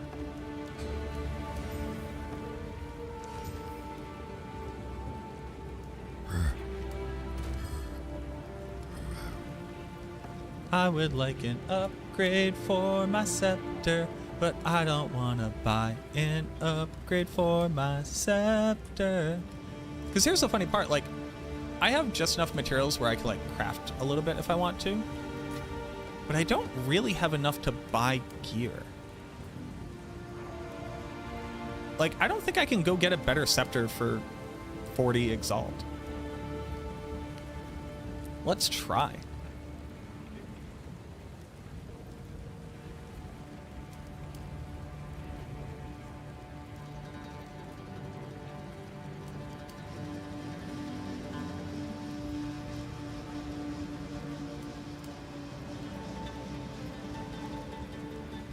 This minion scepter that I can't stress enough is complete garbage, but I mean complete garbage, but has 4 levels to minion skills. It's 50 exalted layers.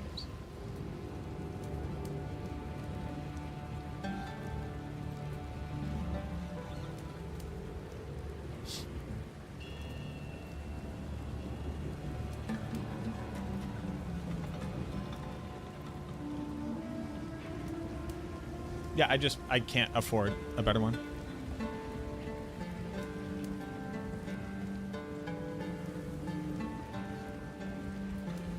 Max Show Scepter.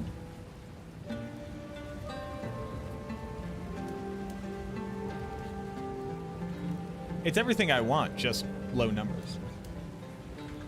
Doriani's a huge nerd.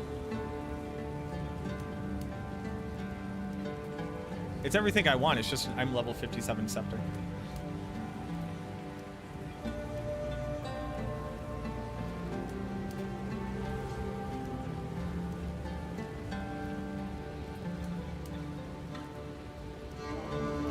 Yeah.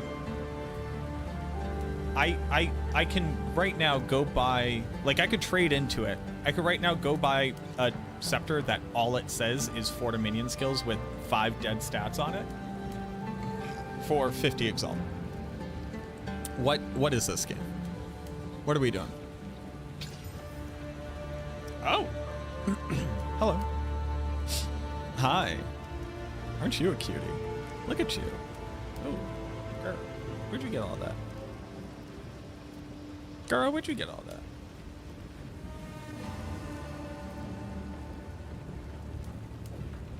Time for me to never craft on that. Girl, look at that body. I'll use that if I ever need it. So I did the Citadel. Good job, me. We have a unique Vaults of Kamasa. I've never seen a Vault of Kamasa. Sun Temple. How is a Sun Temple not a unique map, huh? Wouldn't it be nice? I have to stand up. It's 7 p.m. I haven't stood up. I'm going to go stand up. And then we're going to run this unique map, and then I might end stream. But we'll be back. Give me just a few minutes. I'll run ads now. Wouldn't it be nice if we were older? Then we wouldn't have to wait so long. Wouldn't it be nice? Yo, thank you for the likes on the YouTube stream, by the way. All right, we'll be right back. What can we look at? That's cool. Also, I really can't complain. I got this super early on. And, also, I need to upgrade this so bad. All right, I'll be right back.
Man, being a human is awesome. You ever been a human before? Okay, next map. How do I get over there? Bing bang boom. You know what I'm saying? Bing bang boom. Bing bang boom. Bingy bingy bangy. Oh, layers of curse of elemental weakness. Areas contain additional assets.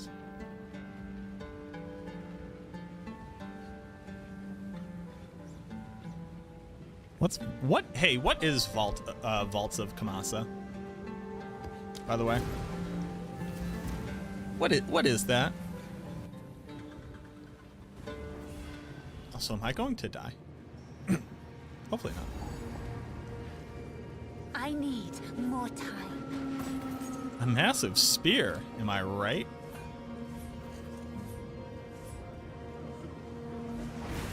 This doesn't actually do the Sun Temple thing, right? I need more time. It does? What are we doing? Not yet. Get out of my way! Why did we add this in? Who wanted this? Now! Who asked for this? Too soon. Did somebody want this?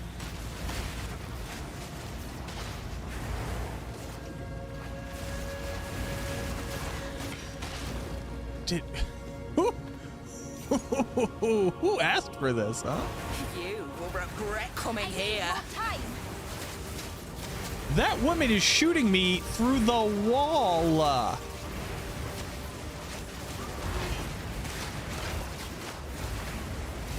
No, hey, real quick. I regret running this map. I wish I didn't. Too soon. Rip. Tear. Break.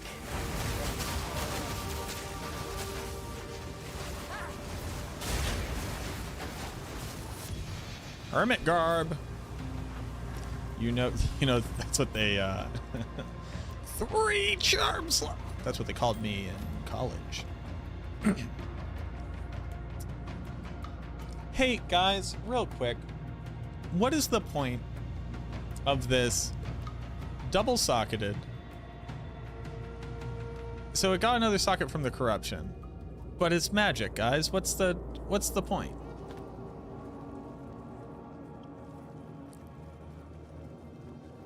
They're not gonna leave some perfectly annoying map on the ground when they can plug it in.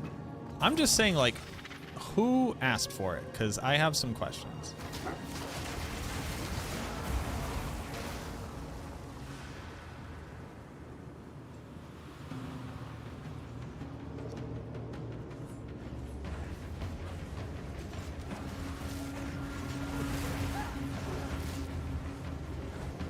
Actually, what is the purpose of this? Too soon. You asked for this? What do you want to know? Who hurt you?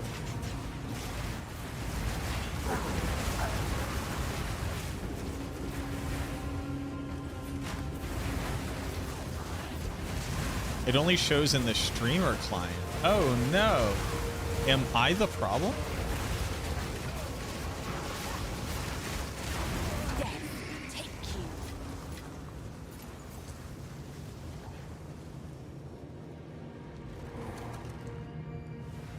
There are multiple levels to this? Oh, it's actually the whole thing.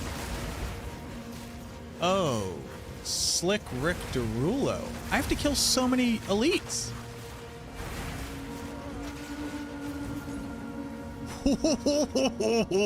Wow, this sucks. Give up all hope! Oh man, bro, this game is crazy.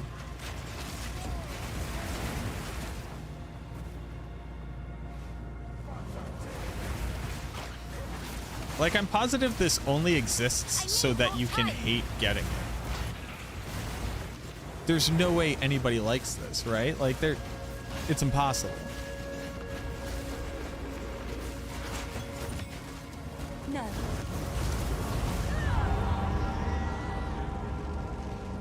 What? What did I die to? What did I just die to? What did I die to? Hello? God? Hello? Hello? Game? What is it? Yes. Hello? What killed me?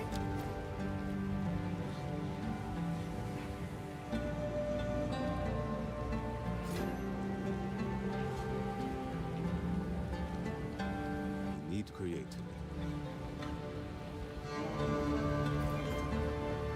Hello? What are we? What are we? What happened?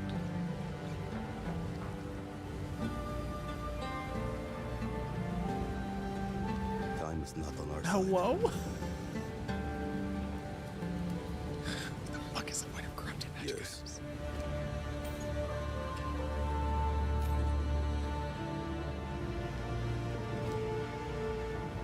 Alright, cool.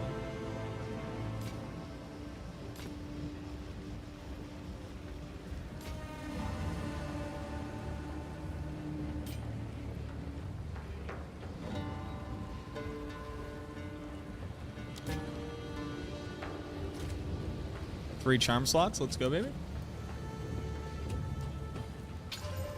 That's fine. Everybody loves a good dead stat.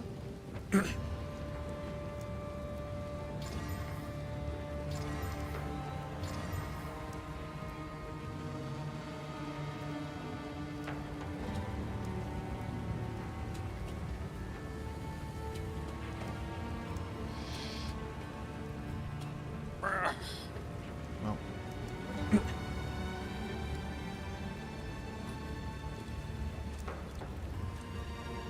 Maybe somebody will buy it just for the charm slots.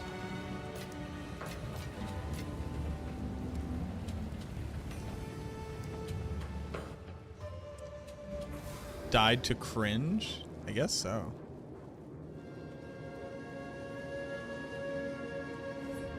Get out there, boys. Too soon.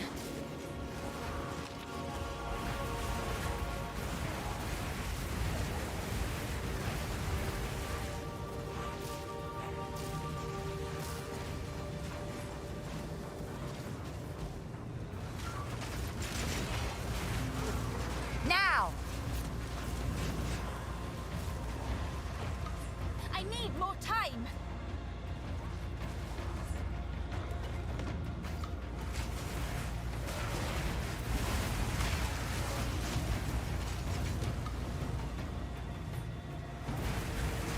I need more time.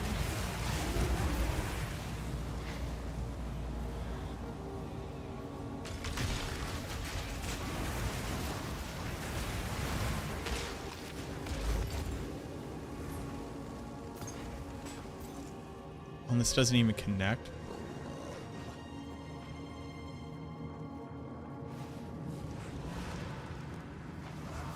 Not yet. Too soon.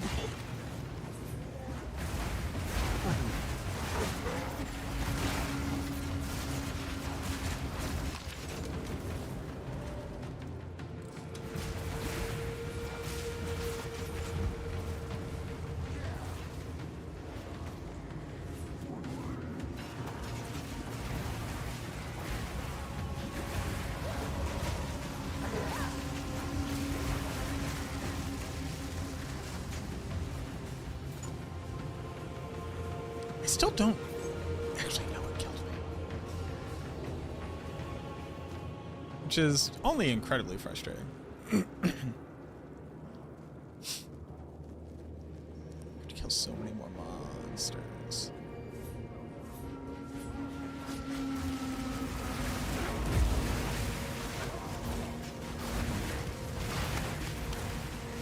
I need more time. Ancient fool!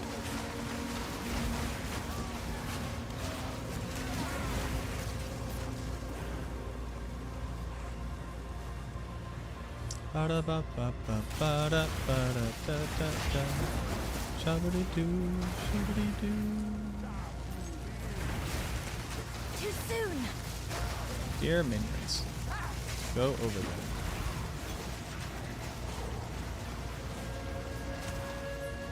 Dear minions, come over here. What's going on here, boys? Let's get some damage. I need more time. Why are we not attacking the things I'm saying to attack here? What's happening? Death is my power to wield. Too soon. My minions very much do not like this little corner. And to their point, I also don't like this little corner. I just don't know why they are so against this little corner. Now.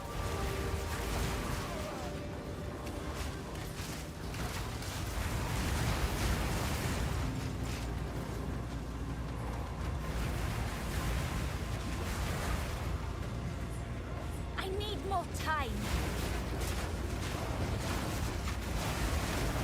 Oh, hello.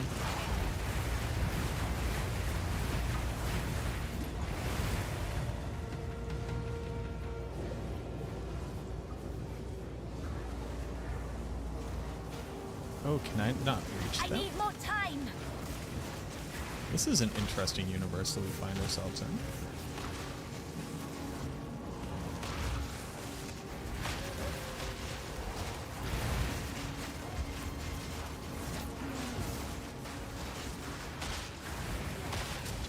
A very interesting place we find ourselves in. Are you winning, son?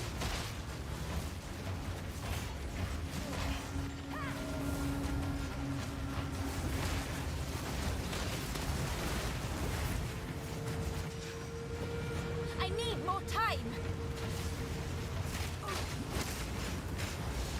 Sir.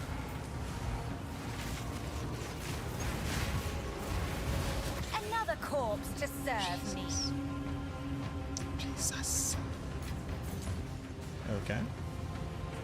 Did I win? I want this orb that badly? Kinda do.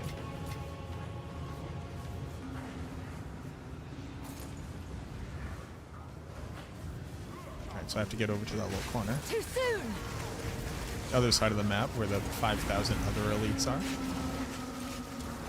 Wowee. Wowee, this sucks the moon out of the sky, boys. Get out of my way. I'm not, like, my blood sugar's also going down because I haven't eaten dinner yet, so, like, that's definitely going to play a part here, but wowee. Wowie caboodles is this bad. Nobody enjoys this. Nobody could enjoy this. It's unenjoyable.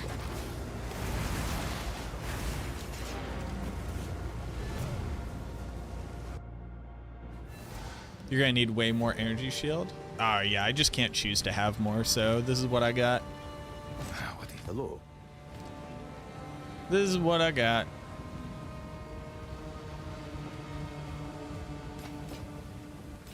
But the issue hasn't been tier 15s at all. I've only been doing tier 15s. It's this particular map just is not great. It's no bueno.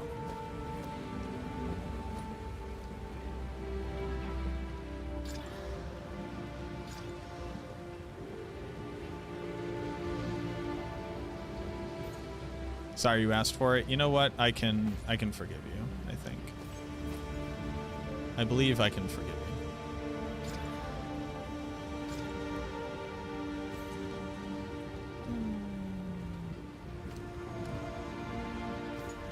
Collect more otherworldly remnants.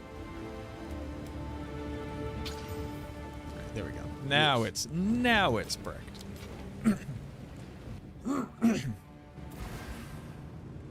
Like, the layout of the map is just like continuous dead ends, which already sucks the moon out of the sky. And then it's just areas where, like, my minions just kind of refuse to attack in the direction I want them to. And they're probably just getting walled a lot here, so, like, a lot of their AoE is very ineffective. And then also, you can't stand in the middle. And I have to be able to maneuver around enemies to be able to survive them currently, based off my current survivability. Probably should have battle orbed that one. So you put all these things together, and it's like, it's a bad map for minions.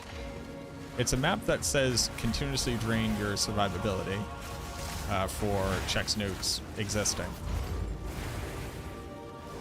And then also it has negative enemy res. And had a couple other mods too, like this is a yellow map. I think it was 4 mods. What about 5 mods? I don't remember.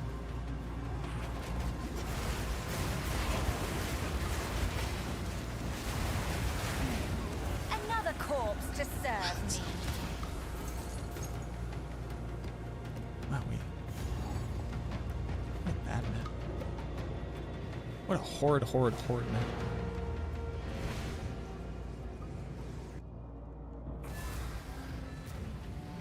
What a disastrously bad Have map. you found more what? Nobody objected. Least of all me, the person doing it. Until next time.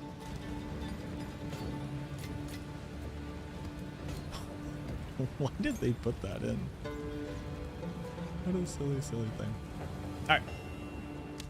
I want to do this Temple of Doodly Doo. Vol City is fine. Yeah, Sun Temple. Fuck that, dude. As the kids would say, fuck that.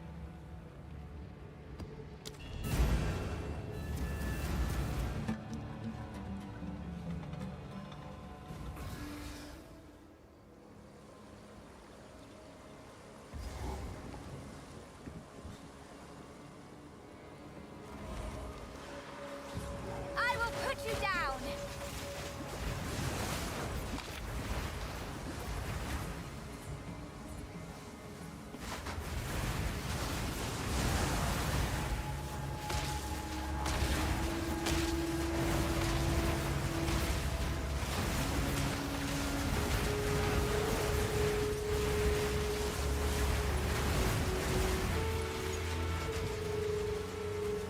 Suffer. Slither Spear.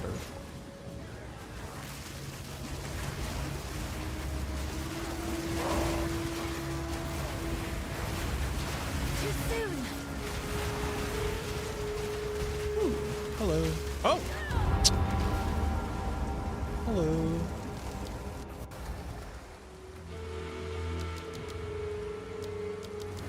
I was feeling myself there for a hot second.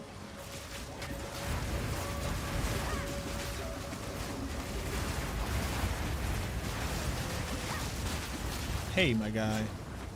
I would like to be able to roll away from you when you do that to me. That hurt my feelings, sir. Sir, my feelings.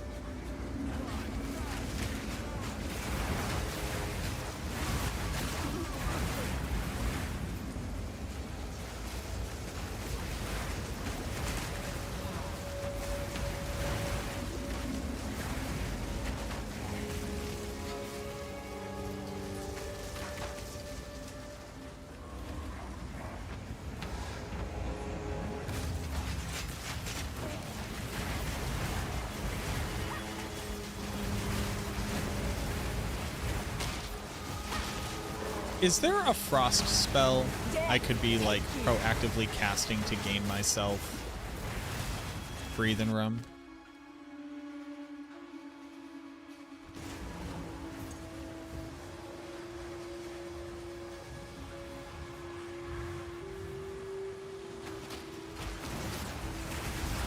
Ice wall. Ice wall then like stops your minions from being able to attack in that direction, right?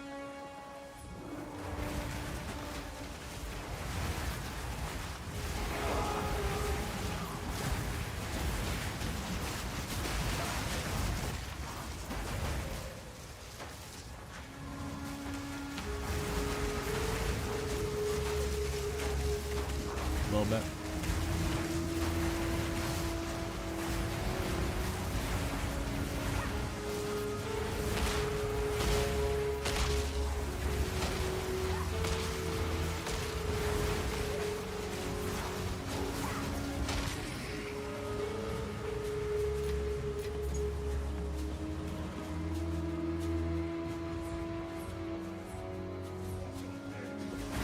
Give up all hope.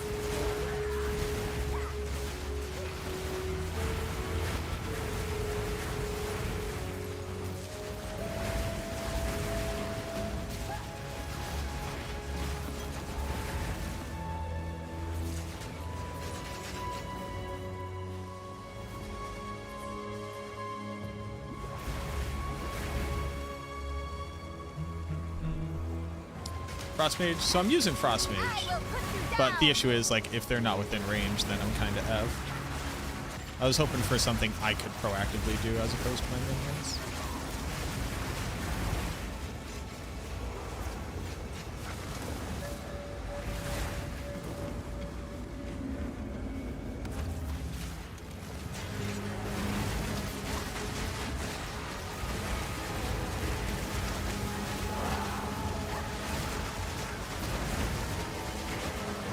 Suffer. Too soon. Death, take you.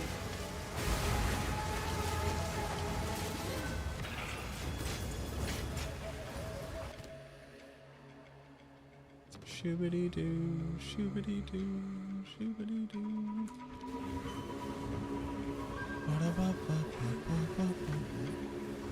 Yo, what up, Morin? The floor is still fire, yes. We've done our first Citadel. Easy game. I found out they put probably what I will consider to be the worst map in the game into the map rotation, which is pretty funny. Although it's probably only around Citadels that you run into that, if I had to guess. And I keep trying to go back and forth on whether or not I want these Raging Spirits or not. There's like a Frost Nova spell, right? What does that do?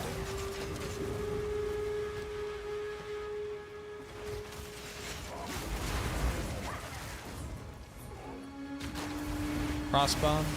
Frostbomb has like a bit of a detonation time, right? I assume there are things that say reduce detonation time.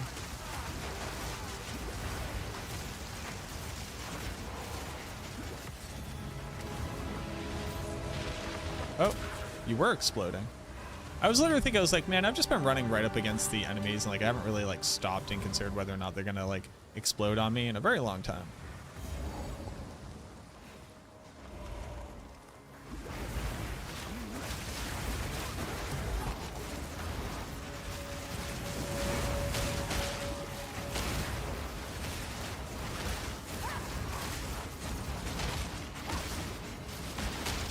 None can oppose me. Like that, big boy.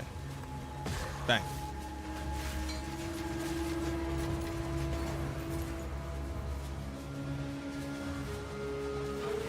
I am the apex.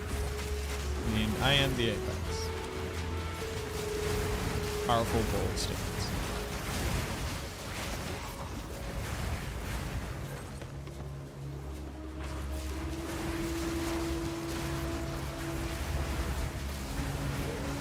Purple balls from the plants, those get me all the time. Because like you have to be watching every single monster on the field and then those just kind of like slow float over to you. And as Merry Spirit? What are you doing here? Hold on, I want to get this chest. I had an Omen Scepter and it was totally worth it.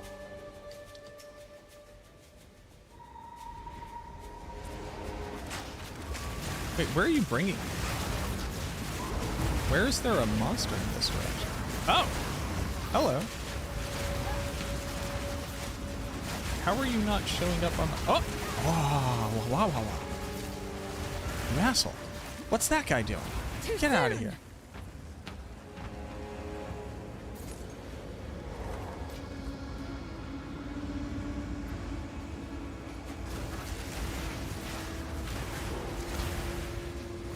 There's something weird about length that monster curses stay on you, where I think it's bugged.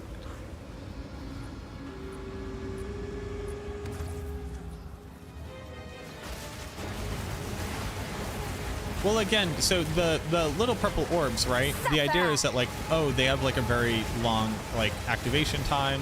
They're very telegraphed, so it's fair that they do a metric ton of damage. Except look at the screen.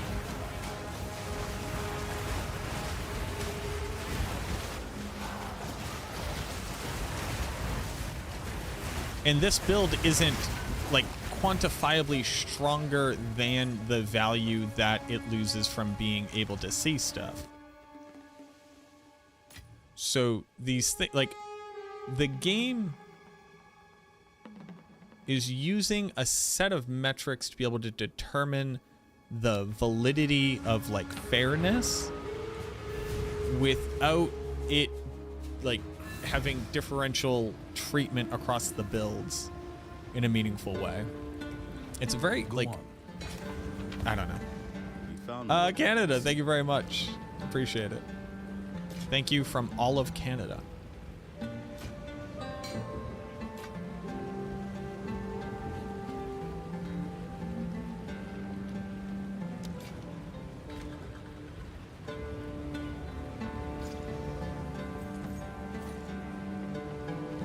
Collect more otherworldly remnants.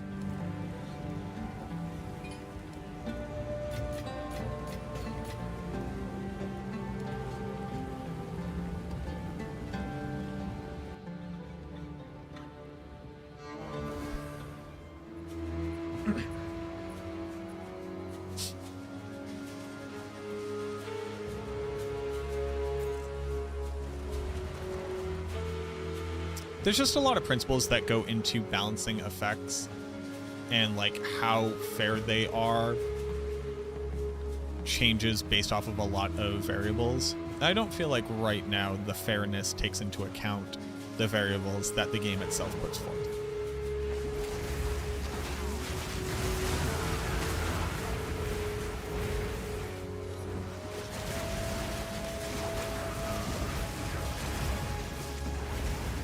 Too soon.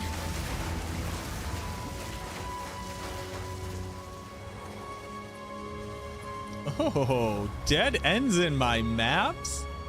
You shouldn't have. No, seriously. You shouldn't have. Hello. Oh, I get to gamble again? Ooh. Yeah.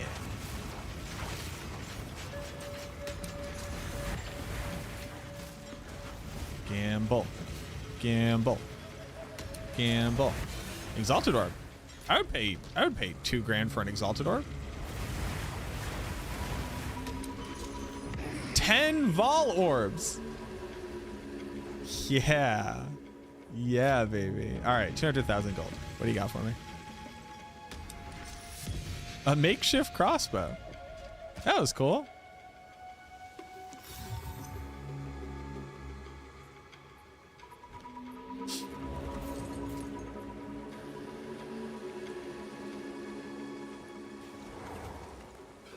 Oh.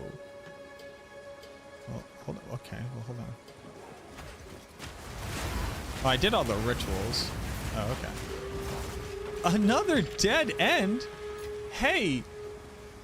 Hey. Why did you all make this map, huh? Hey, why do all the Val fucking maps suck? Who likes this?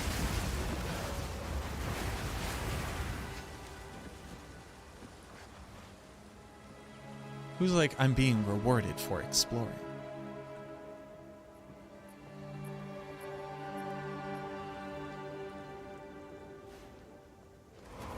Halt! Your rampage ends here! Wait, oh, you're over here. The Viper strikes! You will fall before us! You are Will I? nothing but a locust!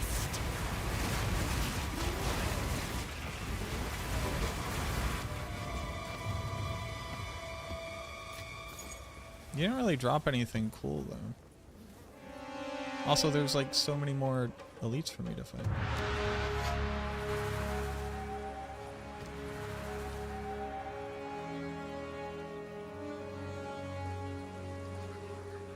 A lovely creature.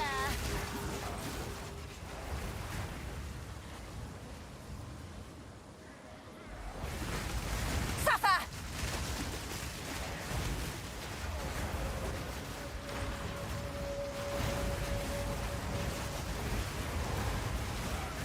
Death.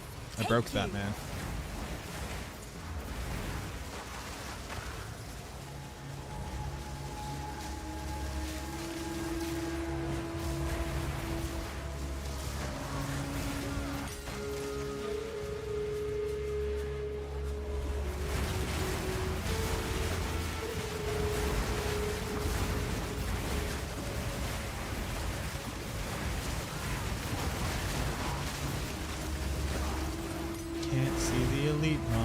because of the fire.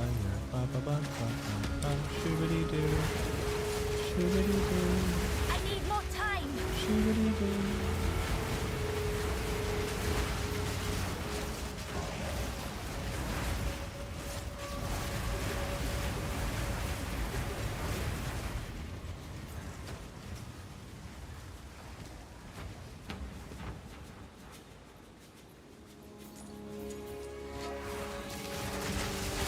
Oh, it opens it immediately. Oh, it opens it immediately. I didn't know that. I did not know that.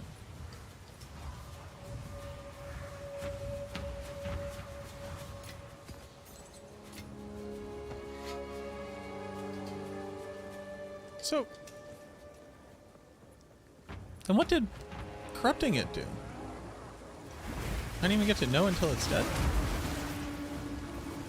And then it's whether or not I got more loot.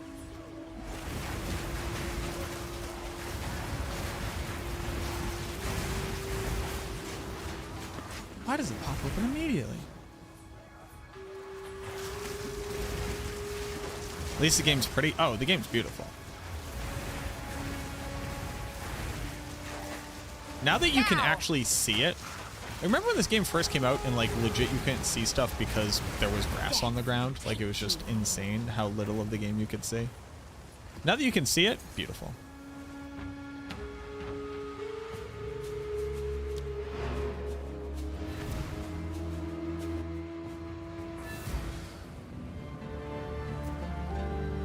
Speak. You need to create a Da da da da da da da da. Shoobity doo. Shoobity doo.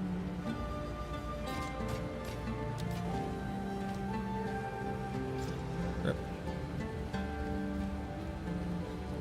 Yeah, that's kind of good enough. Regal.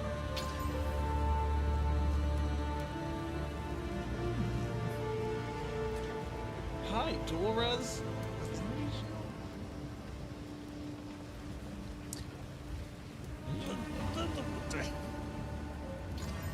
Okay, good. Oh, thank God. It went away. The temptation.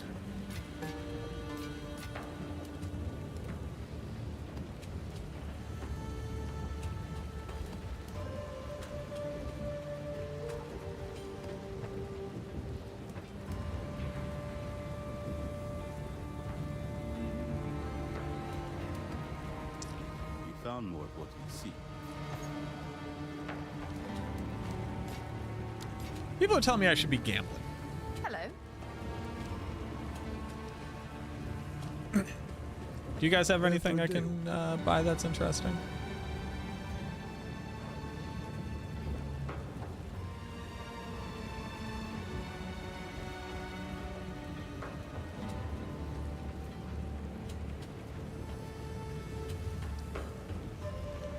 Don't I?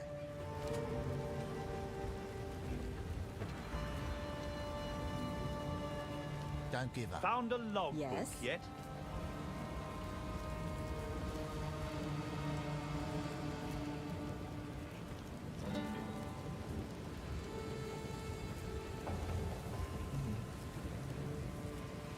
Hello there. I'm level 76. That's actually okay, right?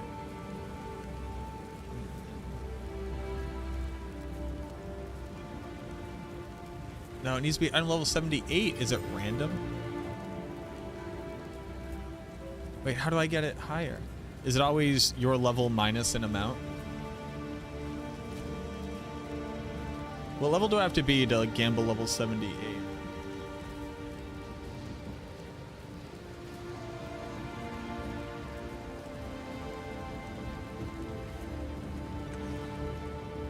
Have you found more of Does what anybody know off the top of their head?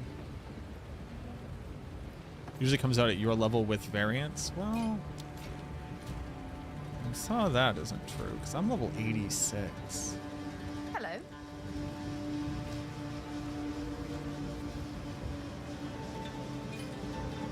These are consistently level 76.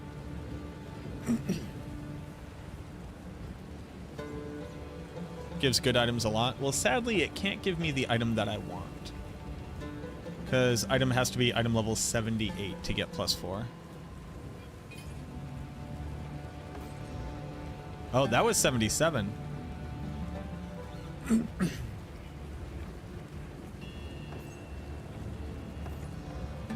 That one's 76. Okay. Gambling. Gambling, PoE2, item level.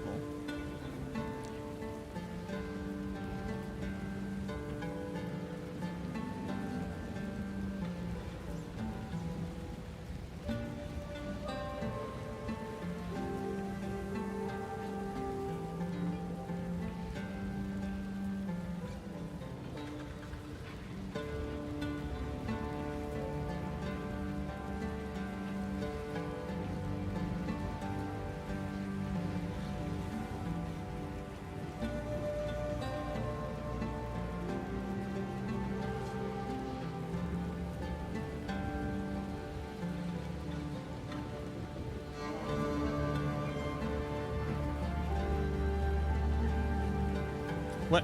Why can't I find a resource on this?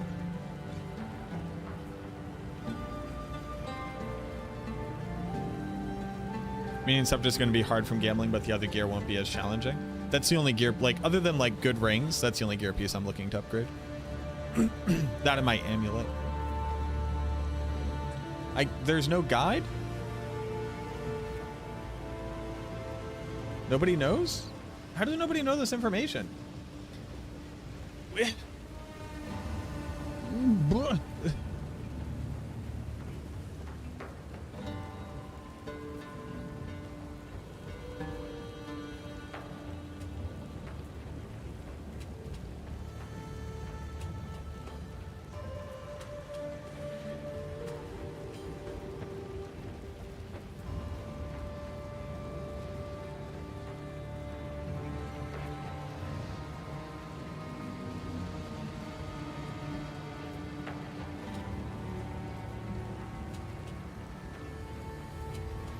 What level are these things?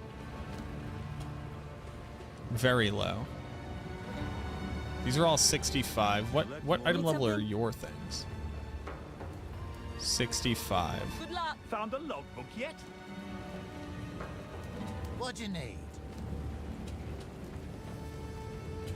Item level 65 is trash. Let's deal. Thank you, Brian. We checked max roll. We don't have a fucking gambling guide, which I think is insane.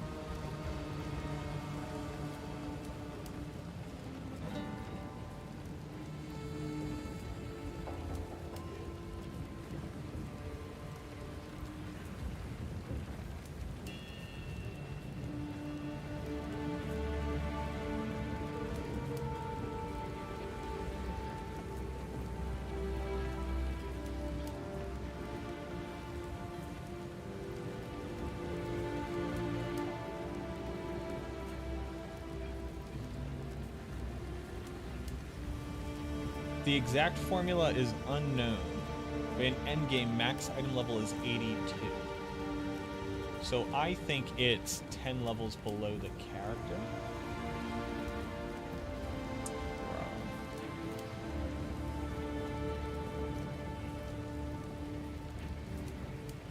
Don't drink the water. You have to use coinage to upgrade their item level. I have used coinage one time. On one of them, I forget who. Also, I don't know what this unique map is. I don't know why I'm running it with multiple affix. What do I do? Open the treasury.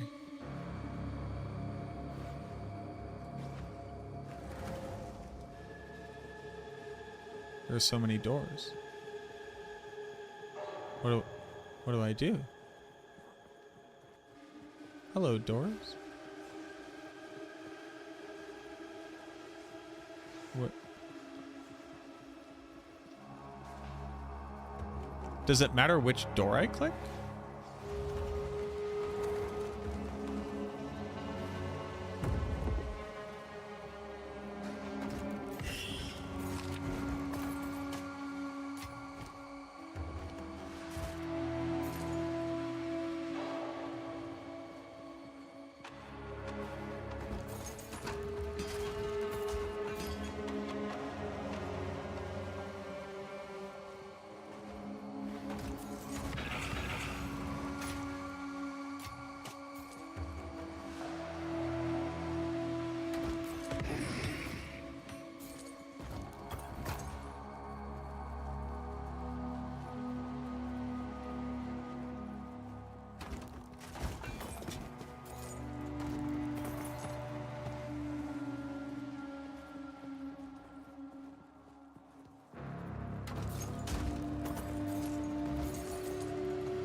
The answer was, it did not matter what door I opened.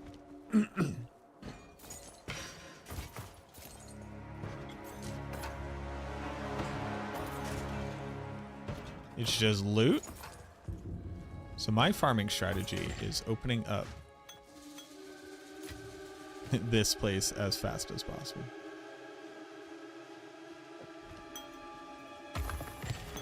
No.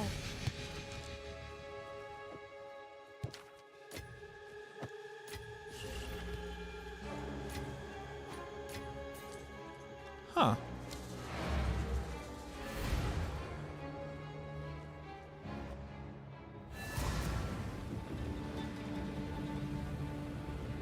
To speak. Greetings. Huh. Isn't that interesting?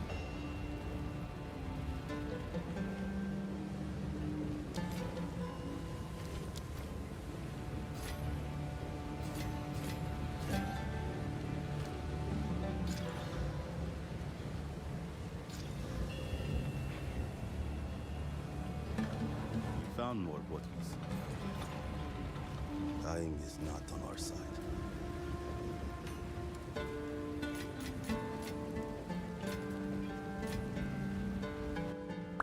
Interesting. I just get loot.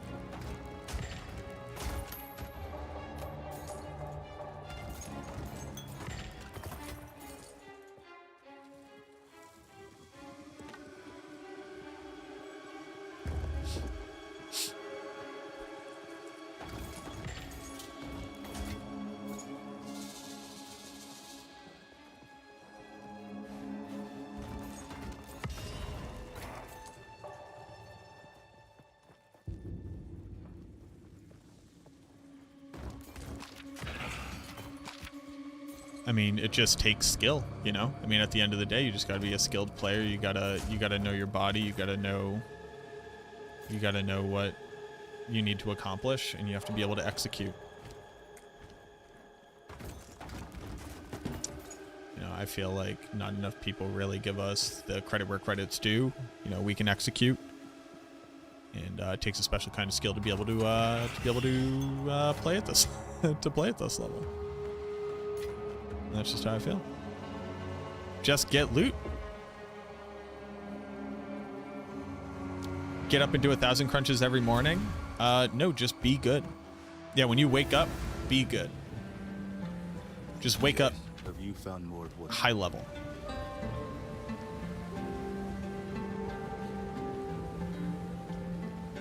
That's gotta be a cool bow, right? It says your arrows do stuff.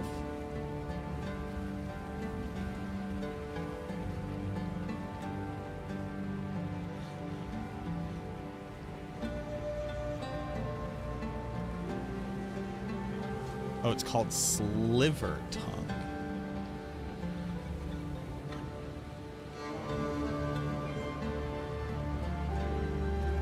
Nobody knows what it is. Okay. Ooh. Ooh. You know, at the end of the day, I go to sleep. Not a lot of people, you know, really understand that.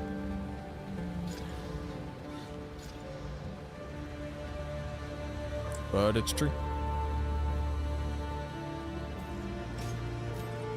Time is not on our side.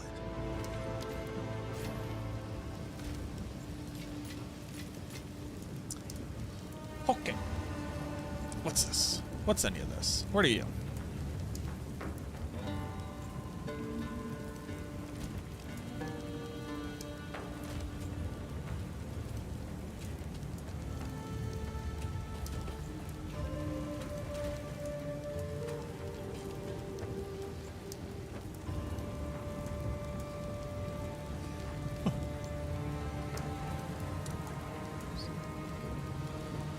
Why do I own anything really at the end of the day if you think about it?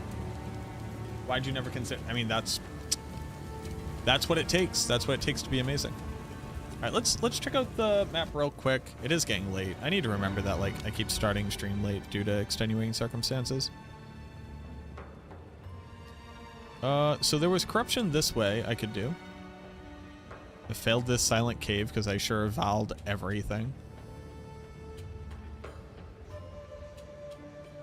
And there's no way to like deterministically move towards unique maps you like, right? Yo, be good, Cannon.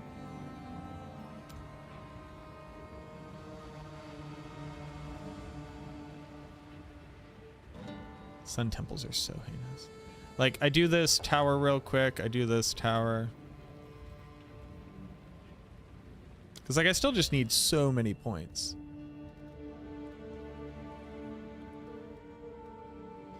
So I finally got this. Chance for modifiers on essence monsters in your map to be replaced with essences.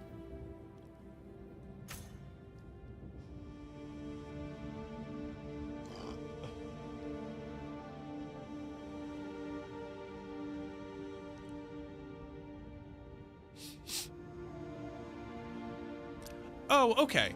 So the way this works is that when it generates an essence monster, at least one of its affixes is an essence, and some amount of its affixes are essences. You subscribe to a bad content creator. And this will mean that a quarter of the time, it will always have one more essence Hi, as Matt. opposed to a I different hope you are well and happy affix. partner anniversary. Fubgun says most of the nodes don't matter and just go for map modifiers and rarity modifiers. That doesn't seem very fun though, does it?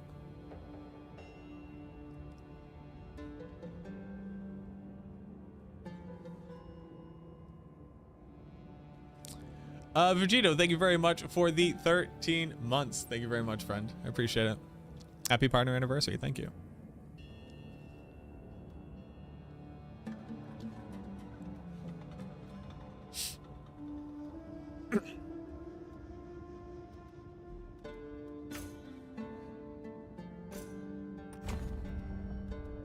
I don't think I keep building into Esmeri Spirits because I kind of hate Esmeri Spirits.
Can rare monster in your map is duplicated create another essence?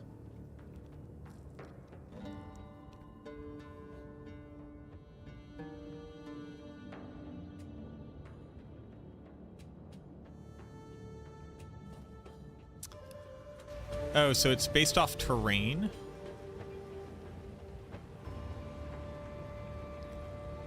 So silent caves can only be in deserts? Spirits in exiles sucks. They kind of do, huh? Like building into exiles suck. Them just in the general, I think, is cool.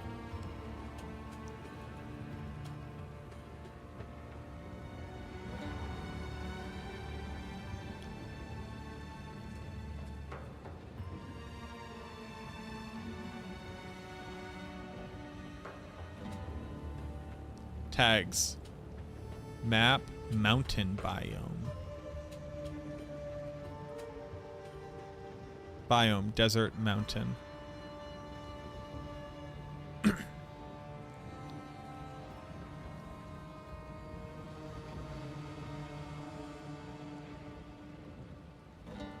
So I should look for trying to build towards deserts if I want to find more of these. Huh. Interesting. Interessante. But also mountain. You're a sulfuric cave. You're an augury.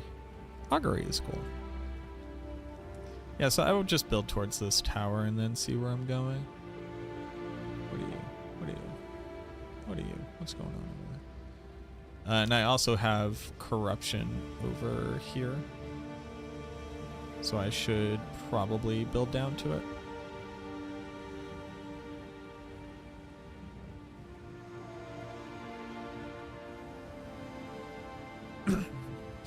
The mapping system's a lot better.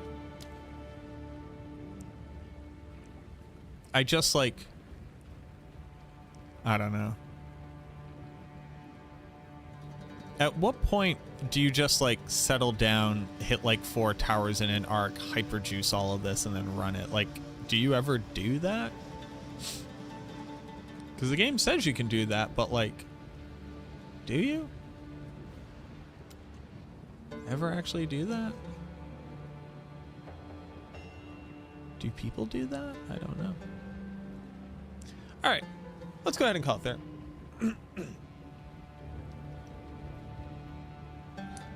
Let's go ahead and call it there. It was a good stream. So tomorrow I'm gonna play Last Epoch. I'm gonna play it.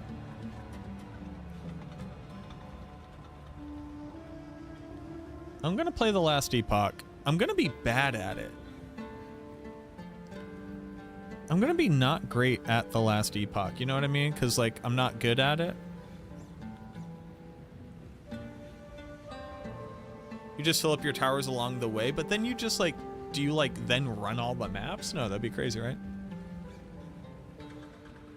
Yo, thanks for hanging out. Last Epoch doesn't look good too. Last Epoch is the base game itself very fun. The crafting, good. I haven't really like done endgame yet. That's the only thing that I don't really have like insight into. My understanding is that they're making it a lot better because it was very threadbare before.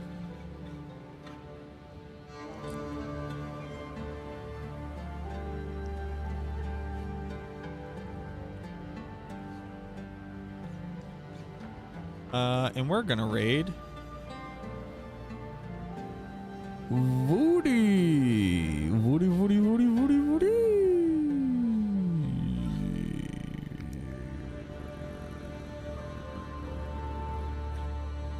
Let's go hang out with Woody. Thank you so much for hanging out with me. I appreciate y'all. Tomorrow is like officially my 5-year anniversary being a streamer. Or being a partner. So if you've been looking forward to Last Epoch, or you just want to hang out with me on a special day, I'd love to have you. If there are drops, I'll have them activated.